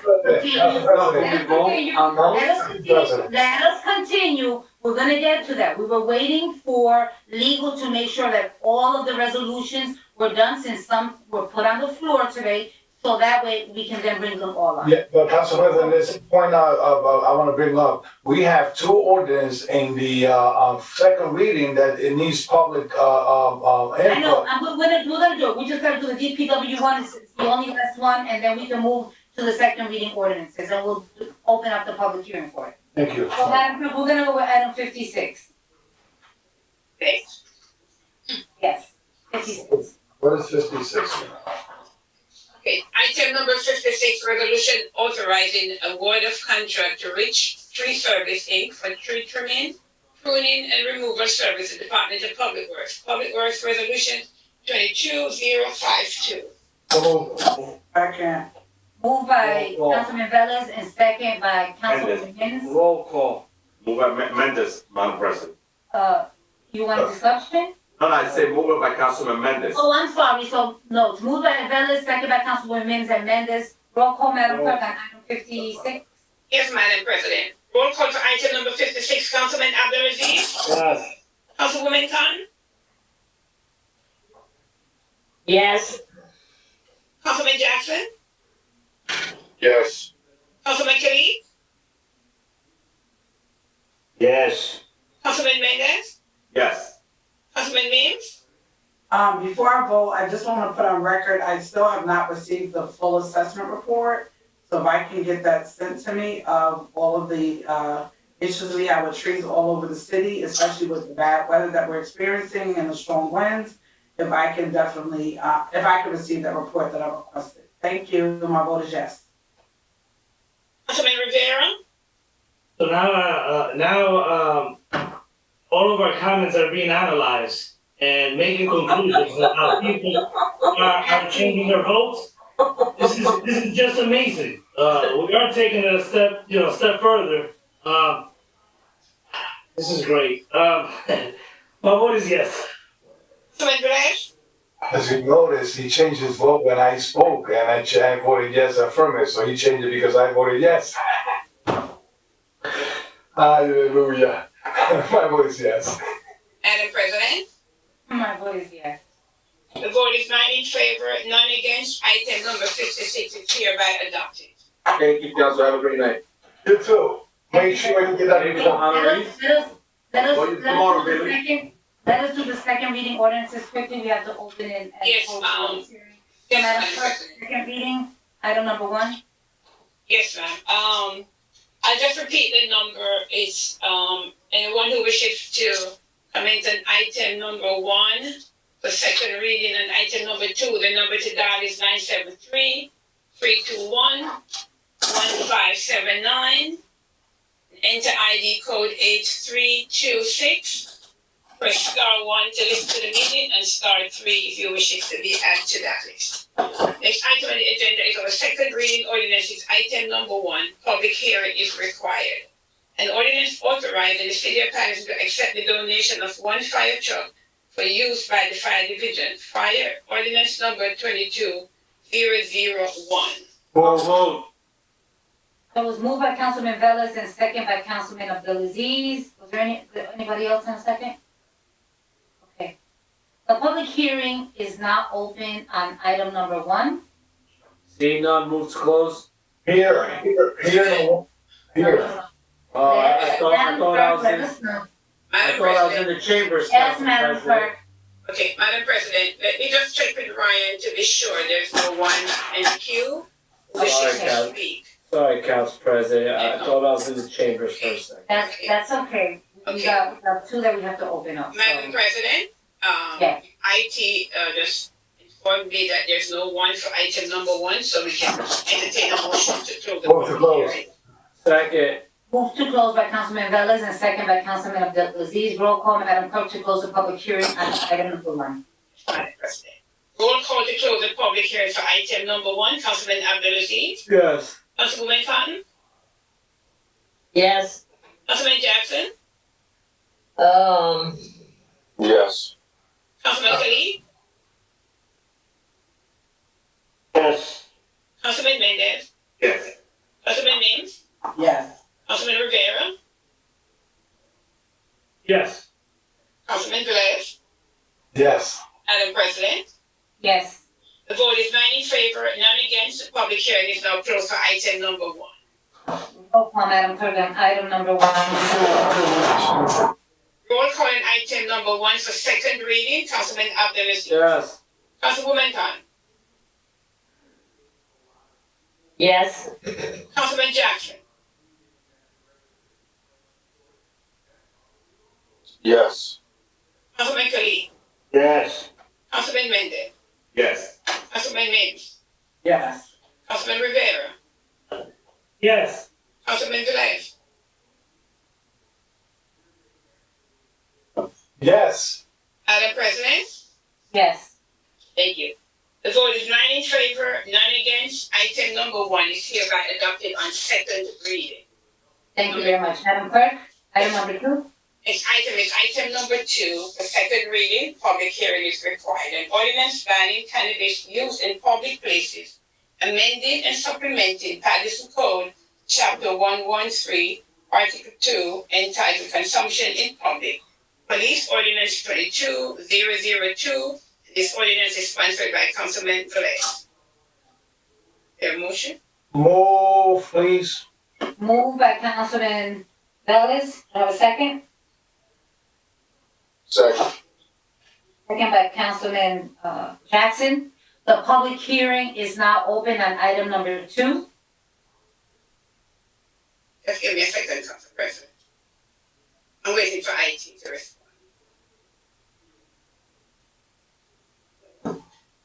Madam President, there's no one to, for the public hearing on this item. I entertain a motion to close. Motion to close? Public Okay, hearing. move to close the public hearing by Councilman Mendez and second by Councilman Abdulaziz. Roll call, Madam Clerk, to close the public hearing on item number 2 for second reading. Yes, Madam President. Roll call to close the public hearing. Item number 2, Councilman Abdulaziz. Yes. Councilwoman Khan. Yes. Councilman Jackson. Yes. Councilman Khalid. Yes. Councilman Mendez. Yes. Councilman Mims. Yes. Councilman Rivera. Yes. Councilman Velez. Yes. Madam President. Yes.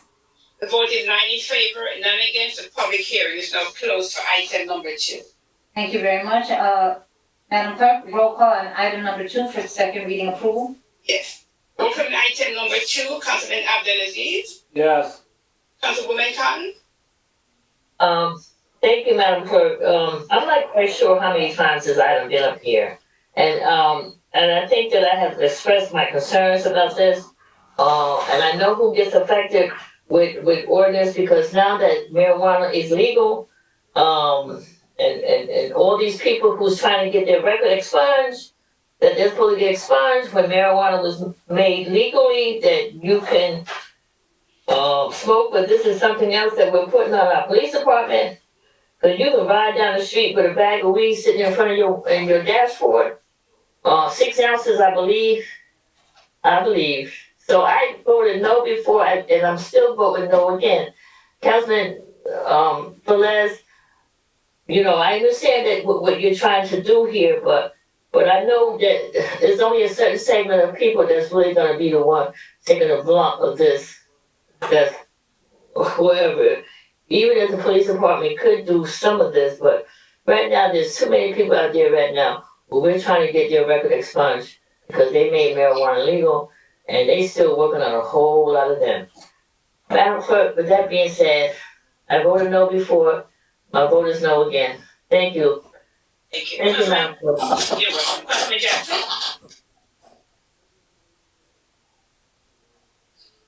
Thank you, Madam Clerk. Understanding all the Councilwoman Cotton said, which is definitely relevant, but nonetheless, smoking, even if it's a cigarette, is illegal in these places that we're talking about. And it's a mere process, and I think it's relevant to support. My vote is yes. Thank you. Councilman Khalid? I voted yes. Councilman Mendez? Thank you, Madam Clerk. I think that, I feel that this is a little redundant because there's a state law that supersedes local legislation that clearly say that it's against the law smoking in public already. I understand the rationale. I will support this, but just for the record, and I asked this question to Corporation Counsel, and you specified that Corporation Counsel before my vote. The only reason why I'm going to ask you about this is because I don't want people to get the perception that it's legal to smoke in public, it's legal to smoke weed in the park or in a public place at this time right now. Can you elaborate just before my vote on that topic? Because according with my knowledge, it's a state law. It's against the law to smoke in public, in the park, cigarette, weed, and so on and so forth. Can you just elaborate before my vote on that? If I'm right or wrong on my statement? Councilman, you do realize, right, that we're in the middle of roll call, right? I understand that you want clarification, but that should have been not when it was on roll call, but when It's really yes or no for Corporation Counsel because it's a state law, but just for the record, I want to hear from him either yes or no. That I'm right on my statement that it's against the law right now to smoke cigarette, weed, or any type of smoking between in a park or outside in public.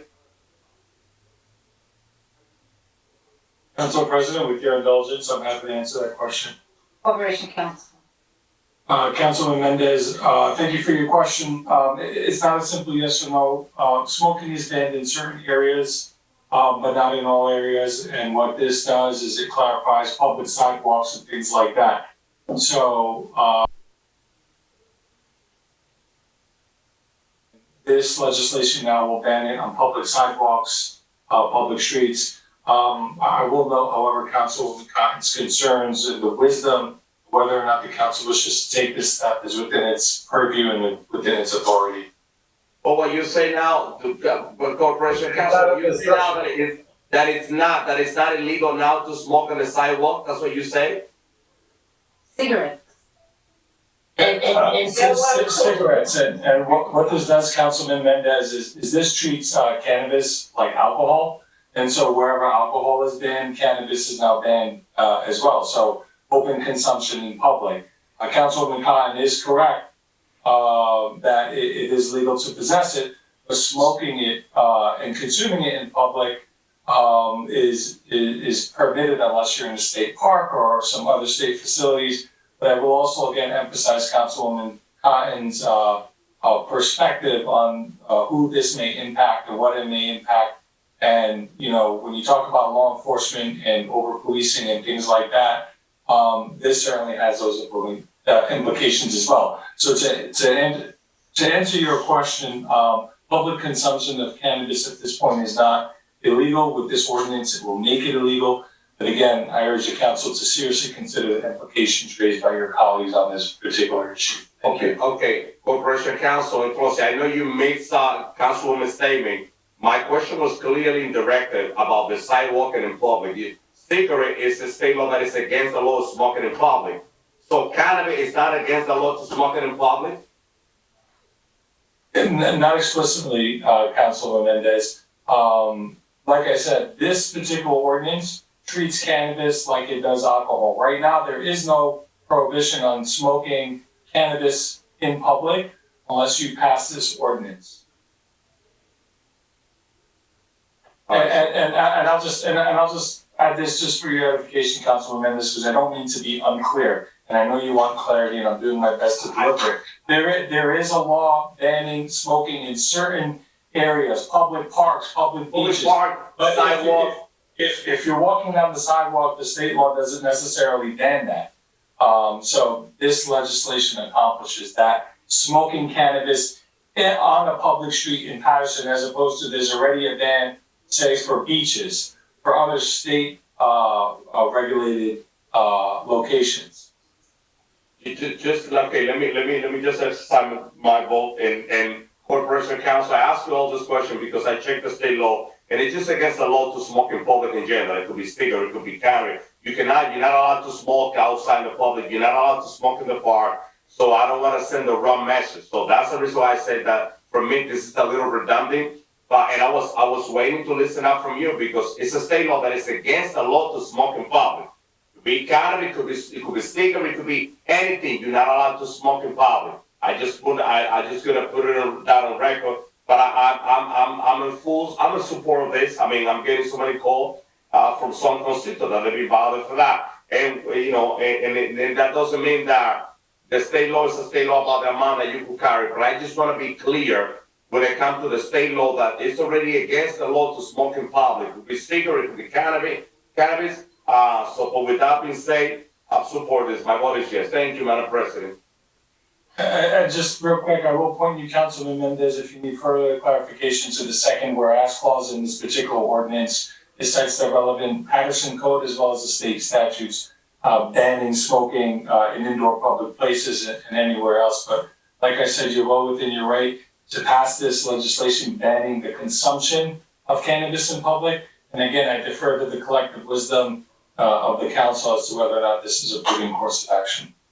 Thank you. Thank you, Madam President.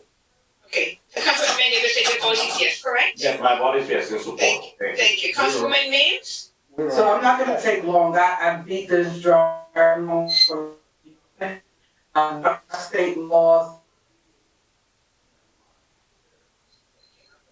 There are, right? I'm sorry, I believe Councilwoman Mims is frozen or she's being cut out. I don't know if it's just me, but I don't want her vote and statement to be lost. She sounds like a robot. Internet. Yes, probably the internet. If IT can do it. Okay. Can we skip over Councilwoman Mims and then we see if IT can assist her in the meantime? We're having difficulty with Councilwoman Mims. Yeah. Yes, ma'am, but you can continue and Okay, we'll come back to her. Ryan is going to text her and assist her, so we can go to Councilman Rivera.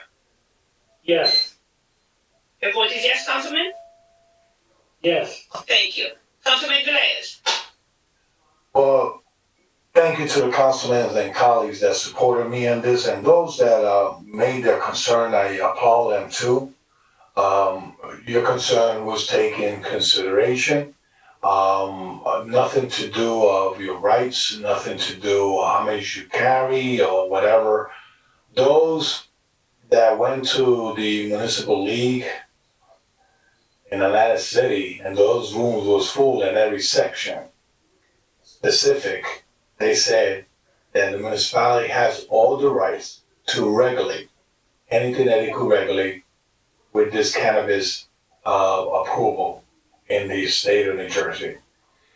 Once again, 25 feet away from a building, the Smoking Act says that. But when we talk about cannabis, I'm not talking about weed. I'm talking about cannabis. You know, cannabis is approved in the state of New Jersey as recreational. It's have not been in effect yet because still the commission is still debating how they're going to regulate it in their end. And every day comes something new.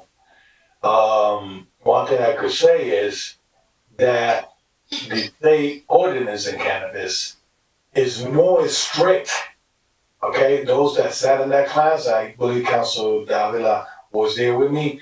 The state regulation, and Councilwoman Ruby Kine got there too.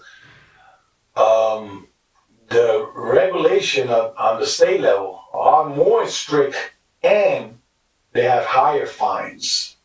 Here in the local level, we have the chance, if it's going to get enforced, to implement the municipal ordinance and try. We give them tools how to enforce it.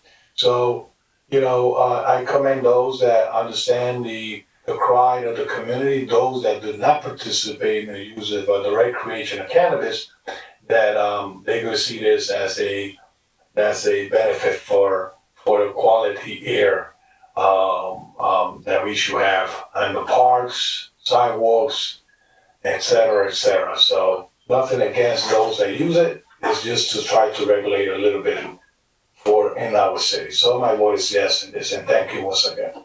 Thank you. Madam Clerk, I think I'm back. Yes, okay, I can hear you. Oh, that's So I apologize for that. Last week I had an issue with my tablet. I brought it into IT and it's still glitching out. So I'm not sure, but thank you, Director of IT, for assisting. I'm gonna have to drop it off again. So I'm not gonna go into a long dissertation in regards to this item. Councilwoman Cotton had already alluded to it. There is a Senate bill that is already on record for the decriminalization of marijuana to give people that have been, impacted heavily by, smoking weed and whatever their other issues and concerns have been. And so to bring them to a point where they can be productive citizens and have second, third, or fourth chances. Currently, we have only given almost 300,000 people whose records has been expunged. There's a 3-step process. There's still many people that are waiting who they can't buy a home, their credit is impacted, so many different things, unemployment, so many issues because of this concern. I thank all of those state legislators that took the time to write this, and Councilwoman Cotton already said it with the 6 ounce or less.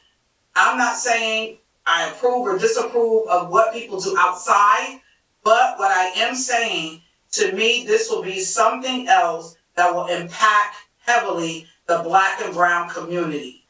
So with that stated, I'm gonna put my vote in and put it back on record. We already know there are laws in place, some that are not being enforced currently. And I would like to see, Madam BA, I'll put this on record, I wanna see how many tickets and or fines or warrants have been given out for people that are smoking in public. How many tickets, fines, or warrant have been given out to people that drink in public? I wanna see what that looks like, and what that total is over the last 3 years. I would like to see what that looks like. We have more pressing issues in the city, I believe, and do I believe in a better quality of life? Absolutely, and where the air is less polluted. Yes, I do. With that stated, my vote for this item is no, Madam Clerk. Thank you. Madam President? So, I don't know that an herb like cannabis brings pollution to the air. I believe it's a plant. It's grown, comes from the ground. Not necessarily sure. I am gonna say this, right? So when I first read this, I kind of agreed with Councilwoman Cotton to a certain extent. But in looking at the fact that this is just, it's similar to what is already in place in terms of like cigarettes. And no, it is not illegal to smoke a cigarette in a sidewalk.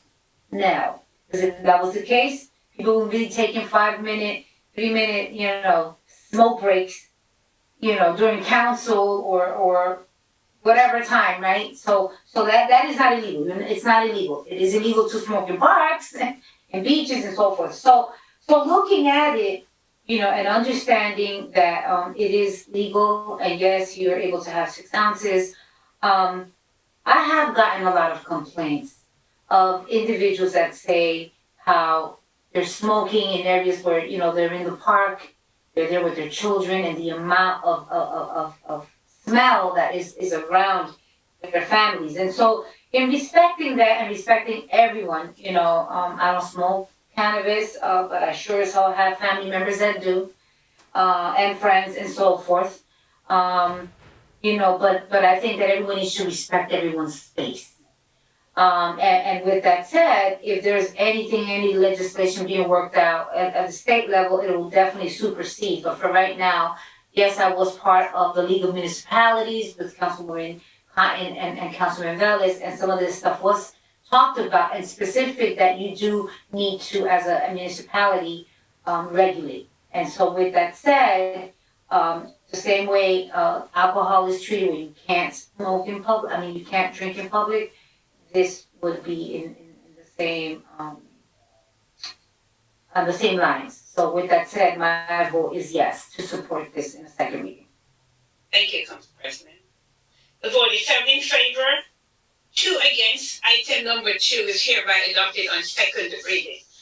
Okay, so I know that Community Development Director is still here, and she has 1 more item, and then Fire has 2 more. So we're gonna go with 52, 53, 54. Item number 52, resolution authorizing an award of contract to Sustainable Communities Associates, LLC, for professional consultant to administer the home rehabilitation program for Department of Community Development, RFP number 2022-31.1, Community Development Resolution 22048. Move it. Moved by Councilwoman Cotton. Do I have a second? Second by Councilwoman Mims. Roll call, Madam Clerk. Can I do a discussion real quick, Council President? I just want to say to the Director, Barbara McClendon, if we could somehow figure out, maybe we need to flag these items like this maybe 3 months before they're expired. Because with the situation, I talked about it last week, I'm not going to go into it. This lady still is sitting in the cold. So if you can flag, contracts that's gonna expire within 2 months, within 3 months, please, we gotta get it done before that. With that being said, you ready for roll call? Please. Madam President? Roll call, Madam Clerk. Yes, Madam President. Roll call on item number 52 for approval. Councilman Abdullah. Yes. Councilwoman Khan. Yes. Councilman Jackson. Yes. Councilman Khalid. I said yes, Madam Clerk. Oh, thank you. Councilman Mendez. No, yes, Madam Clerk. Councilman Mims.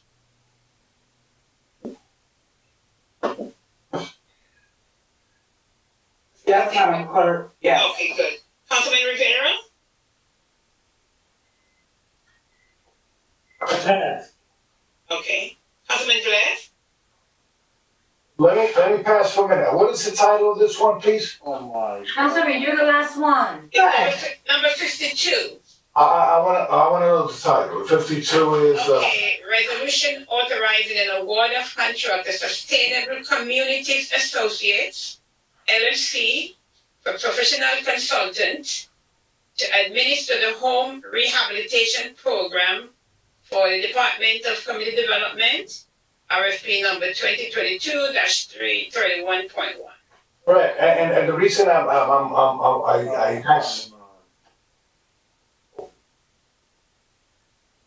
the reason I'm asking the title, because I recall in the past that some money was shifted for Hinkley Stadium from those programs.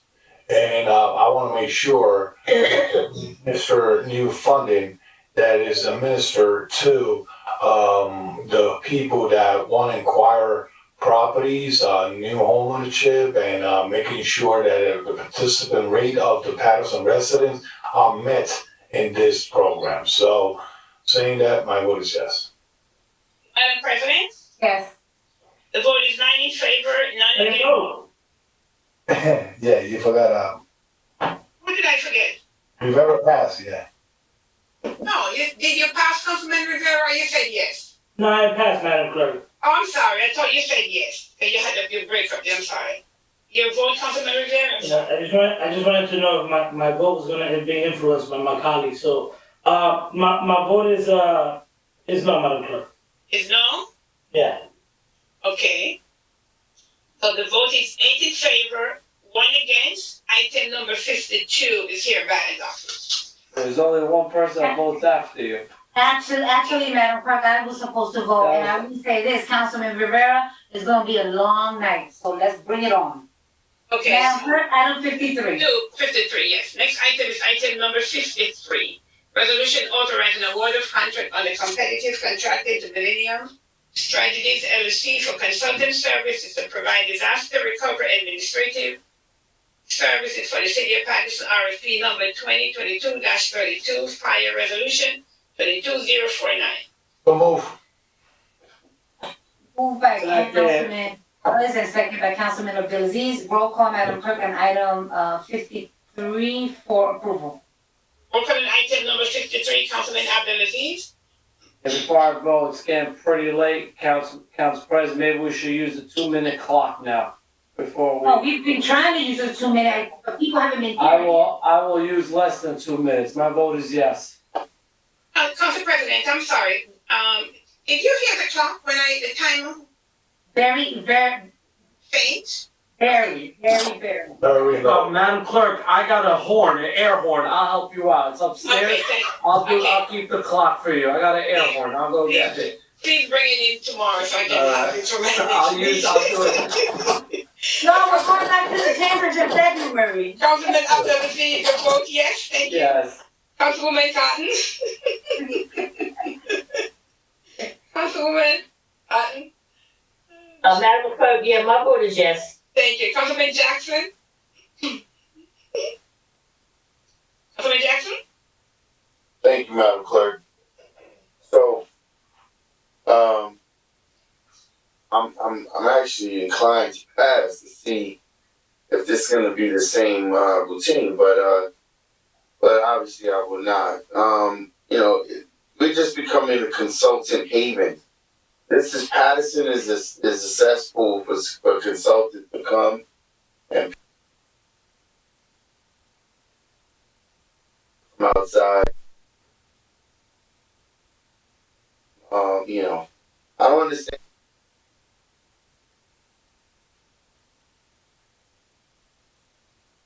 That continuously milk our community. My vote is.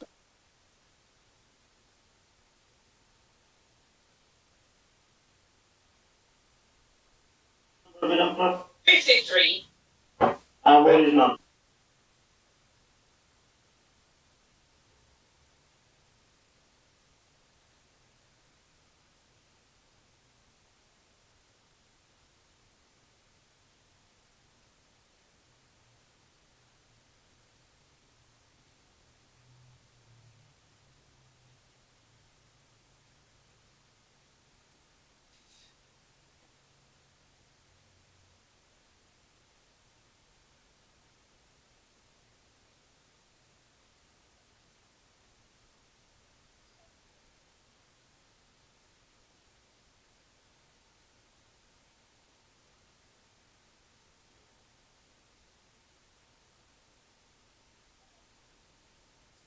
Okay.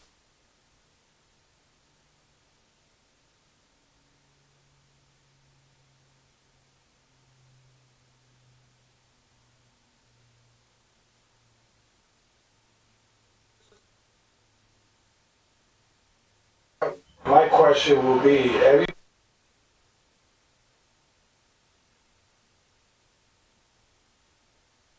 Stay focused on your task. Your task is to vote.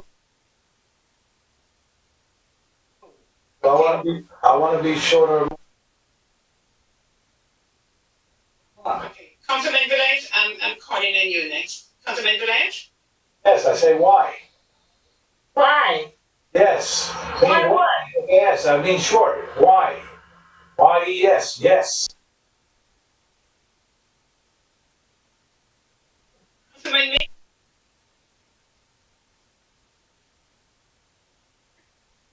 Councilman Rivera? Not there.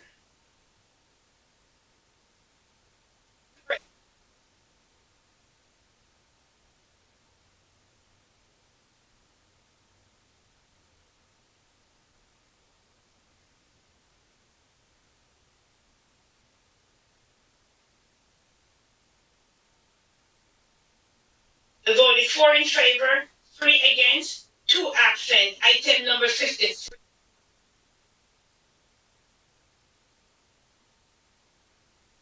Item 54. The award of contract through the Passaic County Police Program for 5.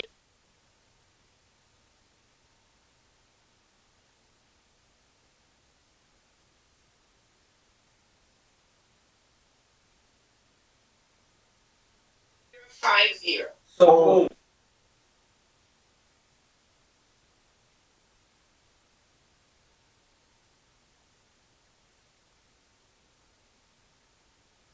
Did you hear what I said? I said moved by Councilman Velez and second by Councilman Abdulaziz and Mendez.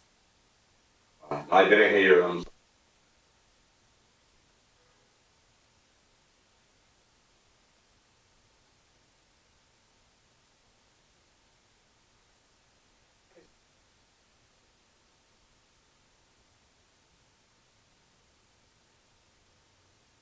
Councilman Davila.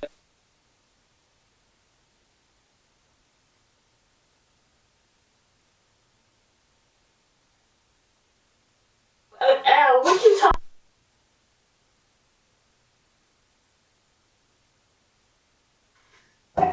My vote is yes, Madam Clerk. Thank you, Councilwoman. Councilman Jackson?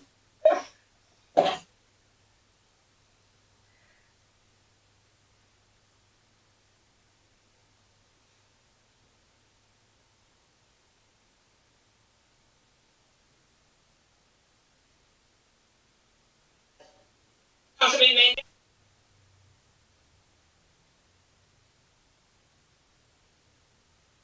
My apologies, my shower door just shattered, so I apologize to the. We're taking care of this emergency. Vera? all right, thank God.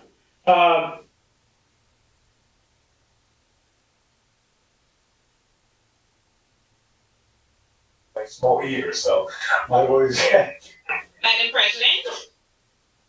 Come on, Council. 8 in favor, 1.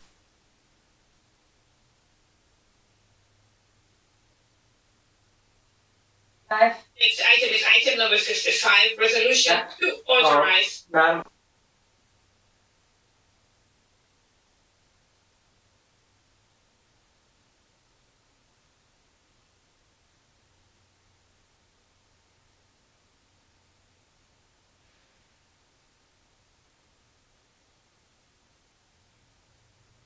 Okay, let's have our IT. Okay, I'm sorry. IT to check into it. Is it okay? We continue with 55?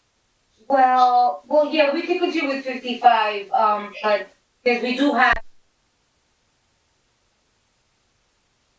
anything, we do have, Miss Emily that here, taking Right. transcripts. And there, he's working on it, he's checking to see, okay. Item number 55, resolution to authorize purging of taxes with respect to block 4609, lot 11.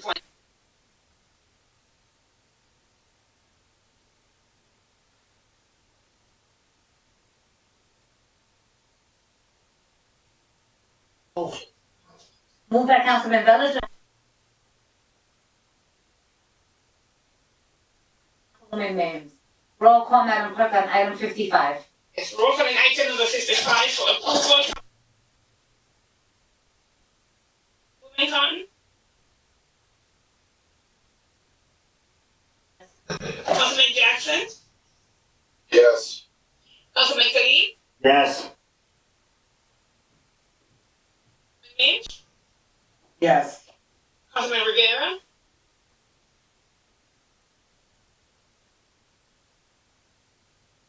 New constitutions on the second. Madam President? My vote is yes. 55 is hereby adopted. Oh, we did 56. We did. So let's move on, 57, 58, Madam Clerk? Yes. Yes. You have I them did all? call. Yes, legal with. Good, okay, so let us move Efficient. forward now. History Month.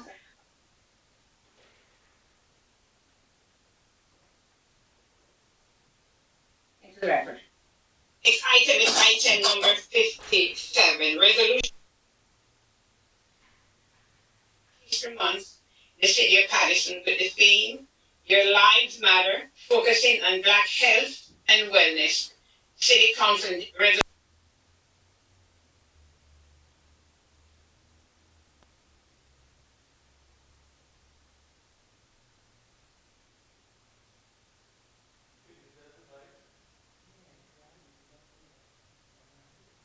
Woman Cotton, second by Velas and Mims. Roll. Item number 57 for approval, Councilman Abdulaziz. Yes. Councilwoman Cotton. I just want to say, all my council members, I'm happy that we're all able to get our honorees in for our Black History program. As everyone knows, COVID has started back up again, and we really must do everything we can to make other people safe along with ourselves. So with the theme this year of Your Lives Matter, focusing on And eat healthy, so I'm looking forward to see and celebrate with all our honorees. My vote is yes, Madam Clerk. Thank you. Councilman Mims. Yes. Councilman Rivera. Councilman Rivera. Not there. Okay. Councilman Glass. Oh, when you look at the at this past year, 2020, regarding the pandemic, you know, the first ward and the fourth ward have been most impacted in death of COVID-19, based on the data that we have. So our heart goes to them, wishing they was alive to take this opportunity to enjoy the health and wellness, but we need to create more conscious how to maintain our health in different aspects. So my vote is yes. Madam President. Yes. The vote is 8 in favor, 1 absent. Item number 57 is hereby adopted. Very good. Let's go to item 58. 58, item number 58, resolution honoring Rosalind Ross Thompson in observance of Black History Month 2022, City Council Resolution 22054, and this is sponsored by Councilwoman Cotton. move it. Second. Moved by Councilwoman Cotton and second by Councilman Mendez. Roll call, Madam Clerk. Item It was Mims 15. that seconded. And Lewis too. I'm sorry, but I go with what I heard, and it was moved by Councilwoman Cotton and second by Councilman Mendez. And you add us too. I was first, Councilman Mendez should be able to attest to that. I was the person that seconded. No, Councilwoman, it's the council president is who she calls first. I call Councilman Mendez as a second. I didn't, no one said anything when I seconded. He probably have to go back, he didn't say anything. It was an internet problem. Not to me. I heard- Councilman Mendez, are you saying you did not move it? No, I second, yes, I did that. I did that, and at the same time, I really want to apologize too. Because sometimes when I'm speaking, it's hard for me to, I don't know if you hear me correctly, but when a lot of you Speaking is hard for me to listening because it's cutting up. My internet has a problem, but I did move it or I second. heard you clearly, Councilman. Okay, I heard all right. it was moved by Councilwoman Cotton and second by you. Roll call, Madam Clerk. On item 58 for approval. We'll call on item number 58, Councilman Abdelaziz. Yes. Councilwoman Khan. Thank you, Madam Clerk, and I'm gonna go fast, but it is truly an honor,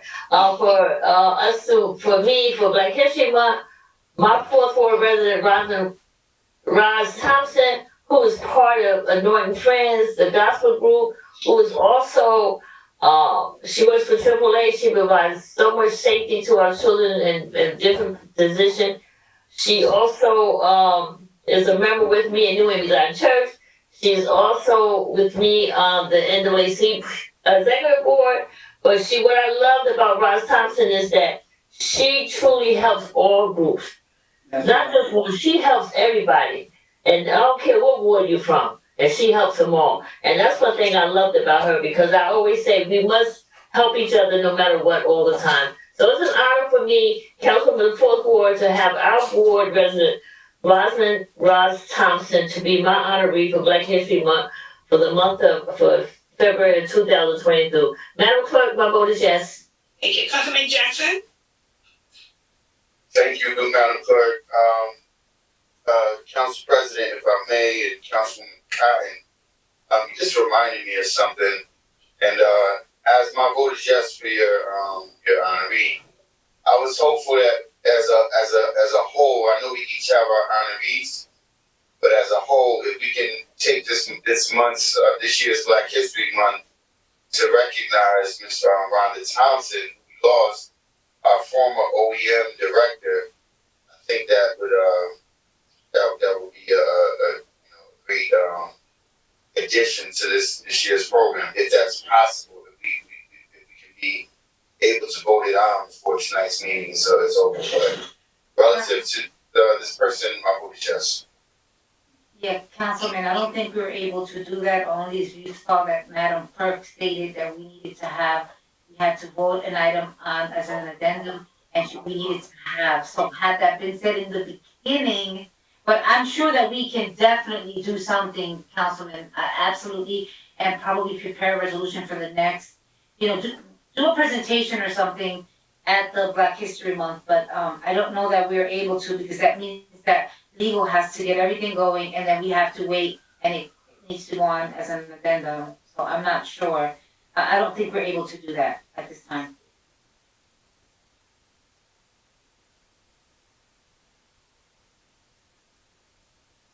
Continue with roll call, Madam Clerk? Yes. Councilman Khalid. My vote is yes, Madam Chair. Councilman Mendez. Yes, Madam Clerk. Councilman Mims. So Shug, I hope you're watching. We love you. Thank you for all that you do for every single person. Thank you for your vision for Anointed Friends. Thank you for doing the helmets and all the safety precautions for our bikers all over the city. We love you. You know it. You moved to the ward that I was born and raised in, and Councilwoman Cotton is the councilwoman of the ward. We absolutely love you, and you deserve this award. My vote is yes. Councilman Rivera. Councilman Rivera has left the meeting. Okay, he left. Councilman Velez.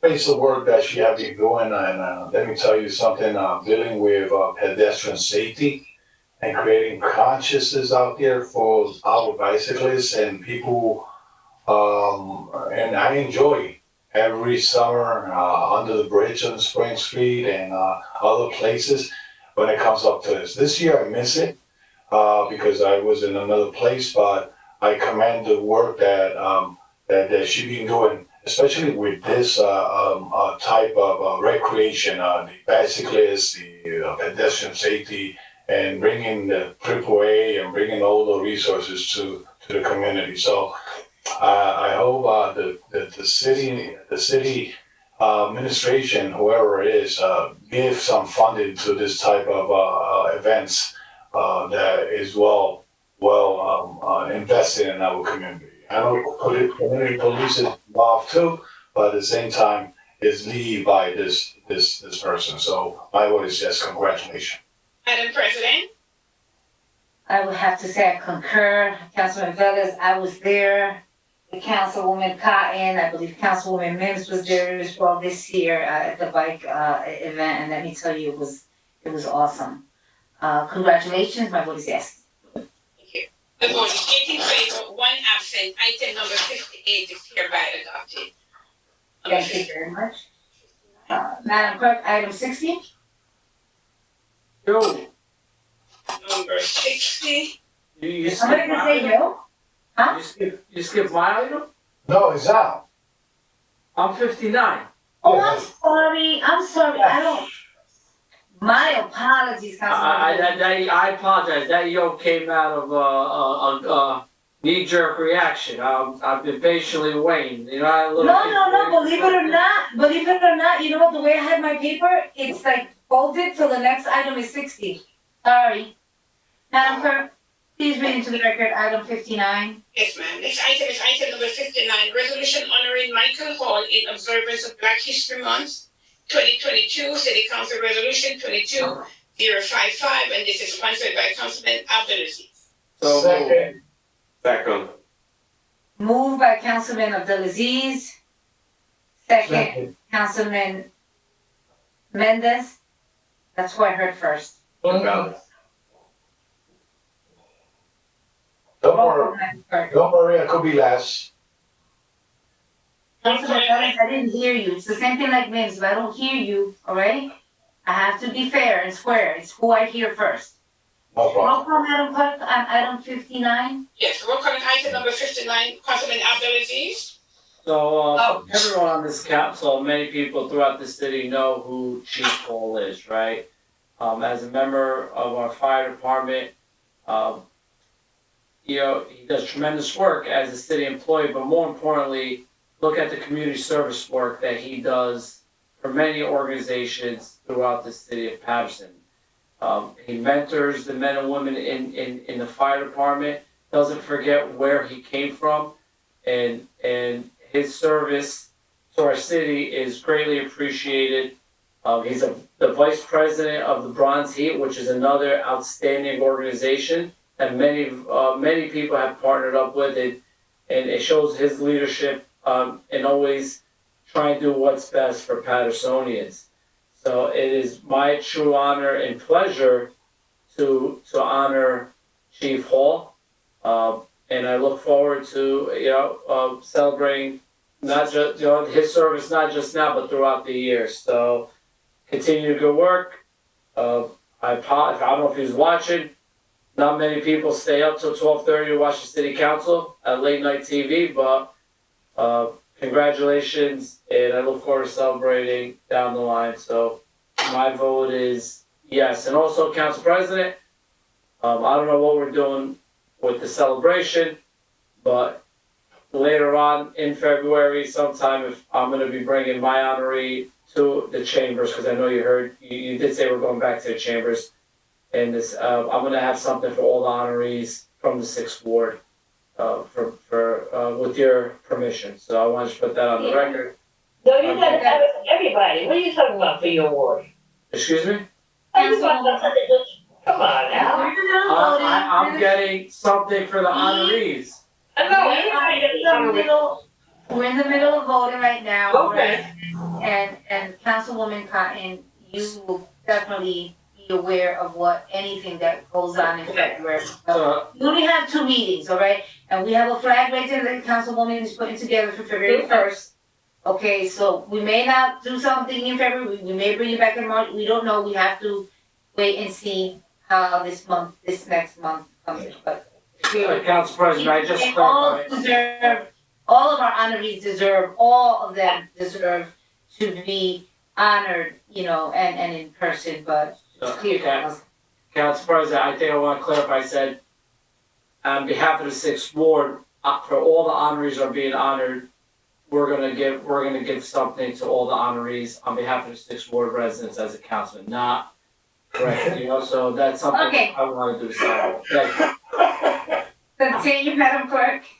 Yes, ma'am. Councilwoman Cotton? Thank you.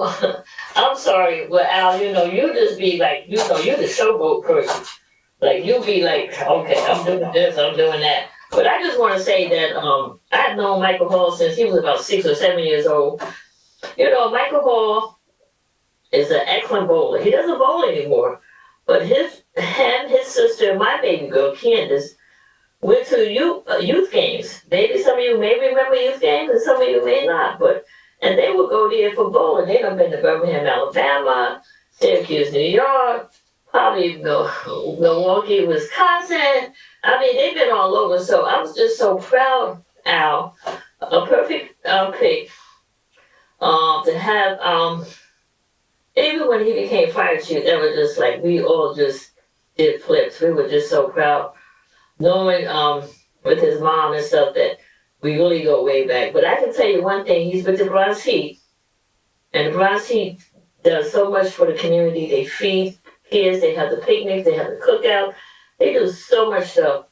But one thing I can say with the Bronx Heat that he's part of, they helped me with that statue, that Reverend Dr. Martin Luther King statue that's in that park. It was the Bronx Heat men.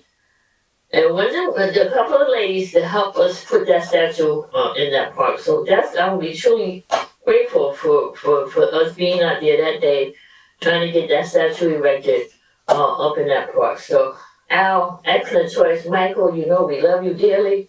I always said I wish you would go back bowling again, but you said you got other things you need to do, but that's fine.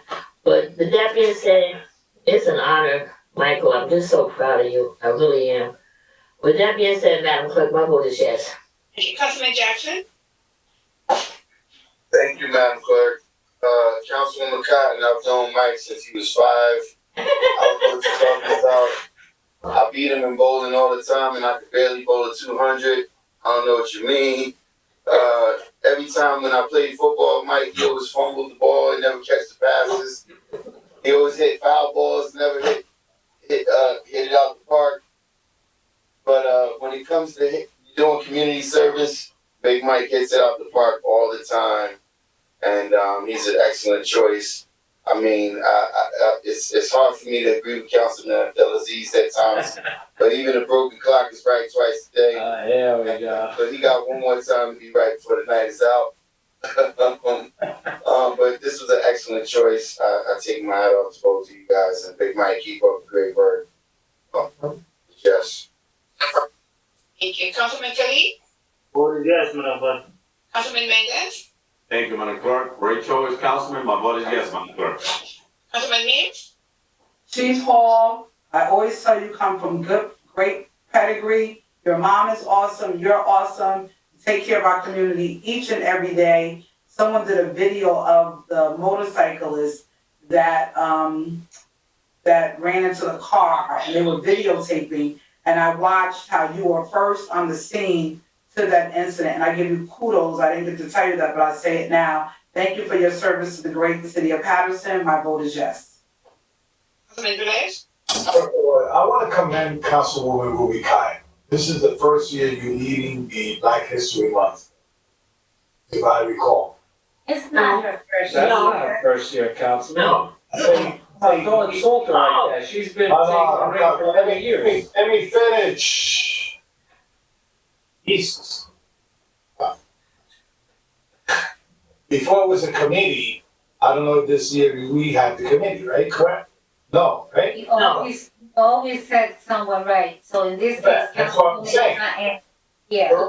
That's what I'm saying, so I'm correct. Because of the pandemic, now. No, this is not the first year we didn't have no committee. It's not Council President. Don't you call Councilwoman Cotton a rookie? She's a senior member on this council. May I finish? All right, can we continue? Come on, members, come on. No, he meant The was people watching Council us. President. There was no committee. There was no, yes, correct. That's what I'm saying. The Councilwoman is leading the celebration with conjunction with the recommendation of Councilwoman Jackson or whoever, but she's leading. What I pray is that we could go back on the 1st of February and do the celebration outside, inside, whatever, taking the precaution of COVID-19. Councilman, that's exactly. Yeah, that's what. Yeah, so That's what she's now saying that, I I've been watching the numbers, since we hit the peak of 800 and something, and today we reported 114 only positive cases. So that means there's a good sign that, we curbing, this pandemic. So that's what I want to say. So going that route, praying that this going the way that I think it's gonna go, we could celebrate in February the whole month. Regarding Mr. We're Hall, 100% vaccinated. exactly. That's another Can subject. we, come on, we're in the middle of roll call, please. Yes, that's another subject, Council. But regarding the honorary, the mayor of the border of the 6th Ward, Paterson, Mr. Hall is not only a champion of our fire department, he also had lead community events like the Bronx Hills Carnival that he celebrates every year and other things. And the best part that we enjoy is the banquet, the festivity that they do every year. So saying that, my vote is yes, congratulations. Madam President? Congratulations, Mr. Hall. My vote is yes. Votes 8 in favor, 1 absent. Item number 59 is hereby adopted. Number 60? No, 59. Did she say 69? I just did 59. Councilman. Okay. 60? Yeah. I just want to before we call on item 60, I do want to put on the record that, when Mr. Grady passed away the same day, just hours after, this item was put forth to honor his life and legacy. I just want to put it on the record that Councilwoman Mims, for whatever reason, you decided to vote against the item for it to be put on. And with that said, it doesn't matter. His life and legacy will continue to be honored. He is your honoree for Black History Month, but he will always be honored every single day as long as I'm living here in the city of Paterson. So, Madam Clerk, read item number 60 for the record. Yes, ma'am. Resolution item number 60, resolution honoring Russell Grady in observance of Black History Month 2022, City Council Resolution 22056. This is sponsored by Dr. Lelisa Mims. Moved. Second. Moved by Councilwoman Mims, second by Council President Davila, Councilwoman Cotton. Roll call, Madam Clerk, on item 60 for approval. Open item number 60, Councilman Abdelaziz. Yes. Councilwoman Cotton. Yeah, thank you, Madam Clerk. I just, I remember saying it at the funeral, he's gonna be dealing this. He truly was a giant. He truly was a fighter. And the most thing I'm gonna remember, for the funeral, that I attended to on Saturday was Reverend McKenzie said, "You won." Took him 16 years fighting New Jersey Transit, 16 years. And I always say, and I say to you all out there, you never give up, because it could be tomorrow, it could be 5 years from now, it could be 10 years from now.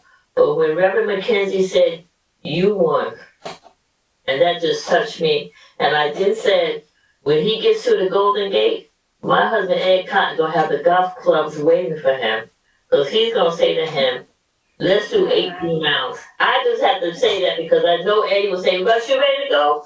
Russ, you want to go play golf today? Russ, you want to do that?" So it was just, I just felt really good for a celebration of his life. And you always must feel good, because no matter what, my ancestors always say, you never give up. No matter what they do, no matter what happens, you never give up. Madam Clerk, with that being said, my vote is yes. Thank you. Councilman Jackson? Yes. Councilman Khalid? Yes. Councilman Mendez? Yes, Madam Clerk. Councilman Mims? And so when it comes to an individual or an icon or someone that is a legend in our community, such as Mr. Russell G. Grady, who had business in the city for over 60 years, who lived to be 90, to be the first African American to own a mansion in the Eastside Park section of Paterson, had so many different businesses that we didn't have time to talk about. But, you know, there were so many things that were said at the memorial service. But one of the things I always stand on is you have to give people their flowers while they can smell them. I remember 7 days before Mr. G passed, who I affectionately call Dad, who, before he passed, I was led to do a plaque that said, "You are our legend." And I remember calling him and saying, "I need to meet you immediately at the diner." And it just so happened that Councilman Jackson was there in a meeting at a table right next to where I was going to present this to him. And he got up, he spoke. He said it almost took his breath away to receive a plaque. It wasn't, you know, to some it would be just, oh, it's just that. But for him, it meant a lot. And I believe that was one of his closing speeches or farewells that he gave after even another event he had, even after that. And people have said the same thing in different events and stuff he had. Mr. G, I called him a gentle giant that carried a big sword. He will be missed in the city of Paterson, but we will never let his legacy die. Everyone knows how I feel about him. He will never be forgotten. Let's keep pushing, let's keep building, and let's battling. Madam Clerk, my vote for Mr. Russell G. Grady is yes. Thank you. Councilman Velez? First of all, I want to apologize to the Ms. Grady's family. You know, I planned to arrive last Friday, but I lost a flight and I arrived Saturday, and I didn't have the opportunity to attend to the funeral and to the memorial. So I want to apologize if they missed me and they didn't saw me. It's not was intentional. I was in a flight coming back, and I didn't make it on time. My deepest condolences to the family. And this was the first diner that I visited when I arrived to Paterson. I used to live in East 19 and 10 Avenue. And this was, you want to know what was that? About 31 years ago. So, you know, we always going to live the legacy of him. Hope a lot of people follows that. This is some people forget so fast, but we could follow his legacy and make sure what he fight for, we continue that fight. And I want to send a strong message to New Jersey Transit.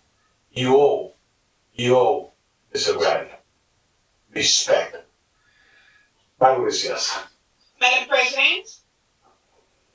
So, you know, everyone doesn't know everyone's background or know who talks to who or who works with who. Mr. G was someone, he was really special. My working and my dealings with him come from years of working with some of the women from Fenwick House who he was able to provide jobs for.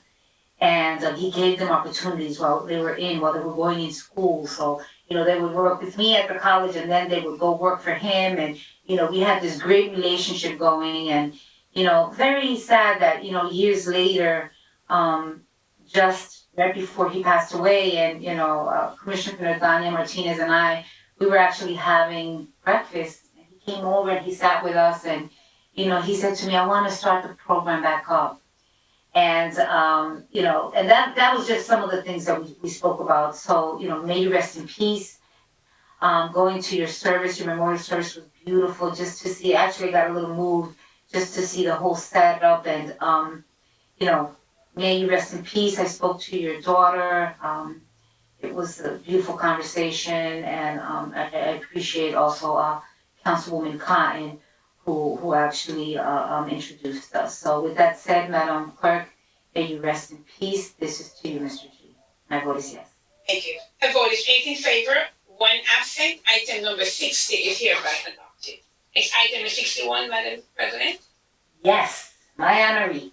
Next item is item number 61, resolution honoring Shaniqua Lemon in observance of Black History Month 2022.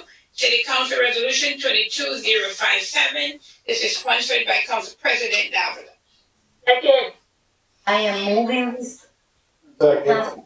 Madam Clerk, Yes. moved by Council President Davila, second by Councilwoman Cotton and Bellis. Roll call, Madam Clerk, on item 61 for approval. Yes, roll call item number 61, Councilman Abdelaziz. There you go. Hey, Councilwoman Cotton. Thank you, Madam Clerk. I just want to say to Council President Marissa Davila, excellent choice for Black History Month, Shamika Lemon. And I always stated before, there's so many obstacles that comes in front of you, but once you stay on the right track, you will jump them, and you will jump them, and you will jump them. So I see good things happen for her to stay on the right track, because you will jump them. There's so much stuff that comes before you. I can say for myself and my years of my life of being around and being here, but I want to say to you, Shamika Lemon, you'll be an honor for Black History Month for your dedication and your hard work. And sometimes I went to a meeting, and I just want to say to people and to say out there, I went to a thing on Saturday, Sunday night, and the man said, you would not get there until God say you get there. So when people sometimes think that maybe things don't happen, sometimes things happen for a reason. So Shamika Lemon, I want to say congratulations to you. Stay on the focus, stay on the right track. Because God's going to put the good spirit in you, even when they throw daggers. So with that being said, Madam Clerk, my vote is yes. Councilman Jackson? Yeah. Councilman Jackson? Thank you, Madam Clerk. Another excellent choice. My vote is yes. Thank you. Councilman Abdelaziz? Yes. Councilman Khalid? Yes. Councilman Mendez? Great choice, Madam President. My vote is yes, Madam Clerk. Councilman Means? Thank you, Madam Clerk. Congratulations to Shaniqua. Keep pushing, keep building. You're up next. My vote is yes. Okay, Councilman Velez? You know, I wish I would have the opportunity to meet personally with Ms. Lemon in the past. I think I would not regret to support her. But one thing she's learning, and I think that she's being probably looking at, that, and Councilwoman Ruben kind of says, is when God says, but one thing that God says is be persistent and fight and move forward. And I think that's what she's doing. And I think that I could identify with her in some aspect, because a lot of people, and some of those people here in the council, never thought I was going to be a councilman. But I persist. I continue working for the people in the community, and look where I'm at. And I could continue doing this. So, Ms. Lemon, keep on persisting.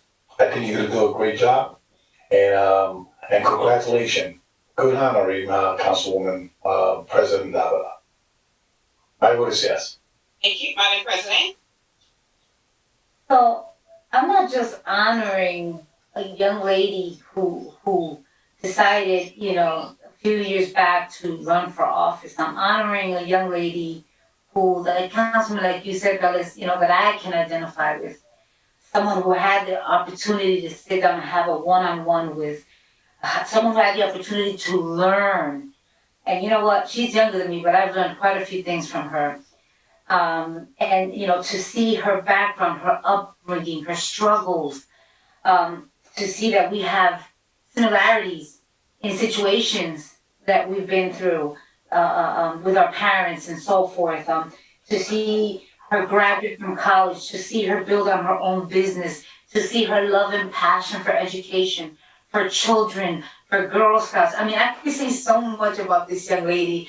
I just want to thank you, and I want to show you every day, and I want, God first to give you praise, the praise that you deserve. You are a woman of God, and I know that you understand that it is in His time. And so I'm looking forward to continue the work that we're doing. I'm looking forward to 2022 as I continue to tell you this. I'm proud of you. Thank you for your beautiful words for me on my birthday. That truly meant a lot. And I'm proud of you and your team. And I'm Team Lemon all the way, remember that? And with that said, you know, I think what better way than to honor, you know, such a beautiful young lady like you. This is for you, this is for your parents and for your family and for everyone of Team Lemon. And on another note, thank you for what you're doing also with FTI and the children.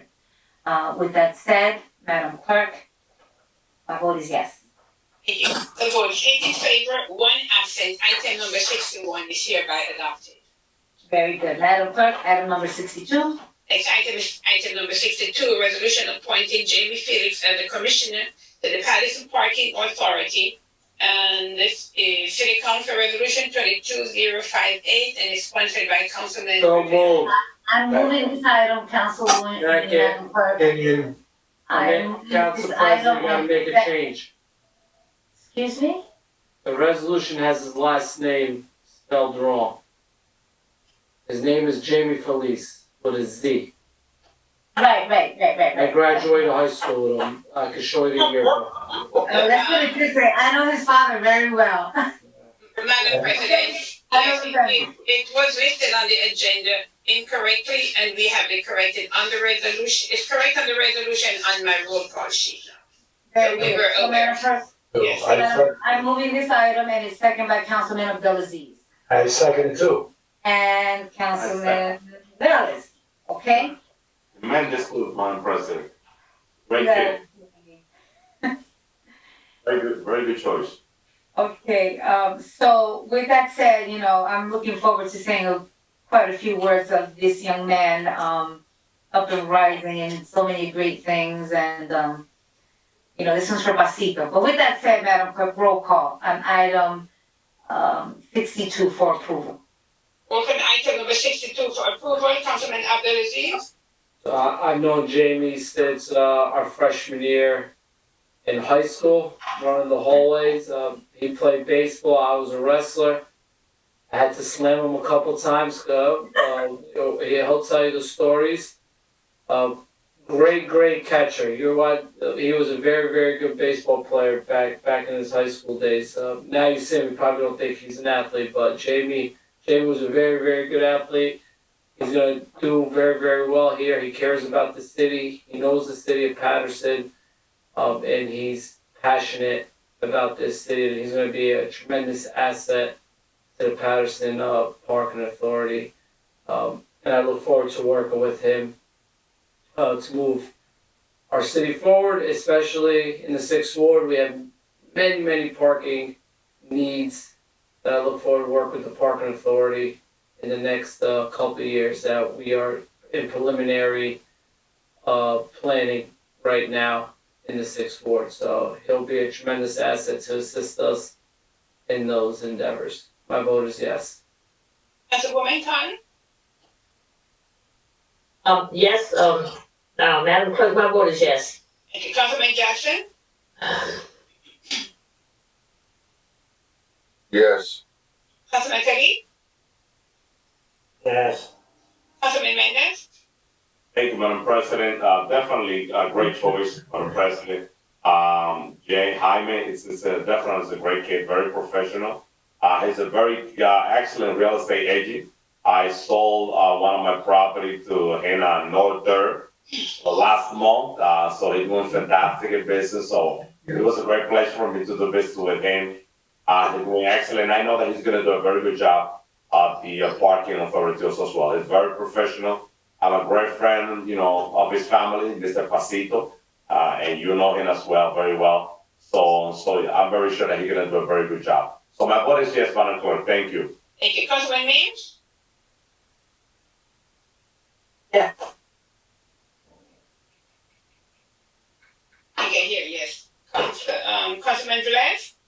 First of all, I have to say thank you to Councilman Flavio Rivera for taking an eye and to one of the greatest residents in the 5th Ward, Mr. Jaime Felix. His father also resides in the 5th Ward, His lovely wife is like my sister, Rosita Mantilla, and also Mrs. Elsa Mantilla is the mother-in-law of Jaime Felix. And I know it's a dynamic duo, and also he's a proactive individual. If you have to interact with him, he never have a no for no or yes for yes. If you deal with him, he knows what he's talking about. I don't know why how does he have to beat him up, but he could press charges now if he feel hurt.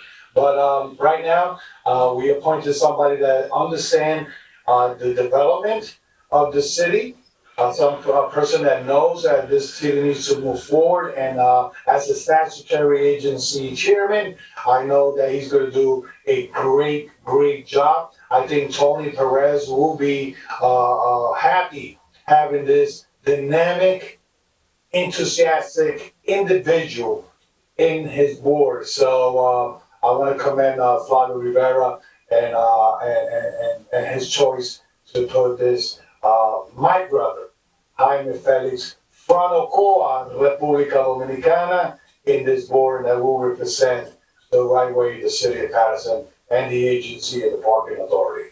My vote is yes. Madam President? Yes, in a way, it's kind of like, it's good as a council president, you vote last, but sometimes there's so many things that, that was actually one of the first things I was going to say is that, Councilman Rivera, this is his appointment, saddened that he could not be here to complete, to be able to move this measure forward, but clearly he put his name for a nomination, and I believe that this young man is going to do a wonderful job. He comes from a great family. And yes, he's an Ocoeño, as Flavio is as well. And, I know the family, and I've been working with the family for quite an amount of years, and, very respectful, very energetic. His father has what I call $1,000 smile. But, this is about Jaime Feliz. Congratulations, and you're doing great things with realty, but you're also doing great things with insurance. You're doing some great things, with the family, and I'm just looking forward to seeing your growth. You're growing, continue to grow. Congratulations, my vote is yes. Thank you. The vote 8 in favor, 1 absent. Item number 62 is hereby adopted. Thank you very much, Madam Clerk. Let's go with item 63. Next item is item number 63, resolution honoring Robert McIntyre in observance of Black History Month 2022, administration resolution 22059, and this is sponsored by Mayor Sayer. Move it. Second. Moved by Councilwoman Cotton and second by Councilman Abdelaziz. Roll call, Madam Clerk, on item 63 for approval. Roll call on item number 63, Councilman Abdelaziz. Yes. Councilwoman Khan. Yes. Councilman Jackson. Yes. Councilman Kelly. Yes. Councilman Mendez. Yes. Councilman Mims.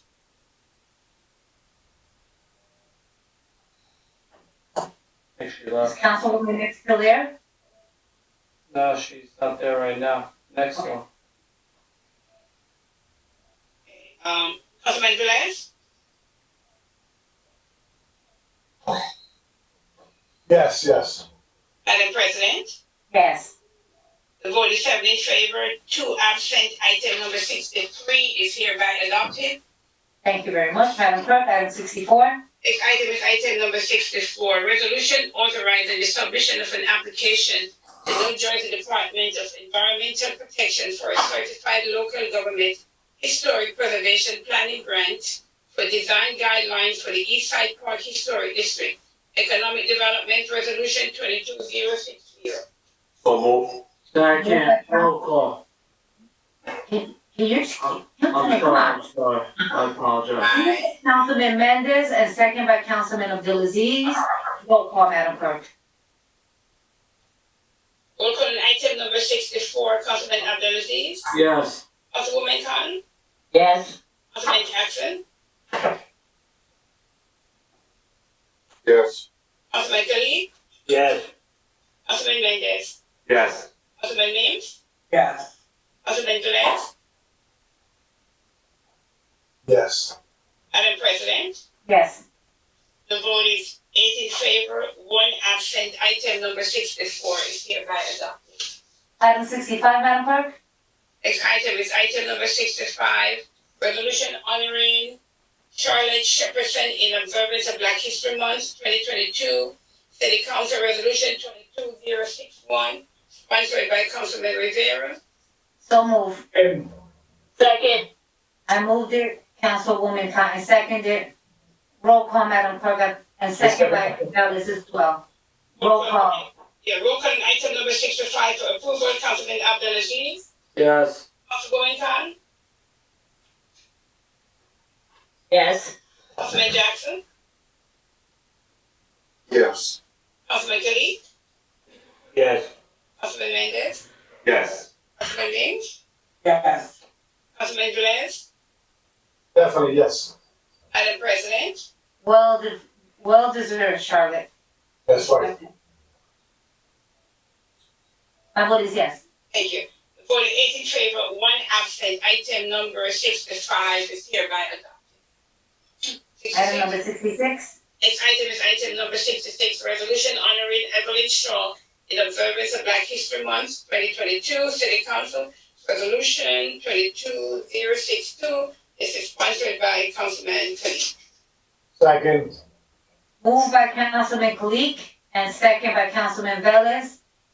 Roll call, Madam Clerk, on item 66 for approval. Roll call on item number 66, Councilman Abdelaziz, Yes. Councilwoman Khan, Yes. Councilman Jackson, Yes. Councilman Khalid, Khalid. Madam Clerk. okay, thank you. Councilman Mendez, Yes. Councilman Mims, Yes. Councilman Velez, Yes. Madam President, Yes. the vote is 8 in favor, 1 absent. Item number 66 is hereby adopted. Item 67. Next item is item number 67, resolution honoring Kenneth Morris Jr. in observance of Black History Month 2022, City Council Resolution 22063, and this is sponsored by Councilman Velez. Moved by Councilman Velez and second by Councilwoman Cotton. Roll call, Madam Clerk. Let's go. Okay, item number 67 for approval, Councilman You didn't listen to me, but I'm on my mouth. Abdelaziz, Yes. Councilwoman Khan,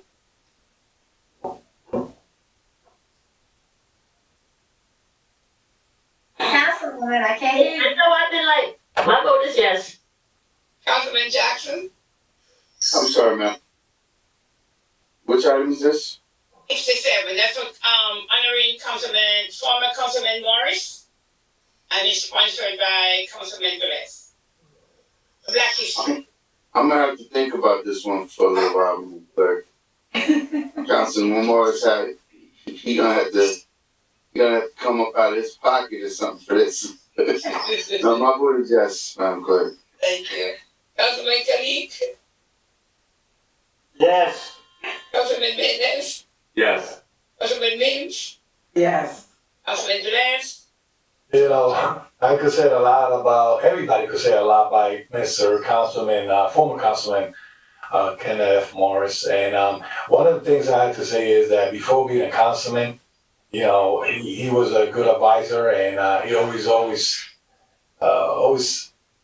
true and honor, you know, to say things the right way. You know, he didn't have no higher agendas, and I think that he represents the whole entire community because he really represents the whole entire community as a councilman at large. I feel proud to have him as an honoree, and trust me, and it was that individual that I only had to say I need your biography, and in less than 2 minutes was in my email.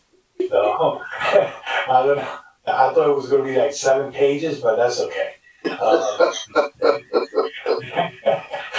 But one thing I have to say is Councilman Morris, you know, you are missing this council, and one thing is that he always has his phone and his door open to any advice, and have used that. So I was gonna caution Councilman Steve when he said he was gonna bring something to his honoree, but he clarified because if you don't bring something to Councilman Morris, remember, he worked for St. Joseph, you need that hospital a lot.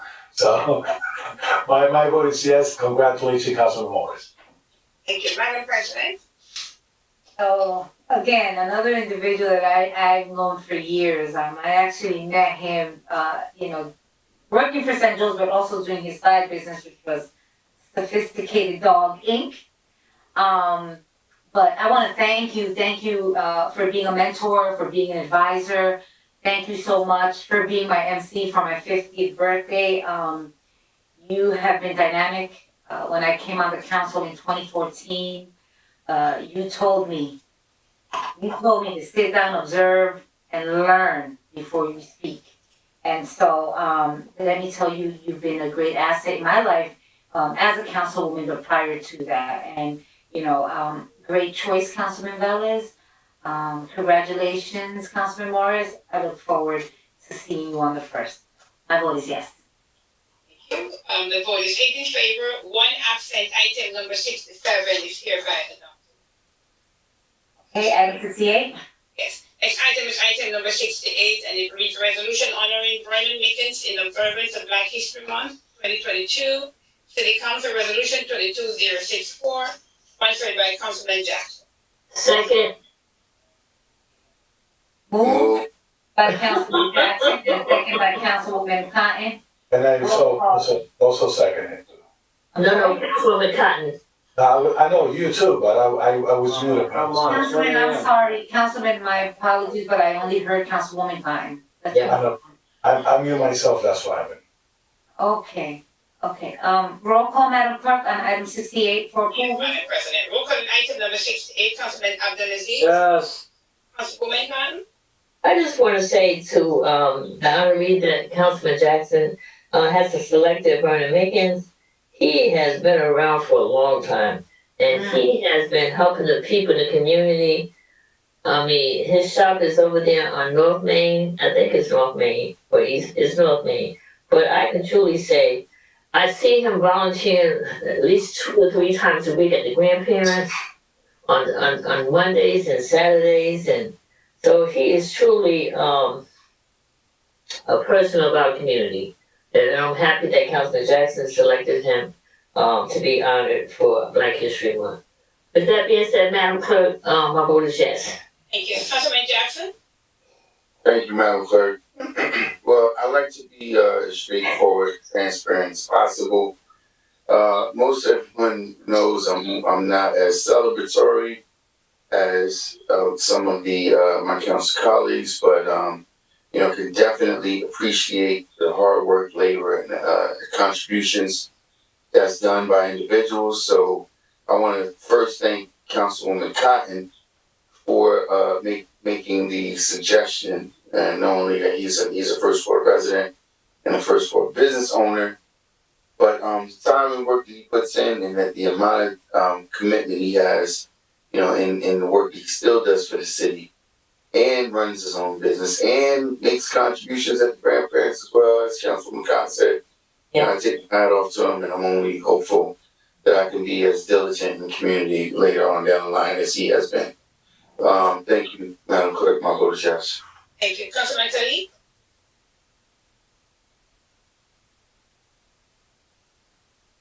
My vote is yes, Madam Clerk. Thank you. Councilman Mendez. Yes, Madam Clerk. Councilman Names. I have to agree, Vernon has been an integral part of our community for a very, very long time, with Vernon's restaurant on East Main, with some of the best ribs and barbecue chicken that you can ever have, or that I've ever had. But Vernon, thank you so much. He's been someone who's done courier for bringing our items and documents to make sure that we're ready for the meetings, and your wisdom and your insight in the community throughout the years and for decades has been second to none. Vernon, thank you for all that you do. This is the way to give you flowers while you can smell them. You definitely deserve them. And keep making the best barbecue ever. My vote is yes. Councilman Velez. Well, one thing I have to say is that, and yes, Councilwoman, Davila, President, he is also an inspector, I believe, from the city of Paterson, night shift. Or he hasn't retired. I don't know if he retired, but one thing I have to say that he's a GI person. No matter what time of the night he was working, checking those polls to see if they was up. He always was making the lists out there. And one thing I always observe him is that he always used the DPW uniform with proud. So if I'm not confusing, it's the same one I'm talking about, and Councilwoman listen and confirm it. But good choice, Councilman Jackson. Councilman Jackson, did he used to live in District 11, the first ward?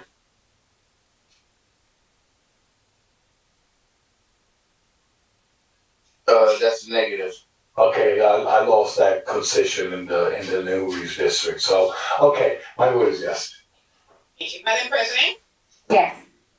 the board is 8 in favor, 1 absent. Item number 68 is hereby adopted.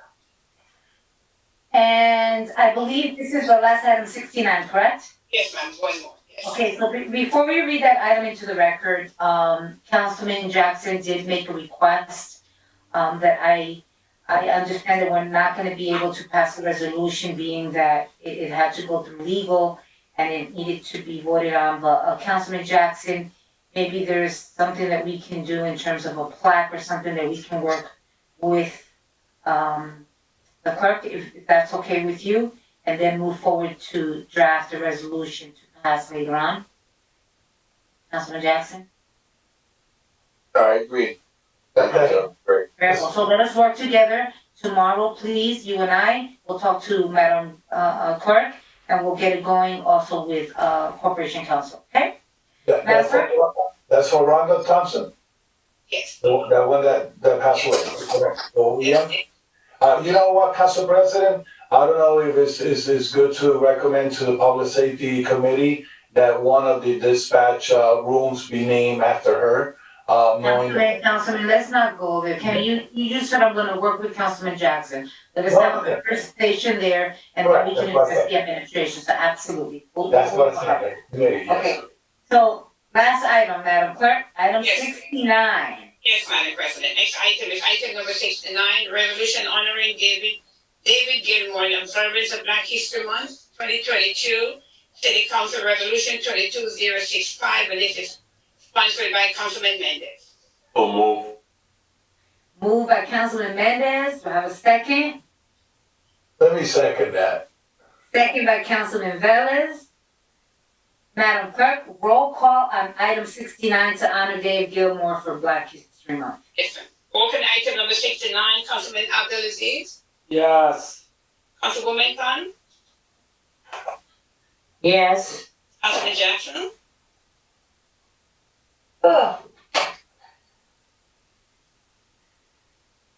Thank you, Madam Clerk.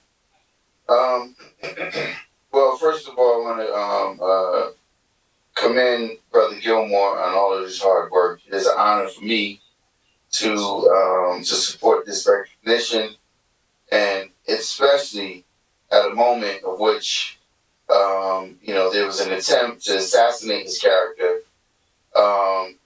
diminish his long stature and reputation, his long high-held stature and reputation throughout the city.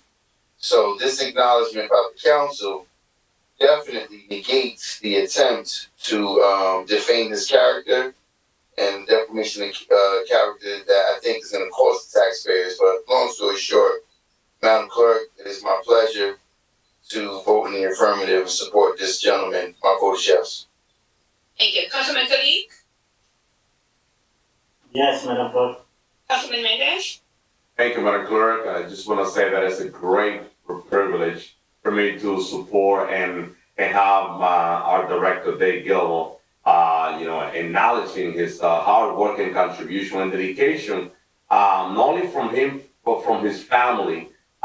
His father, he started his real estate business on Park Avenue in East 86 Gilmore and Son real estate agency. And Director Gilmore, he's been wearing many hats, not only in the city of Paterson, throughout the state. He's a professional, hardworking person, and he's a fighter. I know he's going through very difficult time right now, unfortunately. But we're here to support him, and we acknowledge his hard work and dedication for the city of Paterson. He loves Paterson. He's a fighter, and I'm behind Mr. Gilmore 1,000%. And we're gonna celebrate Black History Month together in front of City Hall. So with that being said, congratulations, Mr. Gilmore. Well deserved. My vote is yes. Thank you, Madam Clerk. Councilman Names? So not only is this special because of the fact that Councilman Mendez chose to honor Dave Gilmore, it's important because Dave's family represents history and legacy. So I think it's profound that he will be one of the honorees, just based on when we were, I was humbled to be asked by the family to assist in putting the memorial service together for Mr. G. And I remembered and I reached out to Dave and I said, Dave, do you have a picture of your dad and Mr. G? It has to be in the collage. And he did. And it was just so powerful that they were sitting in a golf court. And I was like, it has to be added. So I'm really, really grateful because so many times, and I know Assemblyman Wimley says this a lot of times things are missed because people don't know our history. So it's so important to learn and to understand those that paved the way in our community, that are pillars here, that have done so much work. And I'm not going to even talk about the work that you are doing, you are doing even now as in your role. That speaks volumes. But thank you so much, Dave, for all that you do and your family and the great legacy that you have. And the great pedigree and stock that you come from. My vote is yes, Madam Clerk. Thank you. Councilman Velez? When it comes up to honoring individuals at the Black History Month, it's really important who we honoring. And honoring all the honorees today is because they represent what our ancestors, people before us, had fight for.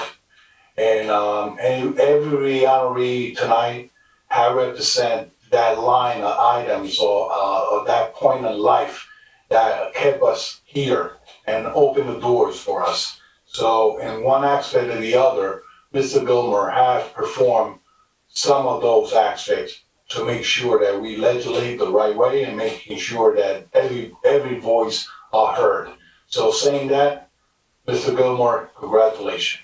He's the only tall guy I could see in the eye.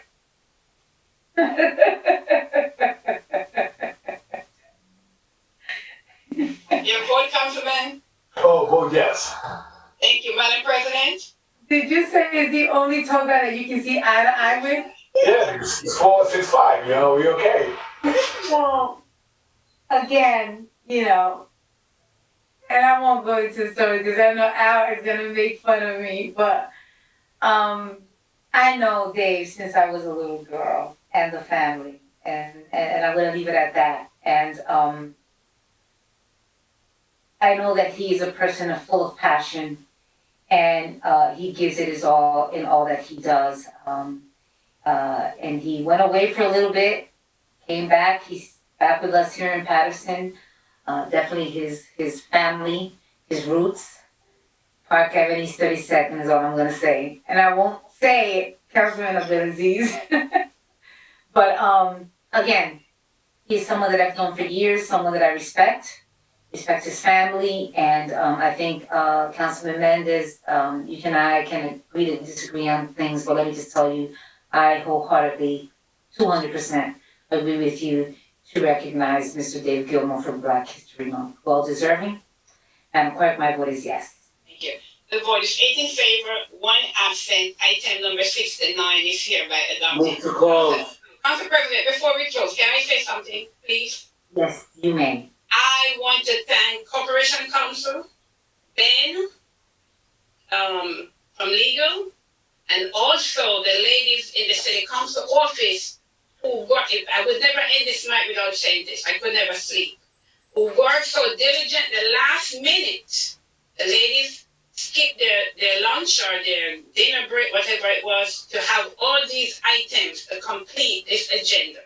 This agenda, I mean, these items, last minute items were in front of me like 5 minutes to 7. And I know after 7 o'clock, legal was still working in it. So from my office to legal and the ladies in the city council, I want to thank you very, very much. So that we could So Madam Clerk, I concur with you, and I also want to thank, and as the council president, I think that we, the council, should be doing something very soon to thank you and your office and all. I think that, we should provide, maybe a breakfast or a lunch for all of our ladies and our men and women. And so I don't think anybody in this council will disagree that we should do something just to show a little gratitude for what you're saying, because it has been challenging. But this by far today, or yesterday, however you want to call it, definitely it was challenging. But I do appreciate that you've done it graciously, and to Corporation Counsel and to his team as well, and understanding that us not being and not having meetings and so much going on, with the pandemic really put us, at a disadvantage, as well as the holidays as well. So I want to thank you and thank your office and the ladies and the law department as well. So at this time, I'll have a motion to close. I will invite you to the chiflada. No, Councilman. Oh, okay. Really? Motion to close by Councilman Abdelaziz, and do I have a second? Second. Second by Councilman Velez. Roll call to close the regular meeting of January 18, 2022. Councilman Abdelaziz. Thank you, Madam Clerk, and great work by Corporation Counsel and all the staff over there for getting all the work done for the council people that submitted their resumes late. Truly commend.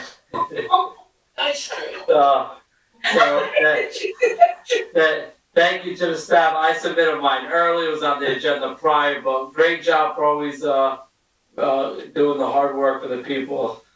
So on that note, that's a joke, guys. So everyone relax. So before we end, I just want to announce for the 6th Ward residents that are going to watch this tomorrow, because it is 1:30 in the morning or can't close to it. Great news. Our ward did not change. Not one block, not 1 inch, not nothing. So we are still going to be the great city of the 6th Ward stays intact for another 10 years. I'll be with you for another 2 years and hopefully another 4 after that. But for the residents that were nervous that they were going to be redistricted out, I am still the mayor of the 6th Ward. You still belong in the 6th Ward. I know many of you are very, very, very, very happy. So I'm very happy. Same borders, and any residents that want to move into the 6th Ward, please come on down. I know some residents wanted to go back into the 6th Ward. Unfortunately, I'm sorry, the map makers have decided to keep our boundaries and borders put in place. So I'm very, very happy with that. So on that note, everyone, good night. My vote is yes. Thank you. Councilman Khan? Hey, Madam Clerk, well, I can't speak the same Councilman Albanese, because, let me say to you, community, no, first, let me, talk about some of the speakers that were on for the public portion, with Michelle Tobias. I called you several times, we will meet. With this pandemic, I find that people wouldn't return the calls from the different departments, whether it's the federal government, whether it's the state. You had to write letters, you had to do so many different things, but I can assure you that whatever the problem that you have going there, I'm gonna invite my council at large, Councilman Mims, Davila, and Flavio, to come to see the issues that's going on with Penrose. I just want to say also too that with the realignment, what I discovered with the realignment, I was very disappointed. It affected the 1st and the 4th Ward of all the wards. I think the company did a lousy job with remapping. They actually only did really one map when I looked at it. They plugged districts out of the 11 my district, but they took away from first ward and the fourth ward 4,000 people, and put it into the fifth ward and into the third ward. So it was, I think that while we're concentrating on the wrong stuff, like it was more issue about what's happening with Black History Month, and it should have been more issue with concentrating on, you know what, they get ready to realign these wards. Let's see, I was on the Thursday night meeting, I couldn't be on the Monday night meeting. I was the only speaker on the Thursday night meeting. But you got 4,000 residents, and I said that that's gonna disrupt so many people. And they still did not go with my choice. I mean, my choice was the map for number one, and they chose to, but I said sometimes you gotta look at what things are going on. When they have your mind somewhere else, they're doing something else, somewhere else, and they got your mind thinking about something else. So I was really disappointed with the realignment of the wards. Ward 1 and Ward 4 was most affected by this. So they plucked the whole district out of the fourth ward and put it into the third ward, Councilman Mendez.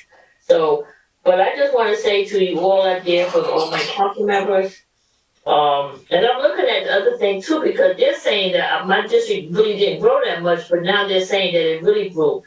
But I just want to say to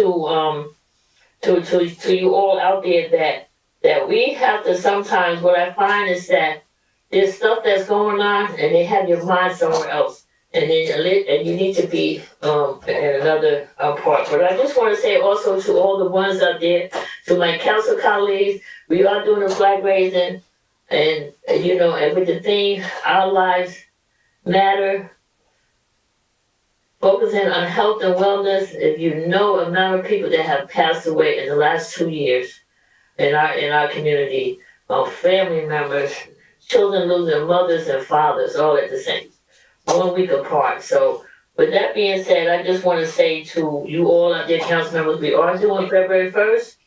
Madam Clerk will be sending the more information out there. But now at least we got all our honorees in place. So that was the most important thing, that they're all in place.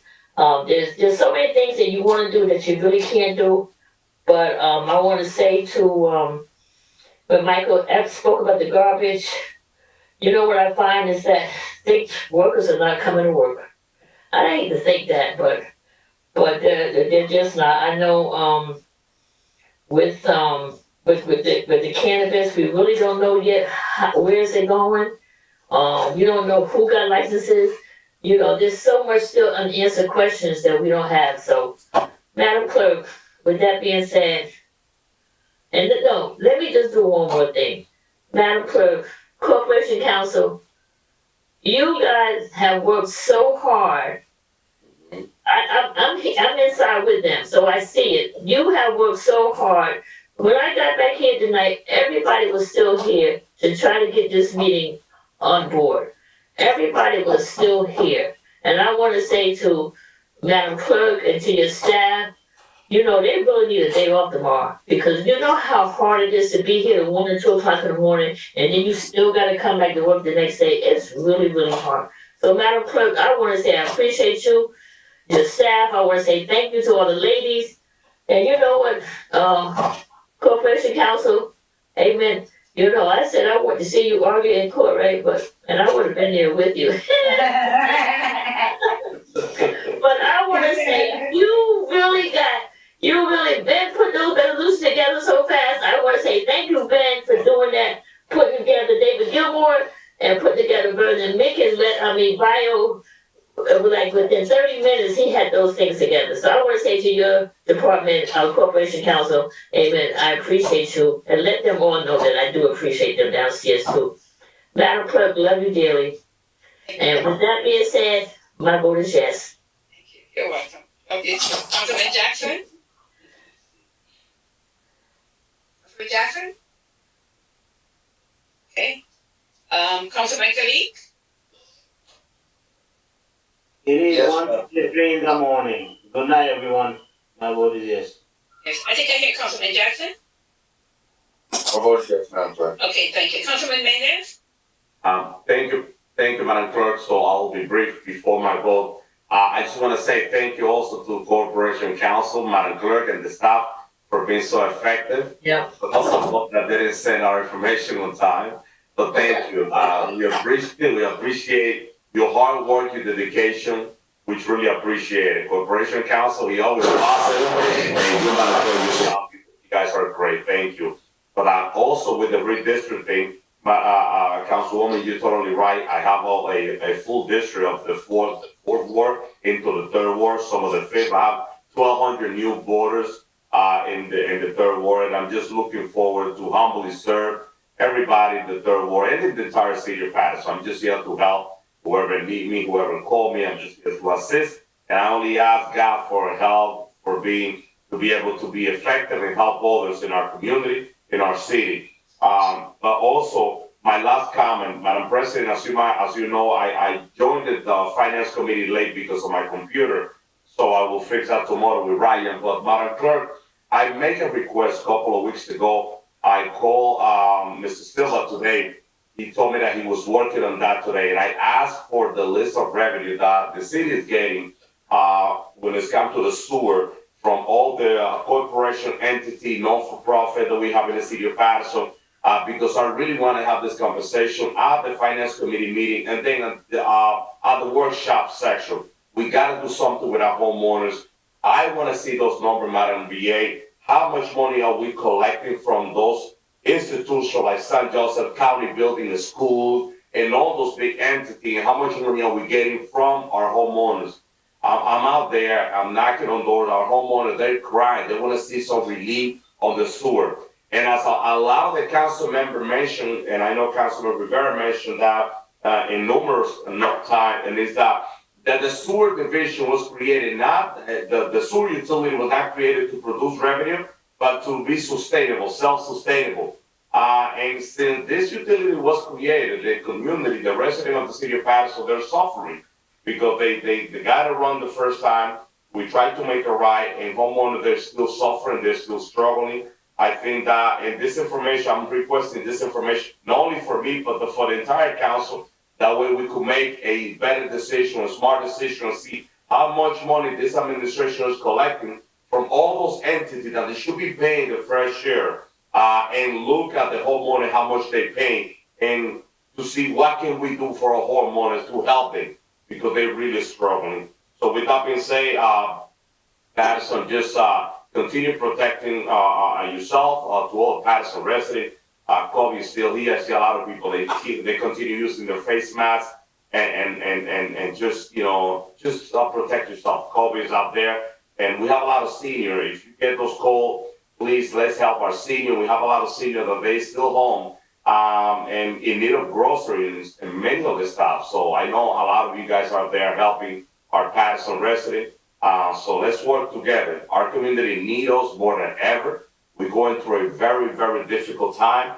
A lot of people are behind on their rent. A lot of people they're not working, they're not collecting unemployment. So listen, let's be mindful that our community is suffering and we have to work together. We got to get united to move our city forward. So with that being said, my vote is yes. Good night, Paterson. Thank you. Thank you, Councilman. Councilman Mintz? Yeah, so Councilman Mendez, I thought you were gonna say my slogan, "We're better together," so I got a little excited. I So Madam love Clerk, it. thank you, Madam Clerk, for all that you do, all of the people that are in your office, our secretaries, Amen, Corporation Council, and to your staff, and to just everyone. When it comes to doing the work that we do, even our directors, our business administrator, and even the administration, there's a lot of things that we have to tackle every single day. And I know you get calls from all of us on whatever the issues or concerns, and I want to say thank you for that. There was an incident with a young lady it went viral today, that fell in front of I don't know what you call it, like a grid on the ground that was reported to DPW, but they said it's public service. So prayerfully, that even before public service gets there, Madam VA, if we can put a cone or yellow tape it off. I've also given a report on Crosby and Richmond, where there is a serious concern there with 2 grids. And I'm praying that we get out there immediately. Our engineer and our director is aware of it, but it has not been resolved as of yet. So let's please take care of Crosby and Richmond before a car falls into the hole. That's how bad it is. I went and took some pictures. I sent the pictures and everything, and to date, it still has not been resolved. So please, let's get that resolved immediate. To the community at large, I want to thank you so much for signing my petitions to allow me to be on the ballot for re-election in May. Our team, myself, we really appreciate your support, your kind words, and the stories that we've heard on the trail, the history, and so much that we've heard as we're out in the community. Thank you so much. To the public portion, as Councilwoman Cotton said, I look forward to the meeting with Ms. Tobias, and I put it on record, I would never, because it's not me, I don't do the politics. I don't have people call in to attack people. I would never do that. So I was not aware of anyone calling in. When they make statements and comments that they make those statements, I have nothing to do with it. And I want to put that on the record because I had nothing to do with those statements. When public portion comes in, I'm as surprised as anyone else what the statements are or who's calling in and all of that, because I'm not aware until they come in. And I do try my best when people are calling to respond. Sometimes you can't respond to everyone because we get calls 2 o'clock, 3 o'clock, and 4 o'clock in the morning. So when someone says, yeah, I called her at 4 and she didn't answer, I probably was sleeping. You're accurate, I probably was asleep. So, sometimes it does happen. So, charge it to my head, not my heart. If it's 4 in the morning, I'll call you back by 8 or 9. But sometimes by 4, I am totally asleep because we're up early morning doing things. I have other stuff going on as well, but I do try to make sure. But to every concern that was outlined on tonight, my prayer is that, Madam BA, we took those requests down. And also to Ms. Roberson, who lives over in Freedom Village. I just want to give a shout out to the housing for when I made the call to housing, they went over there immediately. She had a serious concern there, and they went there within a matter of minutes to resolve the concern for Ms. Roberson and in the Freedom Village. So there's a lot of concerns all over the city. Please keep calling. Please call into the proper departments as well to make sure that things are resolved. I pray that our city continues to move forward. I pray for every family that's dealing with the violence that's going on since the shootings, the deaths, and people that are grieving. My prayers go out to Bilal Hakeem and the death of his mom. Definitely have you in prayer, Bilal. And then so many others. I don't want to start naming names because we'll forget somebody, but so everyone that is going through, whether your family member is sick or they have passed, my prayers go out to you and your family and to our students who have been extended to virtual. I pray because I know it is a very hard task for educators and students through the virtual experience. So let's keep building and not battling. Let's keep moving forward. Paterson is a great city and we can do it together. Madam Clerk, thank you so much. My vote is yes. Thank you. Councilman Velez? We are a great city. We are in this together. First of all, I want to thank my DPW committee. I know Councilwoman Davila excused herself. There was 2 items to discuss. One was a discussion, and the other one was a simple approval of a loading zone. But the one that most triggered and had a lot of conversation was with the specs for moving forward to the RFP or the bid for the new contract that was come for us in the city regarding the garbage collection. We had a healthy conversation with the requirements and what we demanding based on the experience that we have already with this company that is collecting right now. So we don't want to repeat the history.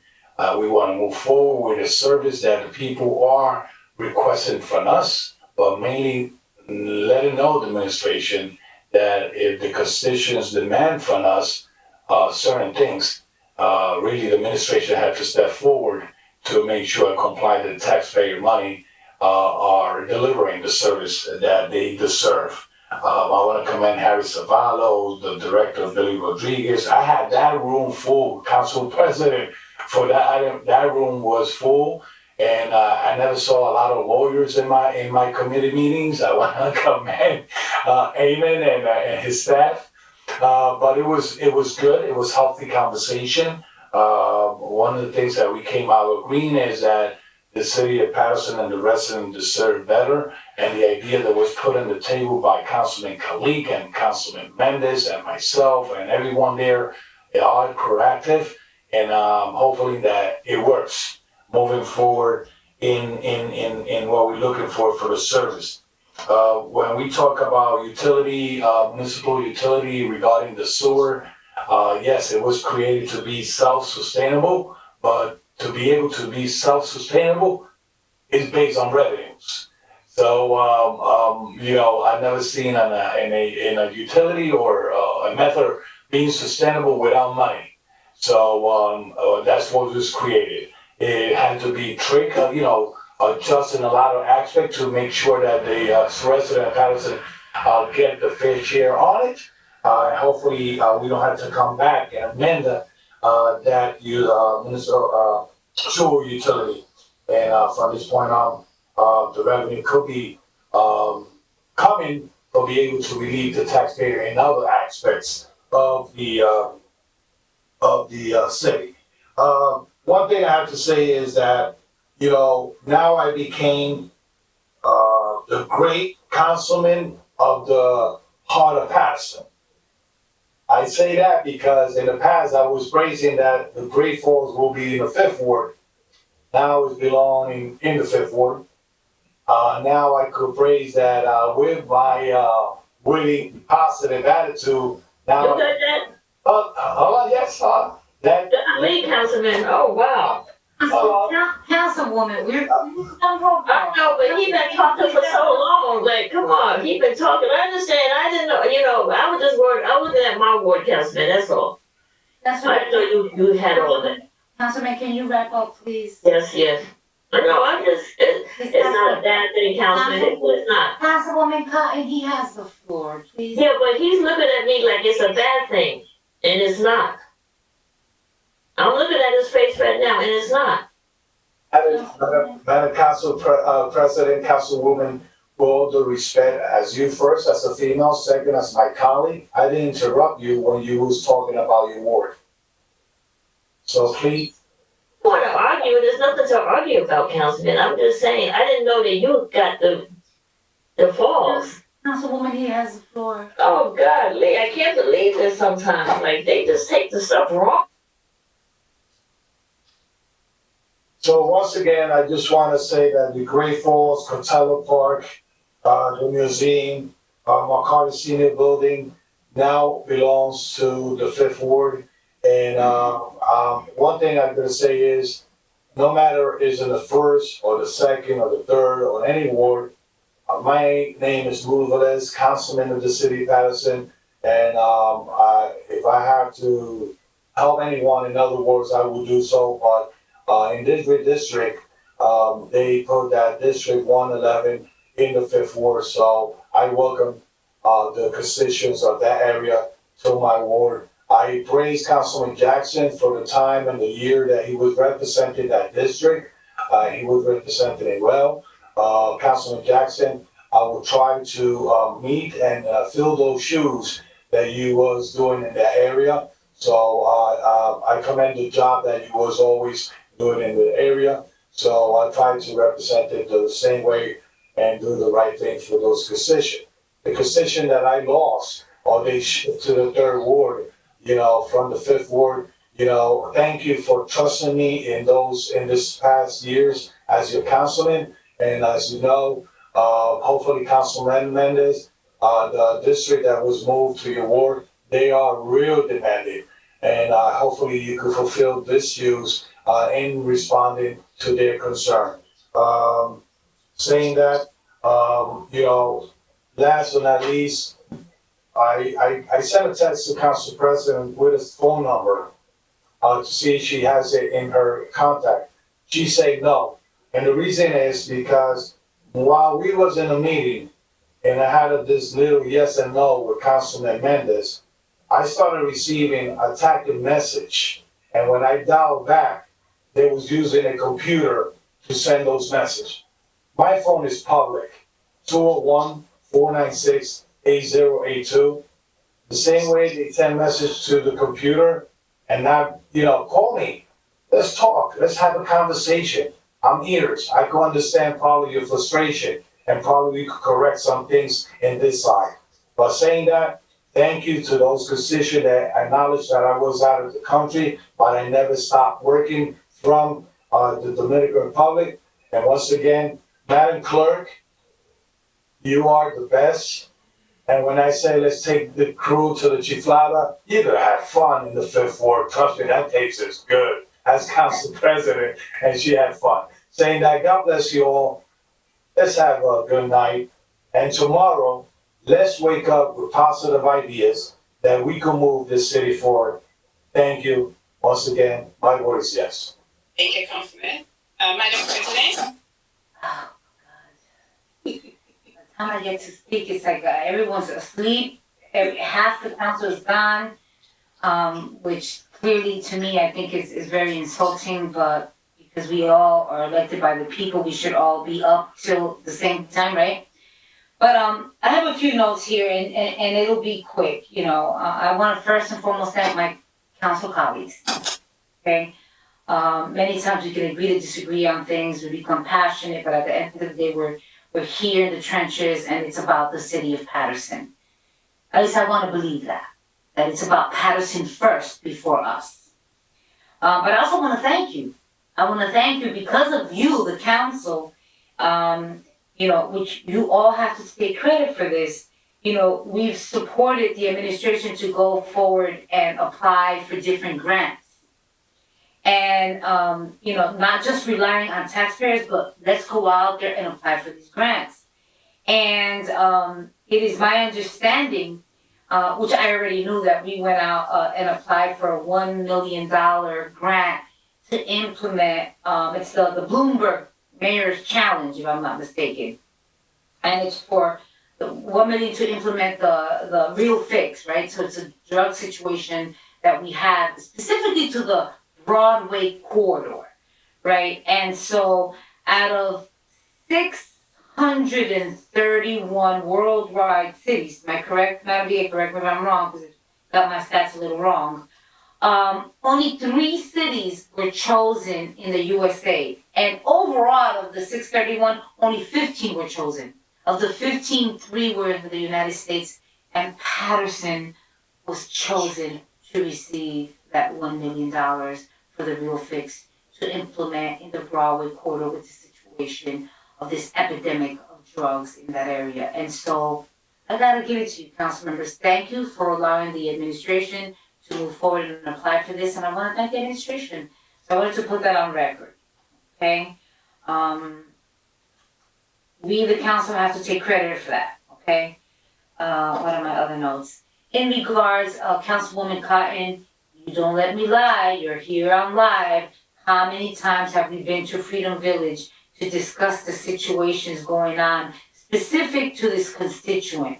Many. And so when people come out to say that I'm not there, it's not appreciated because, I'm not trying, and I can't defend myself from all the lies and this besmirching and slandering of people, but let's keep it real. If we're doing the work and you're a witness of it, come up front and say, you know what, my council president, that's not true. She's been there with me. We've been there numerous times. Some of the situations going on specific to Freedom Village is with the private entity, okay? And there are things that we cannot do, unfortunately, as a council. But moving forward, putting all that aside, we're here for all constituents. It's important that, we engage in each and every one. I'm thankful for all of the love and support that I've been getting since December 19th. Why do I say that? I celebrated my 50th year of birth. I had over 300 guests, and I had my petitions on that day. And from that day on, it has been just an overwhelming support and love from many communities, because that's why I'm United Nations, and it's about working with the community in the city of Paterson. And so no, I have not submitted. I have a different take on not needing to submit. We have until March, but it's been great, and I'm just looking forward to doing that submission very soon. But I'm looking forward to coming back and representing you one more time as your councilwoman at large. God is good. He's been my armor, and I have great angels on earth, and I have great angels here as well, great people that support me. And, you know, to my colleagues, I truly appreciate each and every one, because from each and every one of you, good or bad, I learned something. To the administration, to Madam Clerk, once again, thank you. To Corporation Counsel and your team, you know, to our CFO, to IT, to Amalinda, thank you. You know, I know there was some battle going on with some things going on, but I want to thank Madam VA, especially out of everyone, because thank you for listening and following through for us to be able to continue to move forward, you know, with our different boards, because business has to go on. So with that said, God bless you all. God bless Paterson. Love you. Good night. My vote is yes to close. Thank you. The vote is 8 in favor, 1 absent. The regular meeting of January 18, 2022 is hereby closed. Good night, everyone. Thank you. Good night. Madam Clerk, I really need it. We're gonna do Good night, something everyone. for the office, okay? We're gonna do something for the office. All right. Thanks. Bye-bye. Are you there? Oh my God. He's dead. He needs overtime. Double time. I know. God bless you. Take care, man. Report or Good evening. You too. bye.